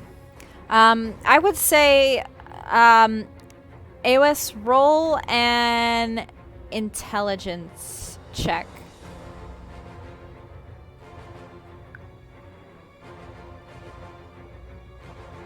Extreme disadvantage. 15. Upon looking at this scythe, choom, choom, you've been staring at it for the past few minutes while your friends try to get out. You had this feeling of hopelessness, but you continue to stare at the scythe, and you begin to pick up a pattern of where this momentary gap is in the repeating movements of the scythe. And you think from this observation from your intelligence roll that you would be able to slip through this thing when there's that momentary gap. He kind of looks at the group and then looks back at the scythe, look back at the group. He grabs his shield as messed up as it is from the scythe beforehand. He kind of puts it over his head, just times it right to kind of crawl through it. And if the blade were to strike, it would hit the shield. Okay. Roll. Let me just see. Acrobatics, athletics. Yeah, I'm just saying.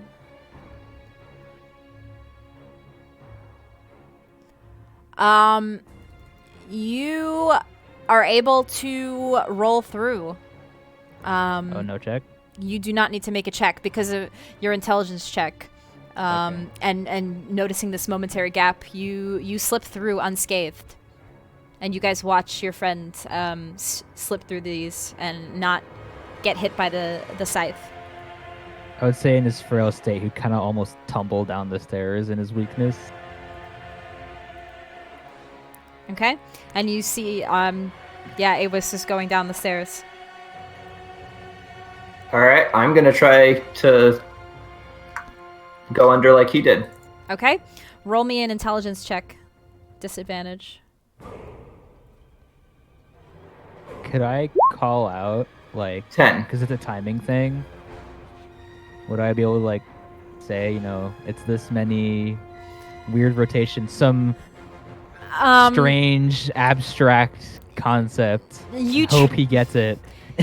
You do yell out that the algorithm that you've came up with for how the blades move, but honestly, when Corel looks at this, he tries to study it himself. He's not quite able to grasp the momentary gap between the blades, but you can still at least try with your dexterity to try to roll under if you want. Dexterity or acrobatics? Extra acrobatics. Okay, I will try to roll under. Okay. 11. Like exhaustion is killing us. Yeah, I know. Literally. Could we say that we're starting to get adrenaline rushes? No. We're like near dying. We constantly. are like, we have been at this for like a while. Like, we haven't had Yeah. rest. That Probably delirious. yes. So you watch. You first watch Corel try to study this in a few moments, and he doesn't seem to fully grasp it. And then he rolls through the scythes. They come down on him, and Corel, you take 4 slashing damage from this scythe. Ooh, Okay. not too bad. Yeah. Okay. And do I lose currency, like No. currency that or was- any items or anything? That was just from his nat 1. He lost all of that. Okay. But I'm on the other side, right? Yes, you're on the stairs. You see Awis like on the floor rolling down the stairs. Pretty much, yeah. That's the image I had. I Can you, would try to administer help him medical up. assistance. like maybe put like a handkerchief on it or something. I lost a lot of the stuff, and Yeah. when I lost my pouch, I got nothing really. No, I'm talking to. Oh, I got 10 feet of string. I don't really want to be doing sutures with that, but use your knife to make a sewing, like sew my wounds together. While we're running for They're a just I'm going to gonna- say, yeah. I'm gonna talk to Gizzard. I'm gonna be like, Was I me think there? we can punch this wall before you like try to dive through this. Last time we did that, the rats came out. Yeah, but you got food. I don't like. I'm just gonna say. I'm gonna say you can go if you want. I have to break this wall. I will not. I'm just looking at my armor, and like I'm just like you can kind of see like blood bleeding through my armor too. It's like I won't be able to make it through. I think I'm quite full. I've had quite a bit to Oh, eat so no. far today. I'm going to try to jump through. Okay. Disadvantage. So acrobatics, correct? Yes. Yeah. 7. Okay. You. Holy. Uh-oh. I am probably unconscious. Okay. Goodbye, friend. You roll through. Roll You back. watch Gizzard in his full belly of rats. He's just. Oh no. He's not as swift as his roguish friend Corel, and He's also bigger. And the scythe comes down on him, and you take 15 slashing damage. Oh no. Are you Slice still his up? stomach open. Oh, I am unconscious. What are you talking about? Am I still up? Come on. Okay. Know that. So, I make it through at least, right? you make it through, and you guys on the other side watch your friend Gizzard stumble to the ground, unconscious. Bit of my tail off. It was kind of just closes his eyes, puts his head against the wall, just like, oh god. Can I try to do a medicine check or something to try to stabilize him? Yes. Roll. Is it? Yeah, medicine. Roll medicine check. With disadvantage. Natural one. Oh, natural one. You just start weeding around inside him. You see the wounds. You start touching at them, and the bleeding from his wounds becomes slightly heavier. Awis, as a cleric, you watch your friend try to do this, and you may be horrified as he does not seem to have any idea what he's doing. I'm assuming I should make a death saving throw. Yes. Roll your first death save. Awis 16. is kind of like mumbling like what he should be doing, but he can't even like create coherent sentences. I'm touching you with Nope. hands that have recently handled a corpse and I haven't washed them. And it's like, no, you gotta know the art. Tira, is there anything you want to do? Punch Give me the 1 wall. second. I'm getting an actual D20. A real D20. I need the luck. Live stream your D20 rolls. Take a Snapchat video of it and send it to Tracy. Proof. This is strictly just to decide what I'm gonna do. Okay. While he Not does that, for I'm your, gonna take a quick. If anybody wants to take a quick break, I have to go to the bathroom again. So, quick break. Drink your water. Yes. Don't forget to hydrate, everybody. Hail hydrate. Okay, I just muted the Discord. Even I'm gonna try to dive Sorry, through chat. I'm gonna punch the wall. Sorry to everybody in That's chat 17, so that I'm I gonna have punch not the been damn able wall. to chat much.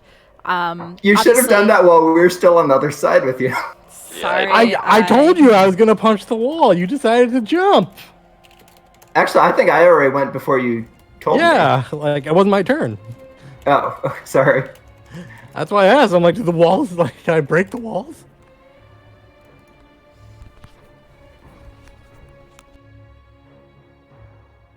Awis is just suicidal at this point. Well, at this point, you just took a scythe to the Yeah. kidneys. Be right back. He's had like 2 near-death experiences. He's like, I'm an old man, just kill me.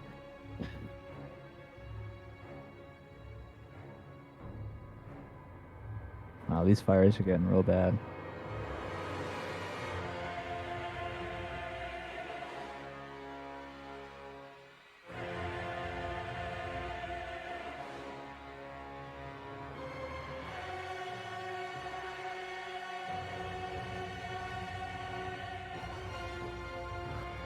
Dude, Sonoma County can't catch a break.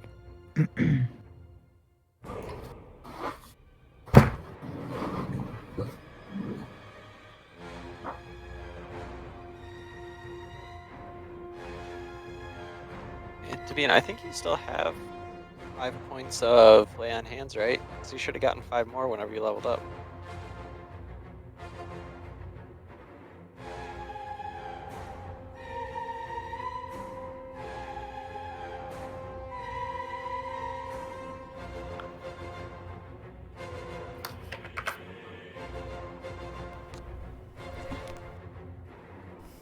Okay, I return. Let's see if they are able to survive. I'm gonna unmute myself on Discord.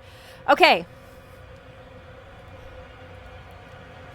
So, who is next? Or who wants to do something next? I think it was It was- Tira's turn. right? Tira, yes, Tira. I don't know if Devine Tabine's there back might yet. have taken a back too. Yeah, I don't know if he's back. So I asked him a question and he didn't respond earlier, so.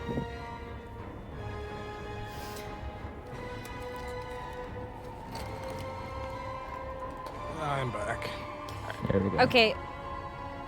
So yeah, let me know what you're gonna do, Tira.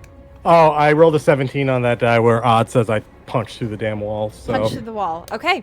I'm literally gonna grab my crowbar and just like wail on the wall again. With that, you are able to hit it and break the wall. This time I'm getting ready for what's about to happen, I think. And a swarm of rats again emerges from the wall. And roll for it. Oh, everybody. Oh, we're gonna keep the initiatives that we had earlier. We're kind of in this weird initiative phase right now, anyway. Initiative limbo. I think Yeah. you just should keep it for basically the rest of the. Yeah. Let's keep it for Might the as rest well. of the whatever happens. So Tira just went. So I would say Corel. It would be your turn next. Do I see the rats through the hole in the wall? You see rats emerging, and they're moving in the direction of Tira, though, not towards you guys. Can I stab at them through the wall? Yes, you'd be able to attack because there is an opening. Okay. Then I'll do 2 dagger attacks. Okay. Oh. Thir- Yeah, 13. Yeah, I accidentally had it okay. at disadvantage. Yep, that but- does hit. Okay, and sneak attack from Tira? Yes. Or no? Yeah, Okay. she's within 5 feet. 9 piercing damage. Okay. And the other hand, natural 1. Oof. Okay.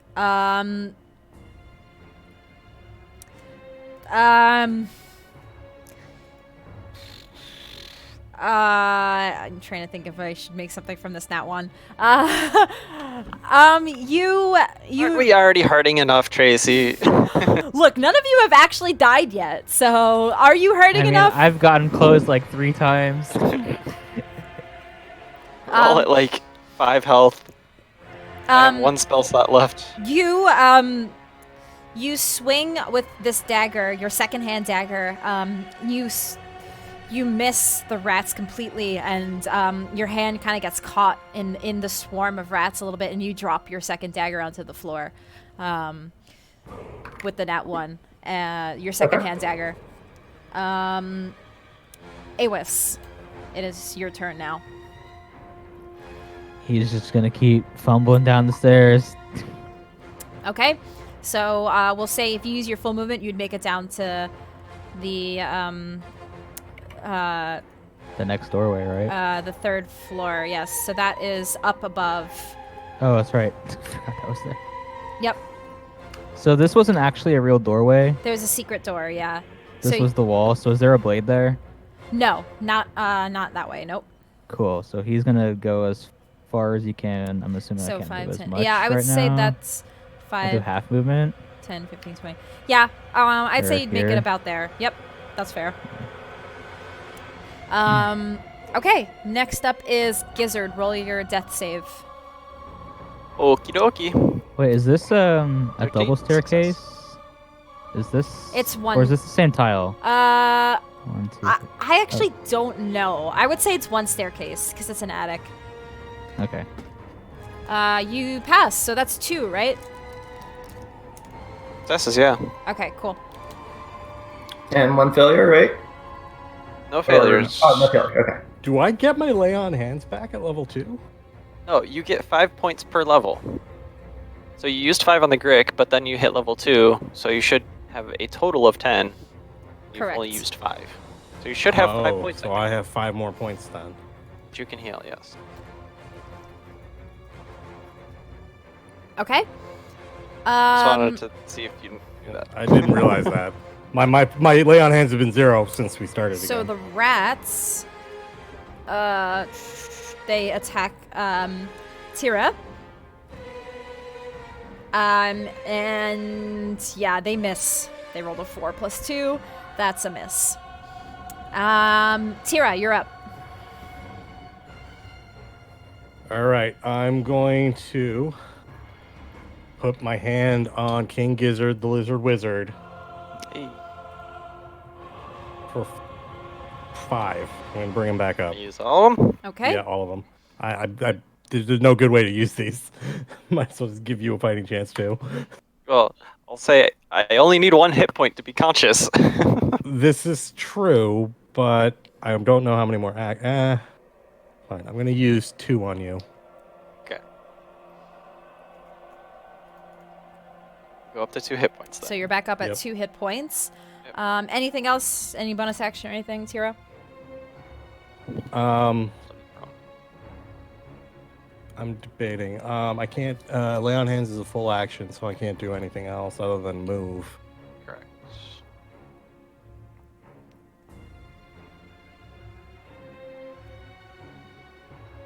All right, I'm going to. Okay, I can't actually do anything else. I can't do a full disengage since I already broke an attack. All right, I'm just. I'm gonna chill here then. I'm gonna prepare. Doesn't mean anything. I'm just gonna Okay. get ready for an attack. All right, Corel, you're up. Okay. 2, or I guess 1 attack on the Swarm. swarm of rats. Okay, 19. that does hit. 12 piercing damage. Okay. Your hits with the daggers slice through these rats. There's only a few left in the swarm. Not looking good. And Awis, you are up.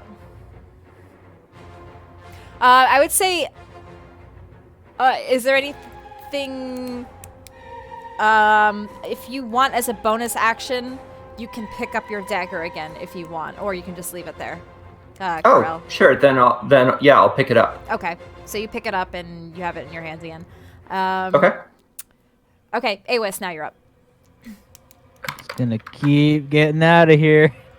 Okay, He's down pretty the much abandoned. Okay. All. Where the hell? 20. So you make your way, what, 5, Here. 10, 15, 20, 25, 30. You're about towards the end of, Basically. yeah, to the next flight of stairs. So I'll get back to you. Yeah. When yeah. everyone else kind of catches up, if they do. Gizzard, you are up. You're back up. Up. Yes, I'm going to spend half of my movement to get up from being prone. Okay. Yeah, and I'm going to reach out towards some of the rats and cast Shocking Grasp Okay. for a natural 1. Oh no. Oh no. So that misses. Yeah, that completely misses. You are still kind of, your head's still kind of foggy from getting back up. You kind of smack Corel. Question. Yes. Because I am a wild magic sorcerer. Do you want to roll from the wild magic Well, table? it technically says for the DM, so I rolled a natural 1. Do you think that is worthy of me rolling on the wild magic table? Absolutely, yes. Let's do this. Okay. Alright, fuck. So I think I roll a D100, right? So Yeah, let me pull up the wild magic table. 92. If you have it available, let me pull it up. Wins.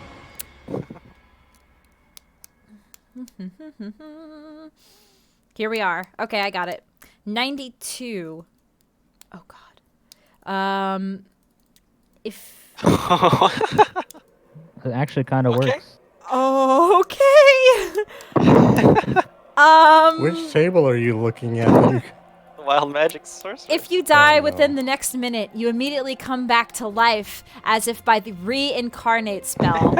And for Oh those my of you God. who don't know, anybody who's watching, the reincarnate spell, you can come back as anything. You have to roll from a table. So Gizzard could come back not as Gizzard the lizard folk. Oh, no. He could come back as We Gizzard. reincarnated a friend of mine in Gizzard another the half game orc. as he came back as a dire badger because we couldn't afford a real resurrect, so we used a 3rd edition. Oh my reincarnate. God! And he was a dire badger in a ocean campaign. Oh, by the way, in reincarnate, you retain all your mental abilities. You just take on new humanoid abilities. Good God. Is that like intelligence, wisdom, charisma, or? Yeah, your mental stats stay the same. This was for 3rd edition reincarnate. Yeah, basically, in 5th edition, like everything is the same except for like any racial bonuses. Yeah. Okay. Like physical thing all stay the same except for racial bonuses. Change. Okay, well, the rats. They are still in the direction of Tira, so they attack her. And they 17. Does 19 hit? 19 does hit. Okay.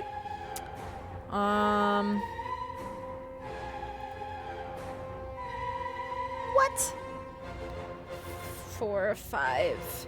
They do 5 piercing damage. Sorry. No, they are less than half their hit points, so they only do 1d6. So I'll just do the 1. They do 1 piercing damage to you. There's only a few Alright. rats left. They do 1 Yeah. piercing damage to you. And then it would be your turn, Tira. I'm going to just spin my flail and go whackly whack. Okay, roll the hit. That just misses. Or just hits, sorry. That just hits. Oh, yes. And roll your 7 bludgeoning. damage. How do you want to finish off these rats? How do you I'm want to do just this? going to go full on, just like, I'm going to like swing the flail to the left and right. Just like hit 1 rat, 2 rat, 3 rat as it like swings around. So To, Tira, like, crush 'em. Tira crushes the remainder of these swarms of rats, hitting the floor. It kind of breaks a little bit at the bottom, but you're not completely penetrating the floor or anything like that. It's not as brittle as these walls, and you guys are good for the rats. Just as soon as that happens, I'm just gonna just walk through the door, Mm-hmm. mumbling, and just start walking down the steps. You can use your full movement to go down Yeah. the steps. Then Corel, it would be your turn next. I would make sure because they're wizards, okay, and then follow them down the stairs. Okay. So you can use your full movement. Gizzard. Sorry, Awis. Can we do gizzards? 'Cause I'm still like going down Yeah. without loading the next map. Okay, yeah, Can so you just I do would like 2 turns next time for me to like 10. make up? Yep. 15, 15. I think this is 20, 25, 30-ish. I would probably use my action to dash as well. Okay. Because why not? So, wait. 5, 10, 15, 20, 25, 30. I think I would be around Okay. there. The bottom of the staircase. Pretty much. So I'm gonna, as you're walking by, as you're running by me, like, I know we're in this house that's trying to kill us, but maybe we could sit down and catch our breath a little bit. I think we just want to get out of here as fast as possible. Yeah, why would we do that? Yeah, Awis is like as far as So, everybody's possible, stumbling down everything. Awis and Gizzard, as you make it to this next floor where these armor suits are, down the spiral stairs, you see this fireplace at the end here has been emanating this purple smoke. It's been entering into the room. It takes you by surprise. Roll a Constitution save, the two of you. And then I think that this would be a disadvantage too? Or? I think this would be regular because No, it's a saving throws don't count Yeah, against yeah. ability checks. So you can roll That's regular. explicitly Fine. mentioned in the table. Goodbye, Alright, friends. 17 for me. The room is heavily obscured by this.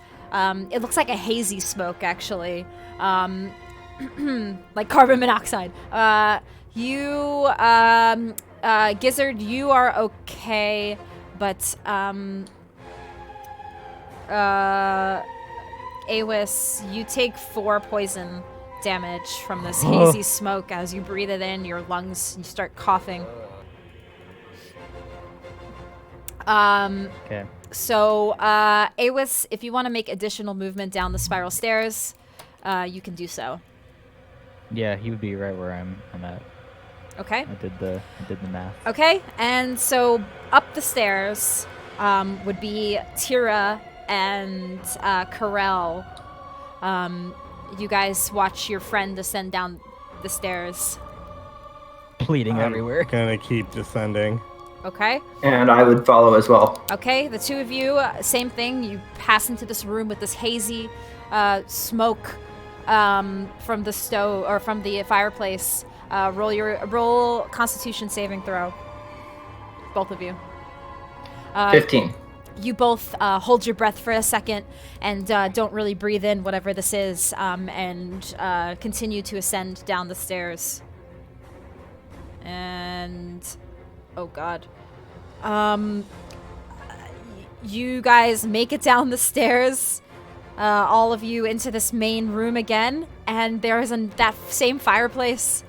The hazy smoke is here in this room as well. Everybody again, roll Constitution saves. Alright. 7. 14. 14. Okay. Oh, I'm just behind him. oof. Gizzard. Which direction's the top, or? This would be the bottom. Yeah, this is Okay. yeah.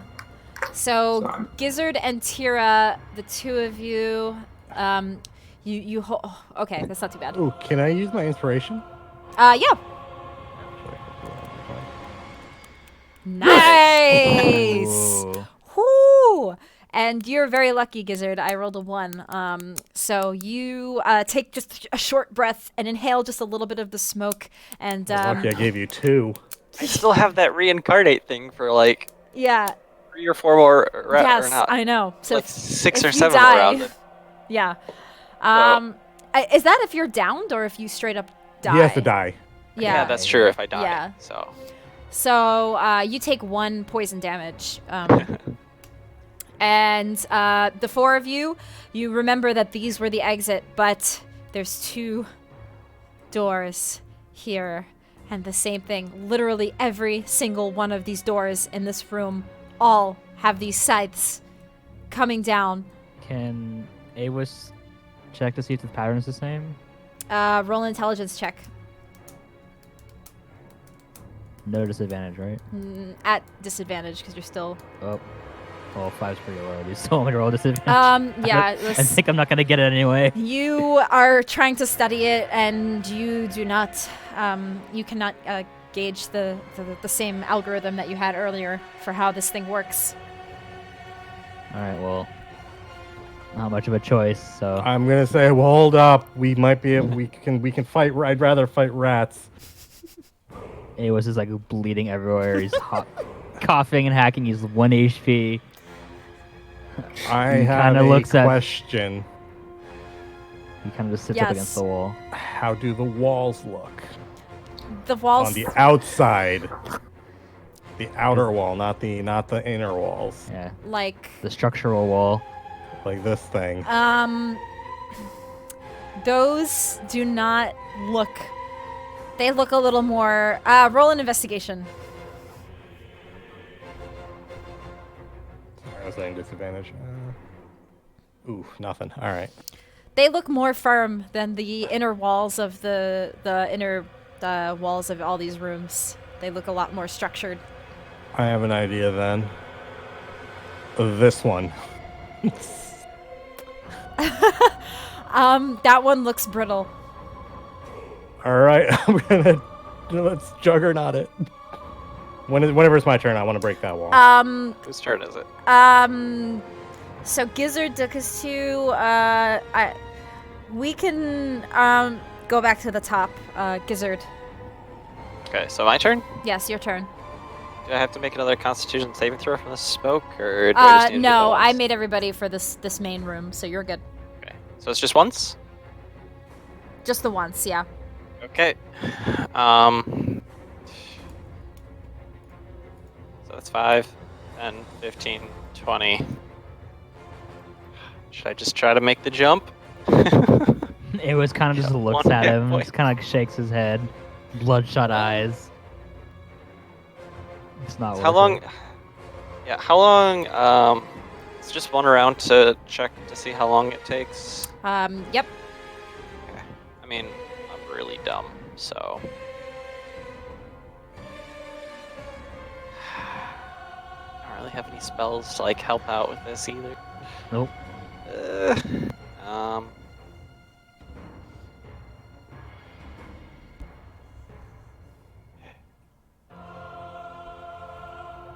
I'll wait.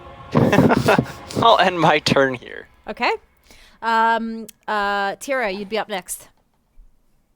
I'm just gonna be like mumbling and cursing in Celestial as I'm coming down the steps, and I'm going to just look at this wall and just slam my flail into it. Okay, roll strength check.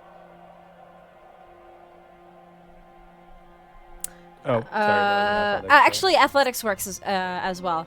That does break the wall, the structure again, and once again, the swarm of rats comes from the wall. I'm gonna be cursing in Celestial, saying how many rats can there be in one house?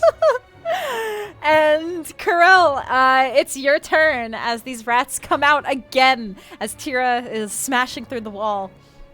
All right, I'm going to go up and 2 dagger attacks on the swarm of rats. Okay.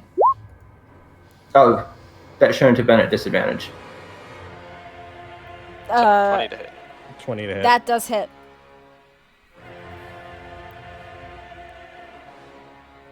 So 13 with the sneak attack. Okay. And the offhand, 13 to hit. That hits.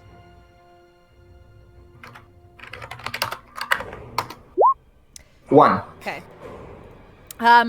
So Karel comes down the stairs, and seemingly he's getting used to this, how to take out these rats very quickly. He does a pretty good number on the swarm. Awis, your turn.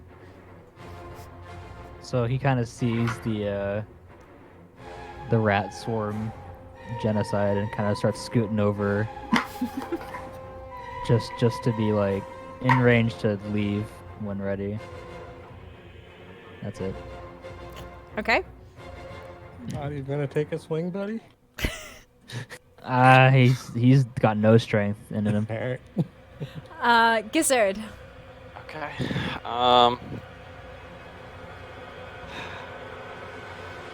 know what? I've got one spell slot left. Almost out of this house. I don't think anything is gonna come up. Besides, you know, more rats possibly that I can use these spell slots for. So he's going to cast Ray of Sickness on these rats. Okay. Natural 20. Ooh. Easy. What does this... So first thing, it needs to hit, and then it does damage, and then they need to make a Constitution saving throw. So they are going to take 18 points of damage. They need to make a DC 13 Constitution saving throw, unless they're dead.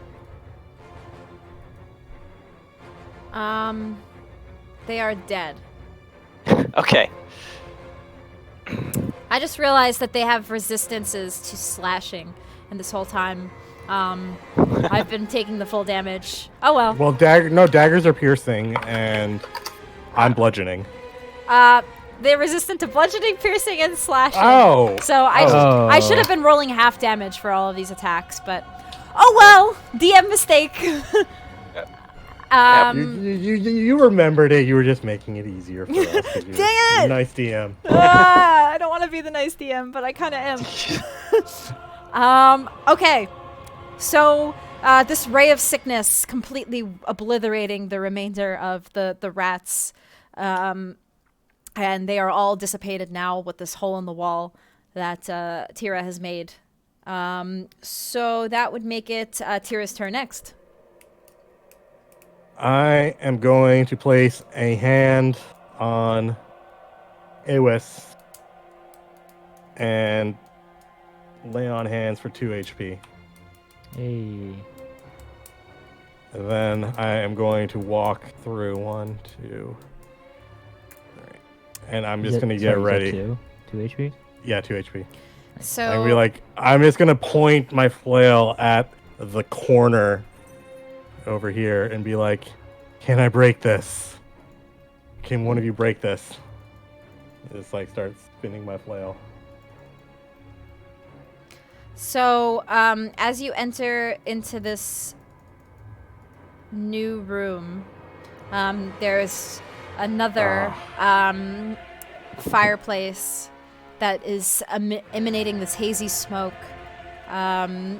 Roll a Constitution saving throw. I will do so.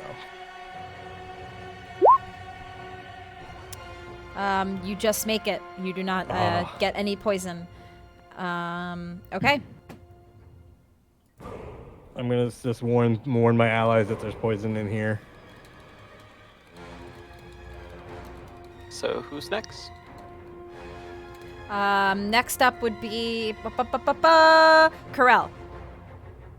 All right, I'm gonna move in next to the corner, and I'm gonna hold an action to attack with a dagger if a swarm of rats appears within melee range. Okay. As you enter this room, roll a Constitution save, but roll it at advantage since Tira, roll it at advantage because Tira did yell that there was nat 20. poison in this room. Natural 20. Okay. You do not take any of this poison damage from the smoke in the room. Okay. And so you're just holding your action for rats? Yes. Okay. Gizzard, you're up next. You know, I just realized, as a lizard folk, I have the ability to hold my breath for up to 15 minutes at a time. Okay. So, I'm going to go hold my breath and enter into the room. Hopefully, I don't need to make a check, seeing as I'm not inhaling anything. Okay. Yeah. You enter into the room, and you, with your innate ability, can not consume or inhale any of this. So you're good.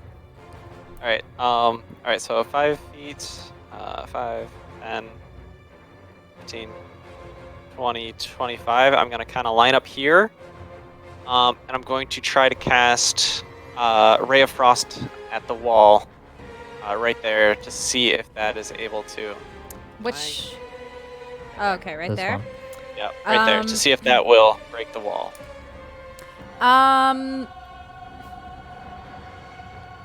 Yes, roll to hit. Okay.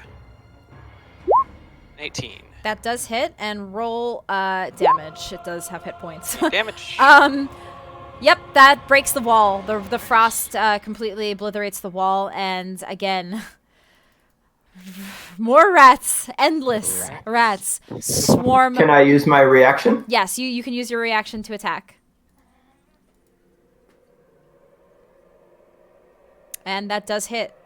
And no sneak attack because there's no ally within. Yeah, no sneak attack for this one. Actually, yeah. 8 piercing, So- which I guess would be 4. Yeah, 4 piercing. Okay. And I Somebody in don't. chat did make a good point. But Ray of Frost does have a verbal component, so I would have to kind of breathe to speak. So I will make a Constitution saving throw. Okay. Whoa. Apparently I double clicked it. It was a 9. So Was it? It was a 9. Oh yeah. I see. yeah, the first one, which is unfortunate because I only have 1 hit point. So Okay. so would I get the spell off before I go unconscious first, or Since with it's already the- been casted, yes, I will say that with your last breath you were able to. But yeah, I'll roll the d10. Oh god, it was a 10. So you take 10 poison damage as you fall to the ground. This ray of frost comes flying out. The rats did come out, and Corel uses action to attack them. And that would be Tira's turn. I am going to bend down and use my lay on hands on King Gizzard, the lizard wizard. Okay. and stand and back up as I feel my holy powers drain away from me. Okay. And then, where the rats are still around, right? They are, yes. I can't do anything though. I can't attack. I'm just gonna put. This is just gonna be it for now. This is what they're in this right here.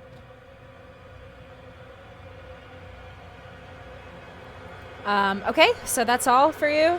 Wait, I'm thinking. Okay.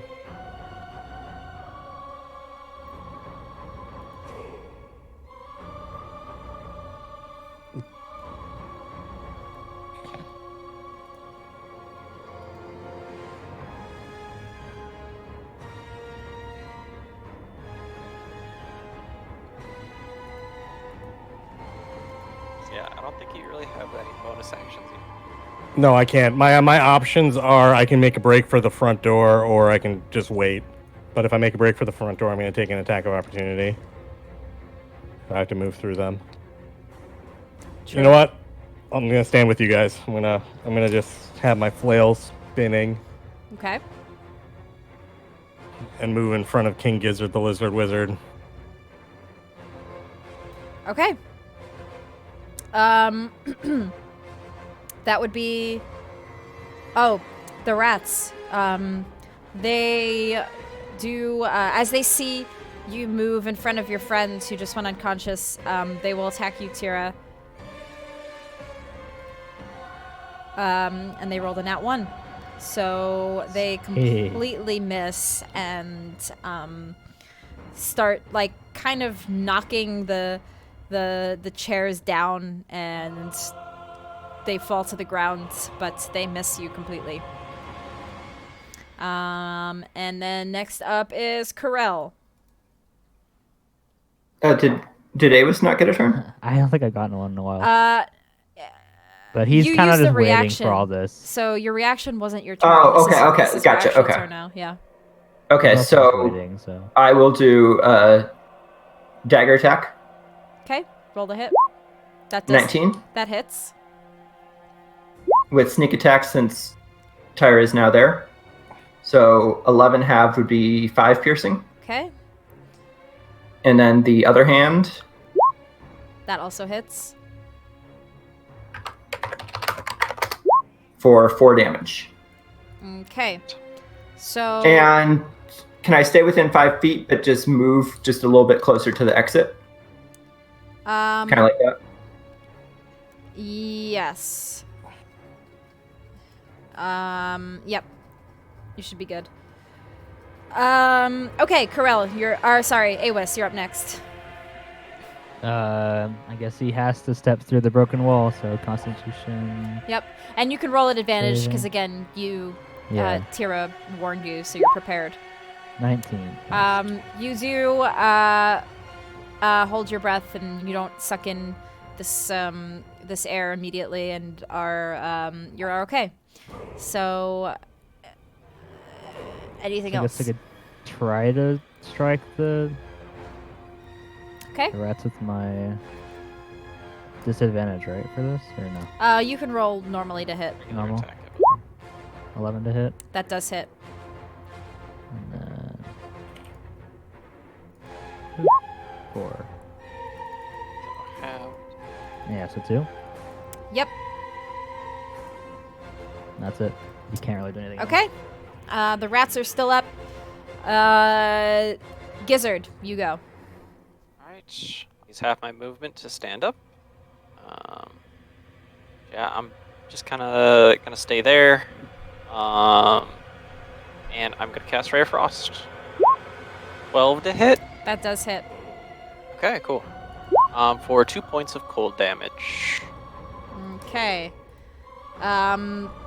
Rats going out one by one, a few of them freezing now.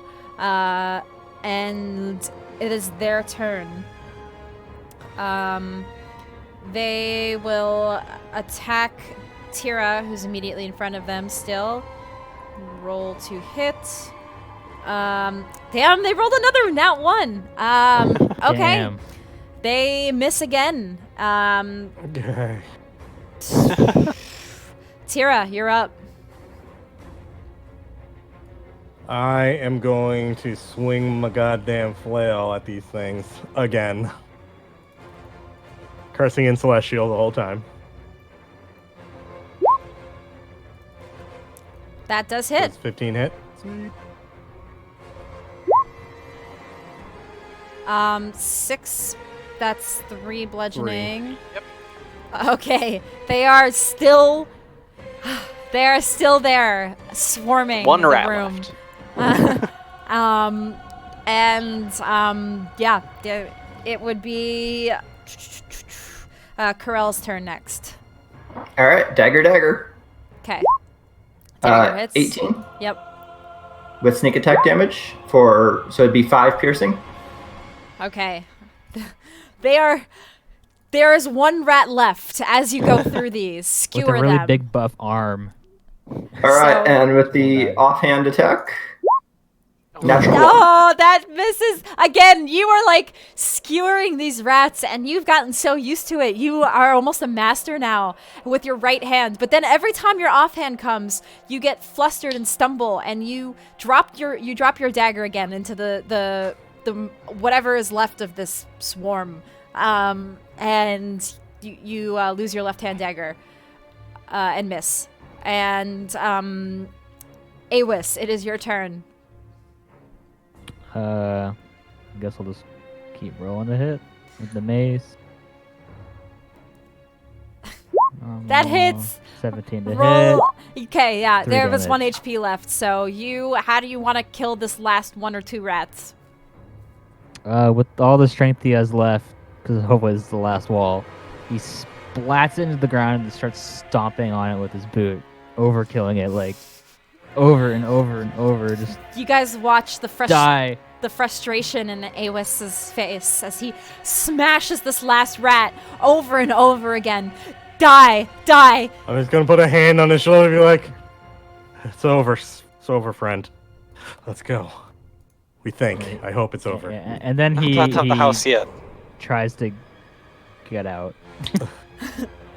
You guys go through this last wall to a place it seems like forever ago you saw this entrance of the wrought iron gate. You see the scythes behind you and you go through the iron gate again and the 4 of you are able to step outside for the first Can time. I grab my dagger on the way out? Yes, you can grab your dagger. Is there not like fog everywhere outside? So you guys make it outside again. Well, Past before we leave the room, I'm gonna kind of look back at like some of the wolves, but I'm just too exhausted, and I'm like hanging my head and like Oh yeah. slowly, like I'm not even gonna try to get a wolf out of here. I said I would come back for one, but it's not happening. There's no way. I'll exit the house. Okay, so you all exit outside of the house. And you look and the mists, they are not all the way creeping up to the gate anymore. They've slowly dissipated. And you still see some deep fog ahead of you, but you're able to see, at least in front of you, you see the house, you see the yard, you begin to see a few houses scattered a bit in the distance. No sign of the children, but you guys... Is the pile of torches that I dropped in front of them still there, or is that gone? The torches are gone. Okay. And the candle? The candle is also gone. And no sign of the children. I'm going to cast light on my shield as it flickers Okay. dimly. The light does appear now, and you look around. Not much in your immediate line of sight. You look down. Most of your items are still here, minus what Awis had lost from the scythe. A few things, though. You feel something, Corell, you feel something rumbling. You look, and the silverware that you had stolen from the table, it begins to dissolve, like Avengers style, just completely dissolve into ash and dissipate. Gizzard, you feel something too, and you look, and that little painting, the carving of the wolf that you had, that also dissipates and fades away. The other items that you had acquired, though, the ring. the ring, the cloak, Maggot. everything The else, hairbrush. the hairbrush, those, Everything that we got in the basement? everything you got except those 2 items that you stole from the house itself, not the basement. Things we earned, we keep. You you still have those in your possession, and you guys, the 4 of you, feel a moment of relief as you escaped this house, and bloodied, battered, beaten, all 4 of you, nearly escaping death, making it to the basement of this place where they continuously were chanting that somebody died, but not the 4 of you. You have not died. And as you stand there, kind of catching your breath for a second after all of this happens, you see something in the distance. Roll a perception check, all of you. Let me guess. Worms coming out of the ground. With disadvantage, right? Yes, with disadvantage because you're still exhausted. 6. 16. 13. And 8. So, 6. That's painful. Awis, you see something in the distance heading your guys' way very rapidly, something flying in the sky. And you're not able to, at first, you kind of make out what it is. It looks like something flying, a swarm of something. Rats again? No. It quickly moves closer and closer, and you're not able to immediately register it until it gets pretty damn close to you guys. And Awis, you see it first. This is a swarm of bats. The bats coming straight for you guys, beelining, a swarm of bats beelining for all 4 of you. It's hard to make a reaction at first, but everybody roll a dexterity saving throw. Oh god, seriously? Not disadvantage, right? Just a straight Just throw. straight dex. Just straight. Come on. Oh, no. Oh! The bats, That one. making a beeline for the 4 of you, barely outside of these rusty iron gates of the house, and they fly right in your face. Corell, you're able to kind of duck your head down in a reaction, and Tira, you as well. A few of them kind of brush past your head, but you're able to duck down. Gizzard and Awis, you guys both are hit with these bats. You don't take damage, but it just like hits your face, and it's very frightening at first. You just think Batman Begins with Bruce Wayne, where all these bats in his face, and it just, you lose vision for a second, and then the bats scatter and disperse in the air, and I was going to say, I haven't heard music in a while. you hear a voice. I'm sorry, my music. We're so excited for that. The 4 of you, again, catching your breath for a second, you hear a voice, not in your head, but almost echoing like a megaphone speaker coming from the air. And you hear a laugh.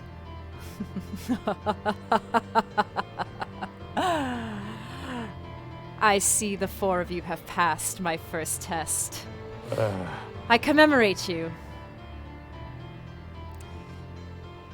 It was quite lovely to know that each of you were just kind enough to respond to my letter and the requests from my crew to enter into my domain.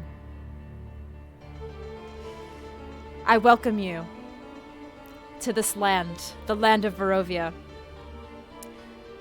Now that you are here, you will not be able to escape. For this land is mine. I am the land. And you will only be able to leave if I allow it. So enjoy your new life here, while I enjoy watching you suffer.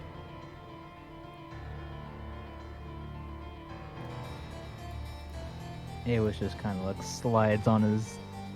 So he doesn't have his staff anymore. He just kind of falls to the ground. Well, what foul creature are you? You hear nothing but just another laugh. And we will stop there and end our session. Unless anybody really wants to do anything else in this immediate moment. Oh. I think we're good. It's a good point. Okay, Yeah. and that's it.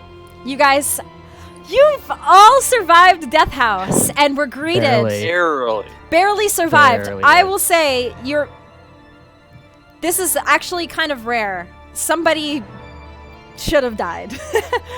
And We had a bunch of places where we almost did, so I mean, Yeah, I went unconscious 4 times this session, and I I have went 1 HP. unconscious. I went down I twice, locked right? myself in a room with a monster that I was certain was going to kill me, so. Yeah.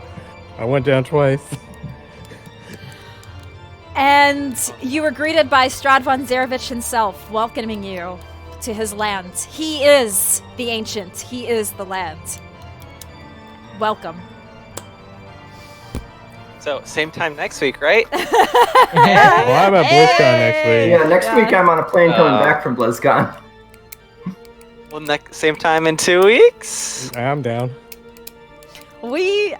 have an idea We'll have of to see. I have an idea of the immediate things of what you would do, like say if you were to go to Valakai or what's gonna happen next. But like the stuff later on is where it gets like really. I could try to do an abridged. Like, you do a few things and then Yes. immediately go to Ravenloft to see Yes. Strahd. Yes. like, We're convincing her to run a campaign. Slowly.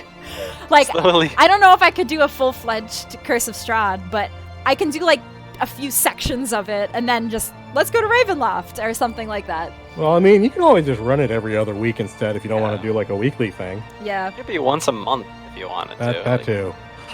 I mean, it would be worth it to try my... I'm invested in this character now. Yeah, you guys, I mean, if this is a one-shot especially, like, people are supposed to die in a one-shot, and Yeah. nobody died. So maybe it's meant to be that you guys are meant to be here in Ravenloft. So, you know, you might be able to fight Strahd. Whew! Okay, we did it. Thank you for running this, Got a Tracy. bunch Yes. of people saying they would follow your campaign if you do. So that makes it what? That was a 12-hour. So it was 6 hours for each. No, well, the first one was about 2.5 hours shorter than the actual session time because tech issues. Oh, we started late. That's right. Yeah.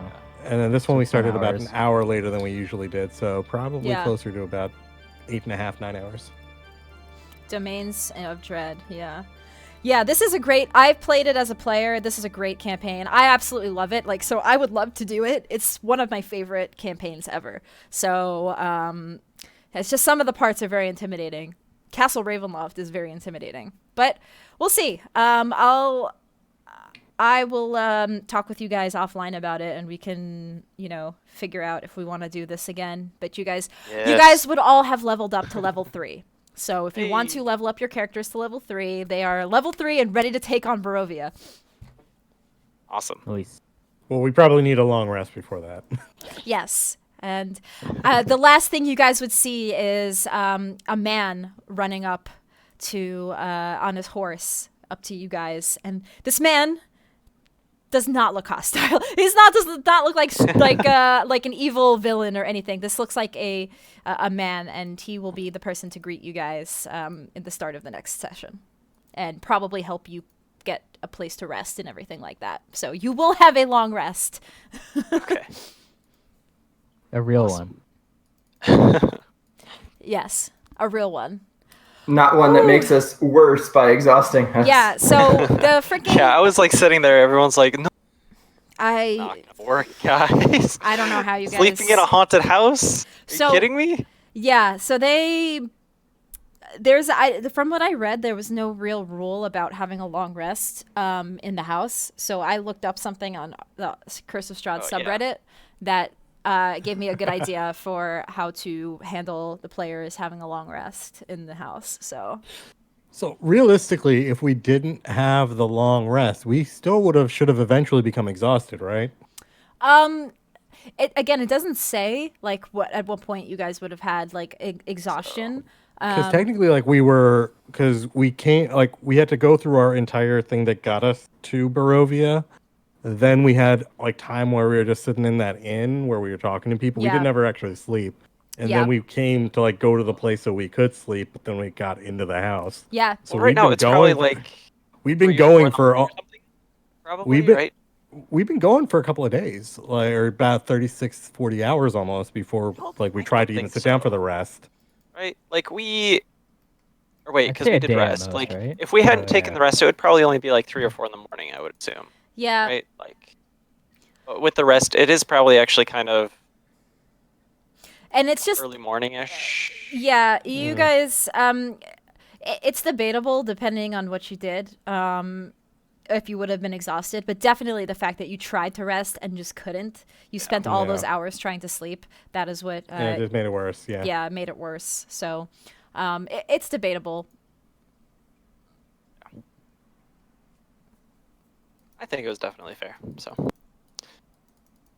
I can ask for less rolls because I actually the first session I feel like I wasn't asking for enough rolls and I was just like, you guys are in this room and you see things, and I was like, maybe I should be making them roll to investigate to see things. I like rolling more. it's Yeah. a learning process. I always like rolling, Yeah. especially when I get natural ones. Yeah. That's just fun. I don't know. Usually I only ask for rolls if like it's possibility to fail or succeed. Like if it's not possible for them to succeed on a roll, I usually don't have them roll it Okay. unless I'm like, oh shit, I didn't expect this. Yeah, just give me some sort of roll while I think of what to do. Yeah. But yeah, Yeah. Yeah, and I'm surprised nobody died from the freaking cult room, and just you Oh, guys man. just like let's run, and yeah. I mean, I tried. If somebody had died straight up, like even not at like blood sacrifice like on the altar, but if somebody would have at least just died, the house would not have rebelled and started making the scythes and making it difficult. If somebody would have just died, like if Corell sacrificed himself, left himself in the room, and was killed, the house would not have done all of those things. Things to try to get you out of the house. It would have just been a normal exit. So if one person died, even like if the scythe had killed Awis, for example, would the house have stopped? If he it's hard. I actually don't know how he would determine it at that point. Anytime I don't think so. I think it would have still been hostile. It might have still been hostile. If perhaps you brought it back to the sacrifice room, it might have stopped. That could. That would be kind of a judgment call, I think. Yeah. Same thing. I think what it says is if somebody dies beforehand, like before you even make it to the altar room where they start chanting "One must die," I think if you bring their dead body into the room, and then they will be appeased, and the house will be normal, and it'll be like, okay, you can leave.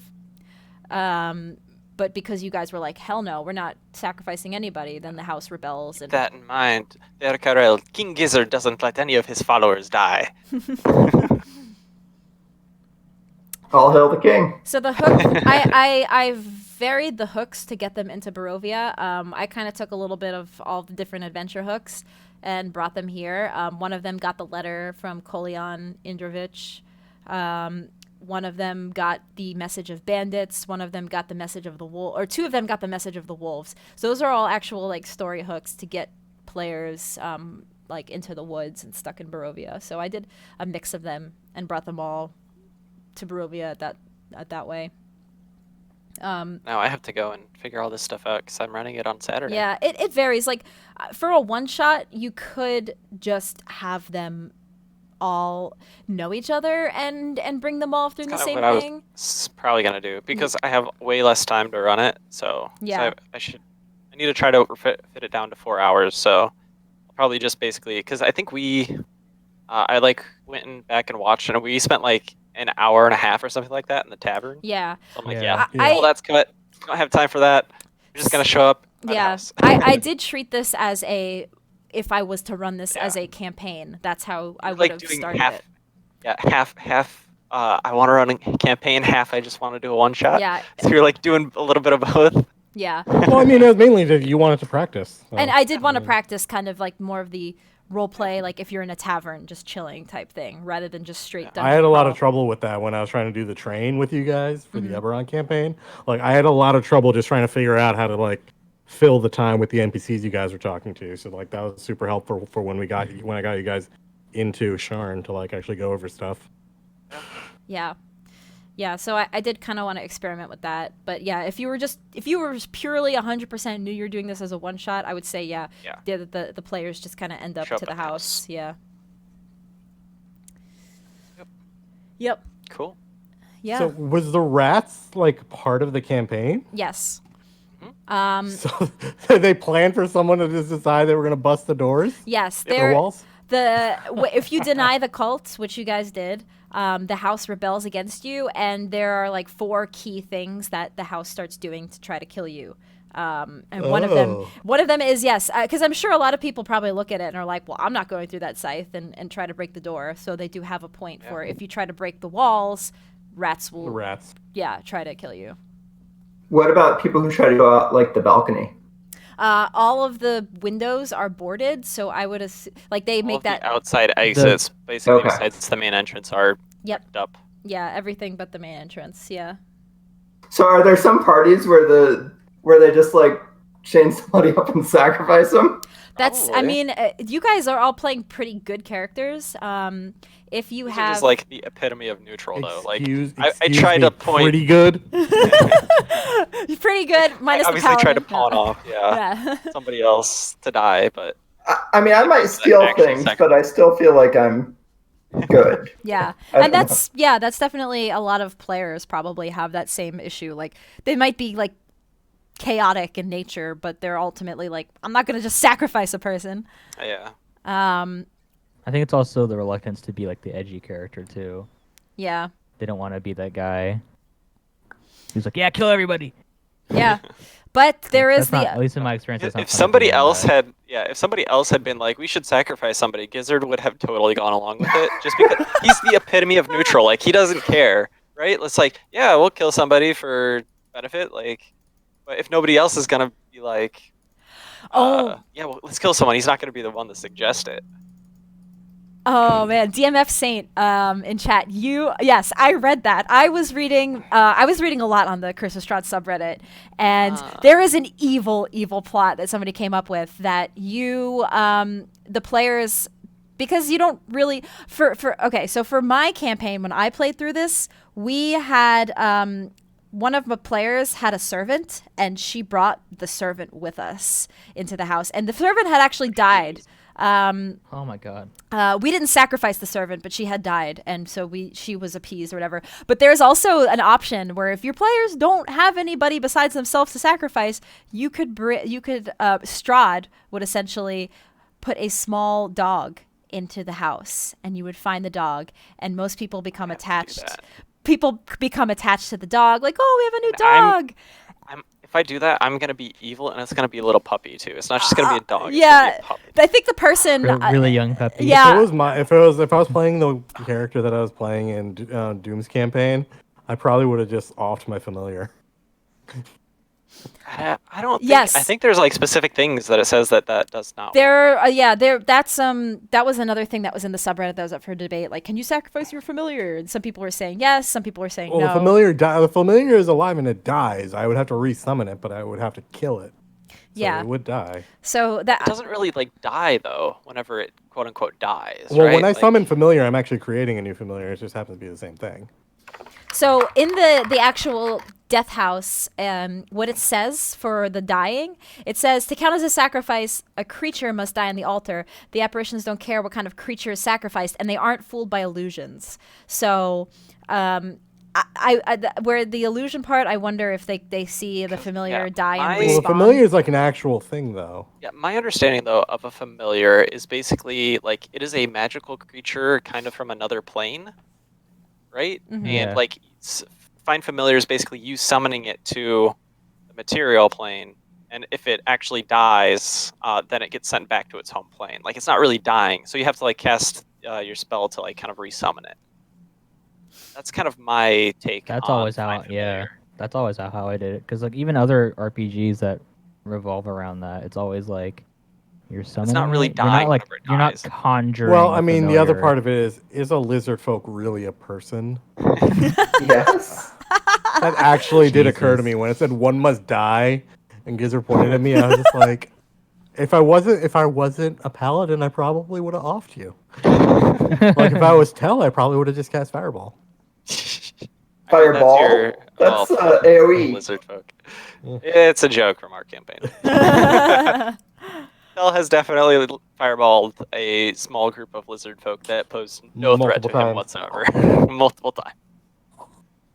Yeah, so that one's kind of up for debate, the familiar thing, but yeah, the leaving a dog there is really evil because it's like, well, we're not going to kill each other as players, but then the question of should we sacrifice an animal, that's really like dark. You know, that's a really dark way to look at it.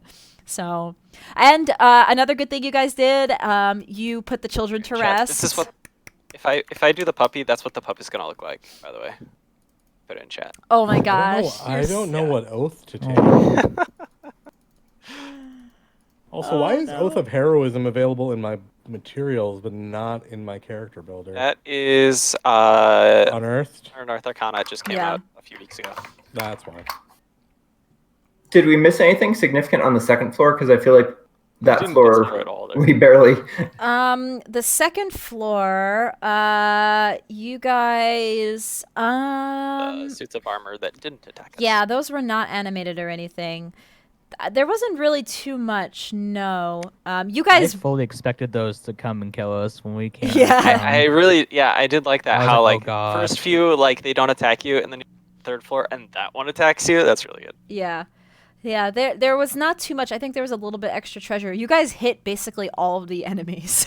You didn't avoid. There was one mimic in the bottom in the dungeon that you dodged. You avoided fighting a mimic, but you basically fought everything else in this. Well, I didn't want to rush it. That's why I kind of turned us around when we were going down the steps. When I was like, I mean, there's a ton on this floor. We should probably just go through it. Yeah. I figured So- we figured you. I figured you prepared a bunch of stuff. So I'm just like, all right, let's go YOLO. Was the mimic in the room with all those skeletons? Yes, it was in the And room the with the orb. skeletons. Yeah. Yeah. It was actually a door. There was the door at the bottom, which I didn't really describe that well, so it could have been. It was probably easier for We you guys never to miss. really went into the we Yeah. never went into the. But But if- like when half of us had like no HP and Yeah. spells, we're kind of like we don't want to really go into dangerous rooms. Yeah, yeah. But Which is ultimately why we probably just ran out anyway. again, because it still surprises do me anything. that you guys survived. As you like, there's probably things you could avoid fighting, but you guys you fought the specter, you fought the two. Gas. Gas, The which gas. that Oh, we should have God. died to that. How the except for hell did you guys survive everything? 45 damage. Honestly, I that one yeeted crit that was guy in the really friggin' heaven important. right there, and then I got You yeeted. yeeted him into But- heaven. So That one crit actually is what saved us, really. Yep, pretty much 45 points of damage. Crazy. Whew. That was the one thing I hit early on. Like I did not hit anything in the Probably other like your fights. third When, attack that you actually managed to hit. the entire No, time. no, that was my first. I checked. That was the first Really? time I hit something. Um, The armor things I kept missing. Remember, and like I didn't hit anything else before that. that was That really was my scary first too, actual hit in the game. because I had to spare the dying on Tira, and I took almost enough damage to immediately go unconscious myself. Yeah. I was like 1 HP. I was like, oh god. Yeah. So, Well, actually, Doom saved it by reminding me. I didn't realize I had another 5 points away on hands. Yeah, that's when I Yeah. like once we were starting to get to the point where it's like, okay, I think just the attrition is gonna literally kill everybody. I'm like, I want to make Yeah. sure that you actually realize that you gain 5 for leveling up. Yeah, actually, now that I think about it, Cerberus does bring up a good point. Because you guys had a really good party, you had a Oh, yeah, freaking, the paladin and cleric. By the way, he's not actually a wizard. Yeah, oh, yeah. I He's am a sorcerer. King Gizzard, the He's- lizard wizard. He's a I sorcerer am a sorcerer. who thinks he's a King of what?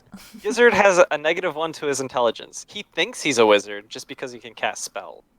So, it's Yeah. not right. So clerics and paladins do immensely well in Barovia. So you guys picked good classes to play. If Also, my stat block was trash. you had really shit stats. I got amazing. I leveled And- it. I yeah. leveled it off Yeah. with my I leveled it off with my racial modifiers and the ones I got right when I started. But you can just look at my stat block, and that's after all the bonuses are added. Yeah. Yeah. I was kind of hoping too that I would die whenever I had that reincarnate up, just to see like what I I would know what you would turn. That would have been Yeah. very interesting to have Gizzard the. We should have gone back into the chamber. get. So you die, Well, so it counts as a sacrifice, and you I come didn't back. want to like metagame, but I was like so like tempted to tell you guys like if I go unconscious, just start fucking hitting me so I die. Just kill me. Hey, that Pretty could sure have half worked. the party was suicidal. Do wild Yeah. magic sorcerers know what effect they got, or no? Okay. I mean, most of them you probably are more A visible. lot of them are like your spell explodes with ferocity Yeah. or something. Yeah. One of them is you cast fireball centered on yourself, so that would have been fun. That would have killed us all, like right Yeah. there. Yeah. That's Maybe good. No besides saving throws. Lois, yeah. Yeah. No, it probably would have killed him too, because it would be like an orb. It's I not think like he might have been. I think He he was might have in the been sta- on the lower stairs at that point. Yeah, I'm but not he's in sure. a stairwell. Like, Maybe.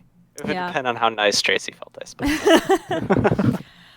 Yeah, you guys had a good group dynamic. So if it was like a rogue and some like a wizard and then like not basically no healer and stuff, I could see then yes, that's probably a lot of the the lay parties on that hands die. is like just spending at one point at a time, pretty much. At the yeah, end. yeah. So yeah, I guess that's a main reason why you all really survived. But you did great. You put the children to rest, which when I first played through, we didn't do that. Our party didn't do that. Not that it's like significantly bad, like nothing bad happens. It's just it's kind of Getting the sad. inspiration is really nice. Yeah, and the inspiration that you get is good.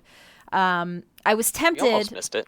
Yeah, you almost missed it. And when the first part one, I was like talking to George about it. I was like, they missed the children. They didn't put the children to rest, and I was like so upset. But you ended up going back and doing it in this part. So good job. Is there any way to find the baby? Because the crib was empty. Yes, Or there was like a ball of. something happened to the baby. I forget now what it was. It's very sad. I don't. Somewhere in here, it tells what happened to the baby, but essentially, something. Yeah, they said that the children say there's a baby in the third floor nursery, but there is no baby to be found. So I actually don't know what Walter is the baby's name, what the deal is with the baby. Yeah, I don't know either. I haven't Yeah. read enough of the adventure to remember or know. Like, I've skimmed, obviously, most of it because I'm running it next week, but I tried not to read too much of it because I know that I was playing. Yeah. So, Yeah. Well, you guys did good. So congratulations. We did it, Reddit. You survived the death house. I need to go get dinner. Yeah. I will. It's late. We can. End here and good debrief, everybody. Yeah. That was fun. Thank you, play Tracy. in Cool. 2 weeks, right? 2 weeks? We'll take this offline. And We'll this have- I'll be debrief in available in 2 2 weeks. weeks. I won't be available next week because BlizzCon. I'll be flying Well, back. that's but- why we're doing 2 weeks. We'll see. yeah. We'll see. Okay. Okay. I'll just at you every day, Tracy. Yeah. All of us are gonna just keep Yep. adding. And Twitter DM. You're a good and DM, Instagram. Tracy. It was fun. Really good. I'm glad you guys enjoyed it. Yay. I And like the your, tokens I thought Central were- East were- accent. Were a good use this week as an improvement from last week. Yes, I will. I gotta add more tokens and stuff in. I will definitely make sure to prepare the Roll20s before the sessions. I think that does add to the experience, so I like it. Yes. A little bit more work, but Yep. it actually makes your job easier while you're actually running things. Okay. Bye, everybody. Bye. Bye. Hi, chat. Whew. Okay, everybody. Thank you again for watching. And thanks, guys, for. I like when people when you guys share your experiences as well with Curse of Strahd, because I mean, I too have played through it and have my own experiences, and I loved it. So I love hearing what other people have experienced in Death House and just in general in Curse of Strahd. So, thanks for watching. The VODs are available. Like I uploaded like a highlight of part 1, and I'll probably upload a highlight of part 2. And I'll also put them in my YouTube, because I too like want to refer back to this one day and just kind of look and be like, oh, my first DMing session ever. It was so beautiful. I was so young. But if you guys, want to check it out, and feel free to do that. But I'm going to keep it there as an archive to go back to at any point. I'll discuss with the players and see. I would be okay with doing a bit of a abridged Curse of Strahd campaign. Maybe just take them to Valakai and the Abbey or something like that, and then Strahd will invite them to. You must construct additional pylons. Pylons.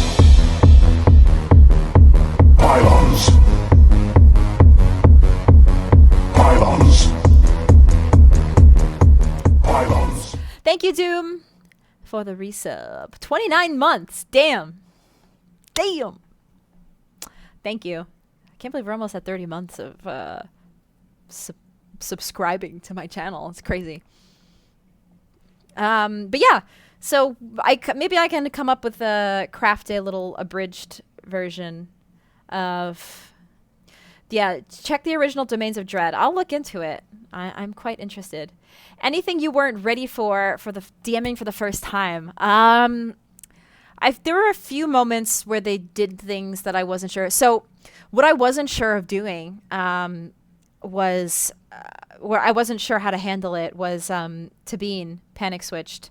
Tira, she just straight up just broke the altar on the dais in the cultist room, and she whacked that thing 3 times and would have broken it. And I wasn't sure if that would be enough to trigger the mound to come fight them, or if the cult would continue to chant that one must die. And I figured she, made the symbol of breaking the altar. Awis was, shouting his holy symbol out at them, and she was pouring the holy water, that they were clearly making a statement that they were refusing this cult's request. So in my mind, I was like, okay, I think this is enough to have them rebel, but I also wasn't sure if I should have just had them continue to say one must die. So that part I was a little unsure. I was not expecting him to just be like, I'm just gonna break this altar. So that was what I wasn't sure. And then what other things? That was the big thing. I was pretty because Death House is pretty structured. I was, a lot of the stuff that they did. I was ready for what they, were doing. The long rest, that was an improv thing that I kind of prepared and had my own idea of how to do the long rest. The children, laying them to rest. I was not sure, but I think I did a good job with that one too. One more action before we end the night. I'd crack open my bottle of wine and chug. I'll have to have you roll a Constitution saving throw for the chugging of the Wizards of the Wine, and we will do that. If you allowed the players to sleep, the mound would have been destroyed.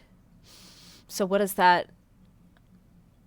Does that not awaken the beast? Yeah, the long rest, I like that. However, I had read another homebrew thing that somebody came up with, that if you do lay the children to rest, they would notice that the players were very tired, and they would offer them to rest near them, and they would protect them. And so the protection of the children after they lay them to rest would allow them to have a successful long rest. But I figured having a long rest and an inspiration point was a lot for laying the children to rest. So I was like, I'll give them the inspiration point, but I'm not going to give them the long rest. We'll just leave it at the inspiration point.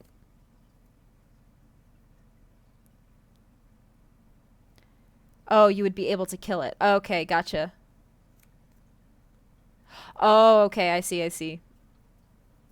But yeah, there is another option that if any of you DMs out there, I read about. I kind of liked this idea of letting them have a long rest for helping the children. But it's an option. I didn't go with it, but...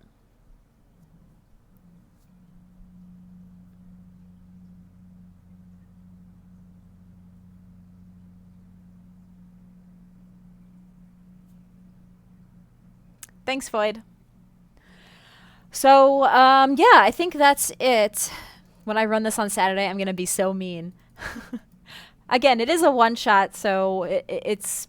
I think that, yeah, you could be mean. But if you have a cleric and a paladin in your party, be prepared for them to, you know, survive through a lot, as I've learned.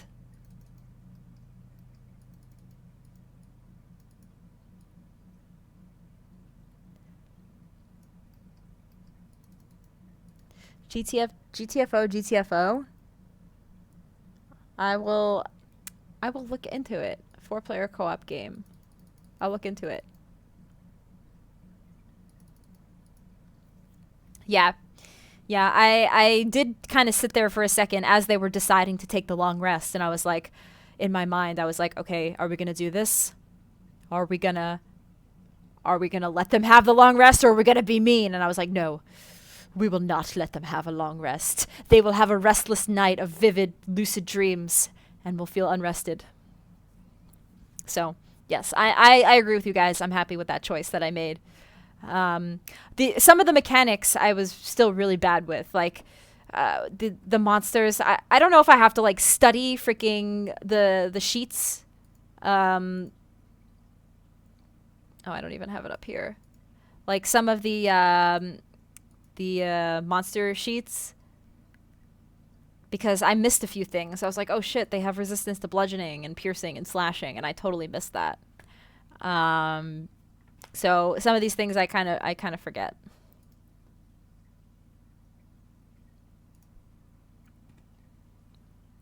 Oh, I think from talking so much, like I like pulled a muscle. I think because I was so animated when I was playing Strahd. But yeah, I think I'm going to go ahead and call it here, because I'm going to grab dinner. It's really late, and have not eaten a proper dinner.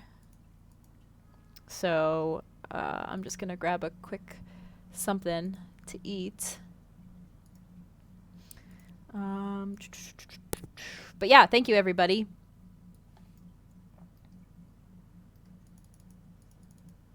Oh yeah, the Encounter Plus app. Yeah, as a player, you don't need to worry about it, so you don't think to look. That's so true. You know, the stat blocks of monsters is a little bit obviously different than a character sheet, so there's a lot of stuff that I have to remember that monsters have.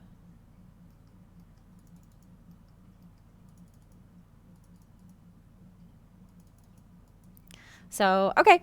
Well, thank you guys. I'm going to go ahead and head off now. And this was a lot of fun. I very much enjoyed running Death House. And we'll see about doing more in the future. I think it would be a lot of fun, and continue to train this muscle of DMing if I, you know, keep up with it. I think it'll help me. And it helps me think outside of my usual comfort zone, and helps me improvise a lot, which overall is a good things to have for, you know, role-playing. And I do a lot of tabletop role-playing games, so this really helps me. So it's something I definitely will consider. And I appreciate you guys who watched and provided your feedback, and, you know, just overall enjoyed it. It was really great. So I'm glad you guys had fun, the players, and we shall see if our 4 players here return for more Curse of Strahd when they meet Ismark, Kolyanovich, and Irina, and we'll see what they do. But that's going to be the next step, meeting Ismark and Irina. We'll see how it goes from there. Okay, bye everybody. See ya. I'll be back this week for Halloween streams and things like that. I'll stream some more this week. So, catch you guys then. Bye!